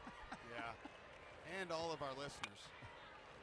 Another pinch hitter comes in with 1 out and a runner on here in the top of the 9th, with Florida leading 20-3. But the rest of the story is Doug did pitch in the 28-2 game, but he came back the next day and pitched in the game the Tigers won. Matt Prevesk, a left-hander at the plate. Dutton delivers, missing low, 1 ball and 1 strike. Prevesk batting for the 42nd time this year for the Gators. Yes, I did start the 28-2 game, and I am the pitcher of record and the worst margin of defeat in LSU baseball history. Runner at first, 1 down. Pitch to Prevesk. This is a base hit, roped to right field. Shelnut will stop at second. Now Ethan Fry mishandled it. Went through his legs, got by his glove all the way to the wall. That will score Shelnut. And into third base goes Prevesk. It's 21-3 Florida.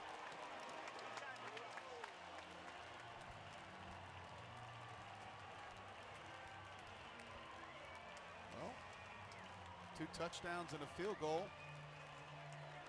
Now we need a 2-point conversion, wouldn't we?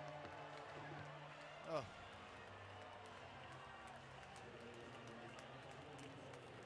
21 runs, 21 hits. Now 5 errors for the Tigers, which is a season high. Like I said, man, get it out of your system. All the errors, all the bad plays. First pitch to Kobe Halters, fouled off. Rolls up the third base line. It's 0-1.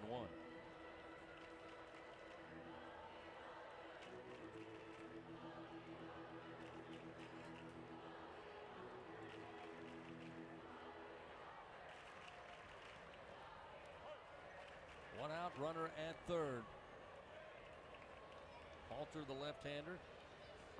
Pitch from Dutton.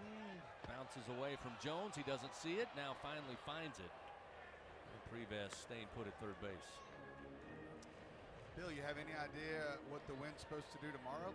Well, Chris gave us the weather report a little earlier. I think you had exited the room briefly. It's supposed to be sunny. Winds at 13 miles per hour. Coming in from the north. Yeah.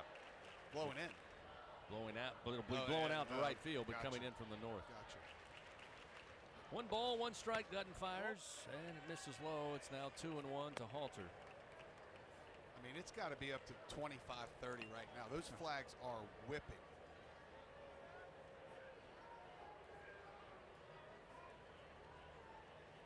Dutton fires the 2-1. In the air, center field, shallow, and going to drop down in front of Kling, and that will bring Privas in. It's now 22-3 Florida. Halter with his second hit of the day.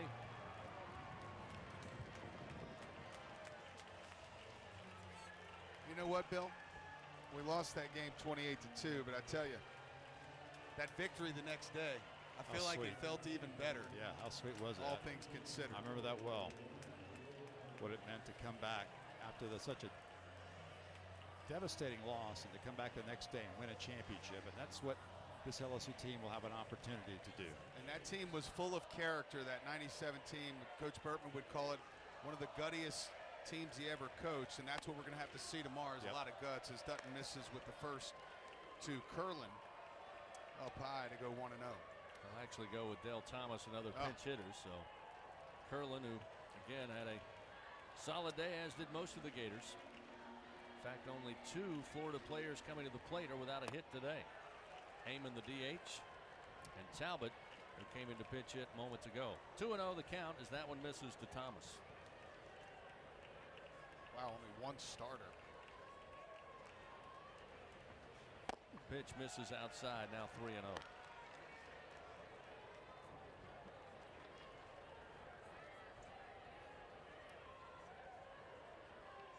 Another crooked number put up by Florida here in the top of the 9th.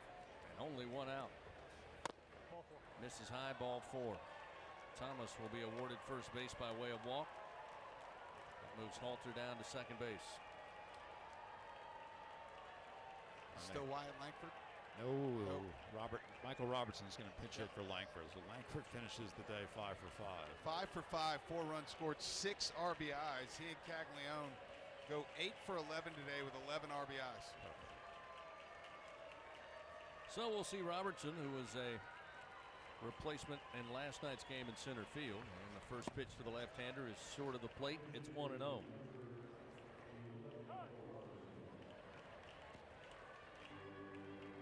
Robertson went 0 for 1 in his only at bat in last night's game. Time called. Jones went out to visit with Dutton quickly.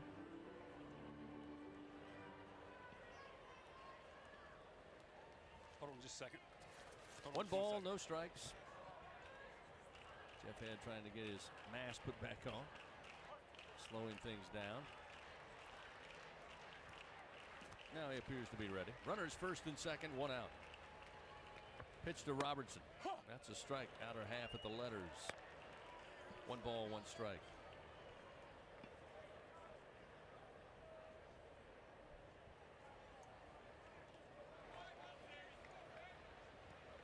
One from Dutton outside. 2-1.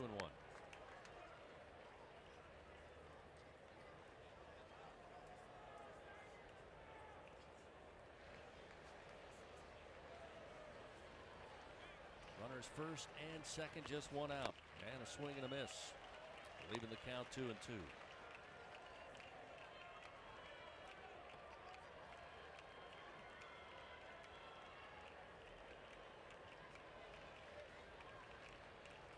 Dutton from the stretch. The 2-2 count. And the pitch misses low. Fills it up 3-2.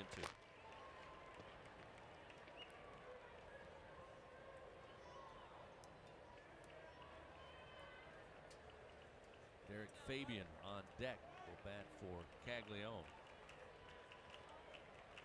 Robertson, the pinch hitter. Payoff pitch, slam down the line and right, but into the seats. Keeps it 3 balls and 2 strikes. Fabian also came in late last night. Went 0 for 1 for the Gators.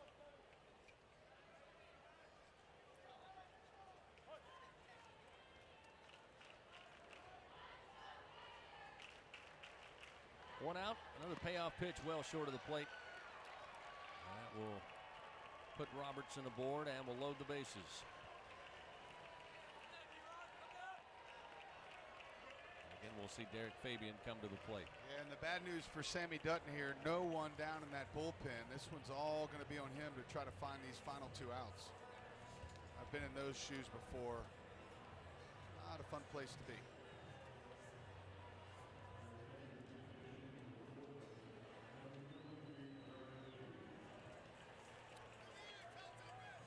So Fabian, a right-handed hitter. 38th plate appearance of the year. He's batting .270 on the season. Has the bases loaded and 1 out. Dutton fires, and there's a strike to make it 0-1.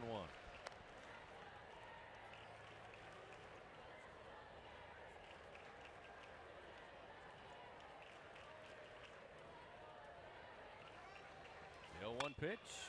In the air, left center field, base hit. That will score Halter. That will score Thomas. That will make it 24-3 Florida. Still 1 out. Runners first and second.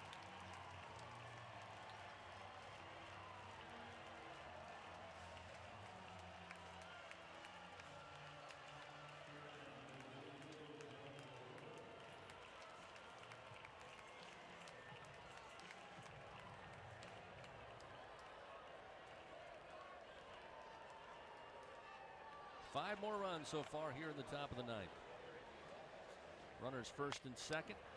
Popped up on the first offering. Rivera will send it back behind the screen as Jones gave it a look, but it's out of play, and it's 0-1.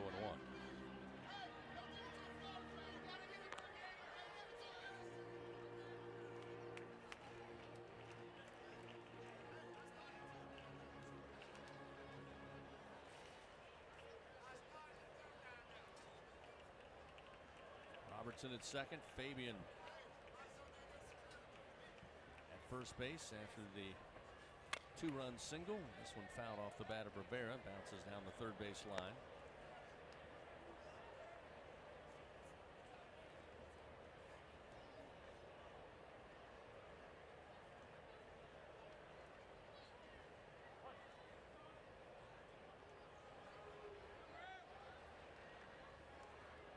The 0-2 from Dutton. Swing and a miss. And Dutton with the breaking ball gets his second strikeout. And we see the second out of the inning here in the top of the 9th.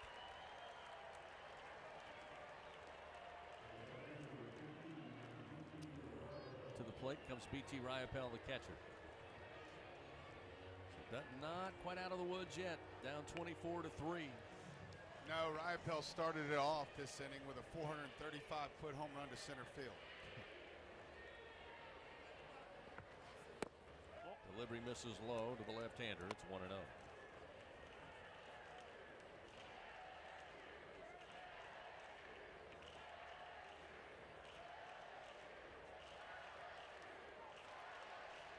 One ball, no strikes. Runners first and second. Dutton delivers. Strike on the outer half, and it's 1-1. Ryapel 2 for 5 today. Base hit in the 5th after striking out. Looking his first 2 at bats in the 1st and 3rd. He had a single in the 5th. Struck out again in the 6th.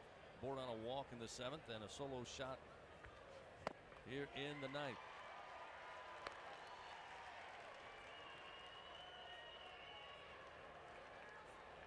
Swing and a miss makes it 1-2. 2 outs, runners first and second. Sam Dutton from the stretch. The right-hander fires, and another swing and a miss. Riopelle down on strikes for the 4th time today. But more damage done to add insult to injury. 5 runs, 5 hits, another error by the Tigers. The Gators leave 2 men on, and they lead 24-3 as we head to the bottom of the 9th on the LSU Sports Radio Network.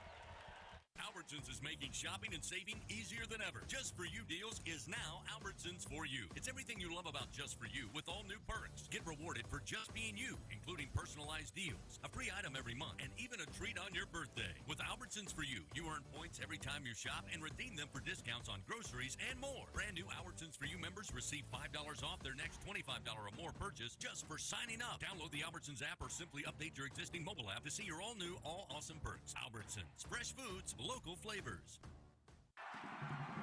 Support your LSU Tigers with Hancock Whitney, the official bank of LSU athletics.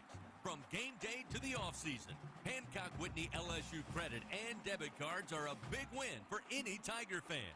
Want to get your paws on these cards? Well, apply online or visit HancockWhitney.com/LSU. Hancock Whitney Bank, member FDIC. All accounts subject to credit approval. Terms and conditions may apply. It takes true grit to wake up every morning dedicated to a higher standard of work. At H&E Equipment Services, we're leveraging our national fleet of equipment with a local approach, working closely with customers to understand their needs and provide them reliability, fair prices, and the support of a first-class service team. We're an equipment company, run by equipment people. Where others stop, we continue. H&E Equipment Services. All right, coming back the here. higher standard in equipment rentals, sales, parts, and service. Live from Omaha and the College World Series, this is the LSU Sports Radio Network. Final 3 outs for the Tigers, down 21 runs, 24-3, Florida leading. Looking to even up this title series. Cade Beloso will lead it off, and it's a bouncer towards first. Going to be handled by Fabian, who took over there. He will flip it to Figueroa, and that will retire Beloso. 1 out.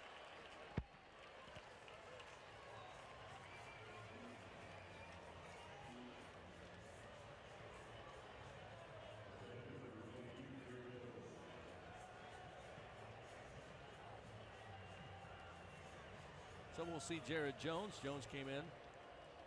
Catch for the Tigers late in this one. First delivery misses outside. Jones takes his second at bat here in Omaha.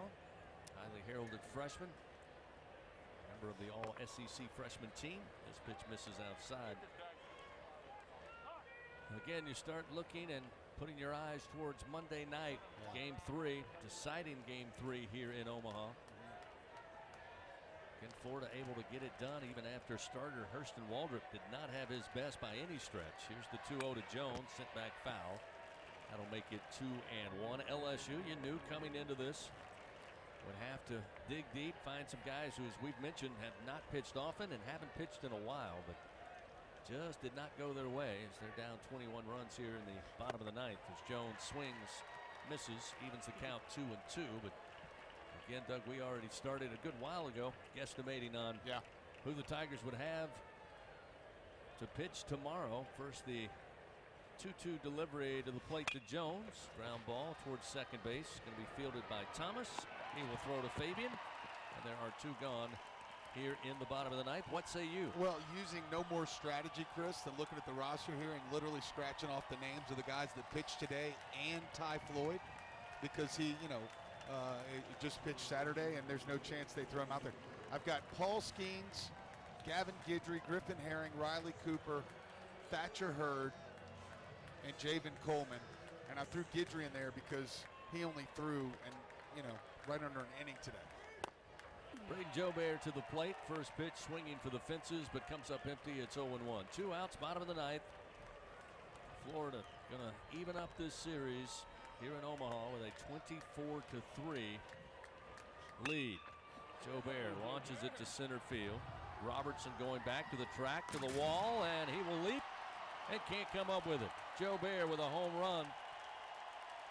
Leaves the Tiger fans remaining here at the Chuck, celebrating a little, as that will make it 24-4 as Joe Bear able to get his first hit of the day. Yeah, his 13th home run of the year, went 421 feet, left the bat at 102 miles an hour. That ball was touched.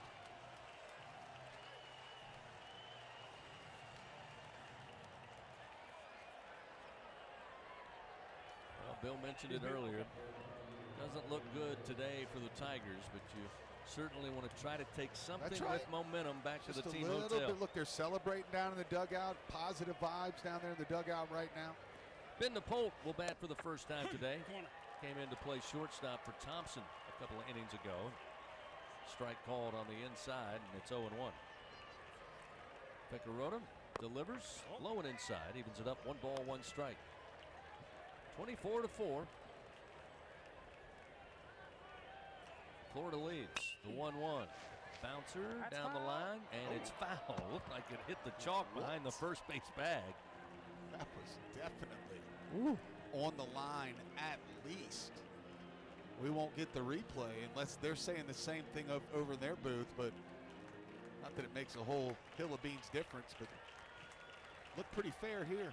Foul ball makes it 1-2. Napolt comes back to the plate with 2 outs. That one missed inside at the hands, make it 2-2. Napolt batting for the 43rd time this season. With 2 down here in the bottom of the 9th. The pitch, another foul tapper towards the first base dugout.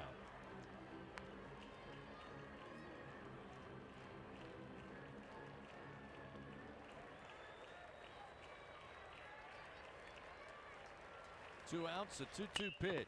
Back up the middle, comes off the leg of Picarota. The pitcher, he's trying to get to first. The throw coming from Fabian, and they make the play for out number 3. And the Gators, indeed, with a blast today on Sunday. Even up this series 1 game apiece. The final 24-4. Florida with the win. The Tigers now must regroup. They'll have a chance tomorrow at 6 o'clock Central Time in a deciding Game 3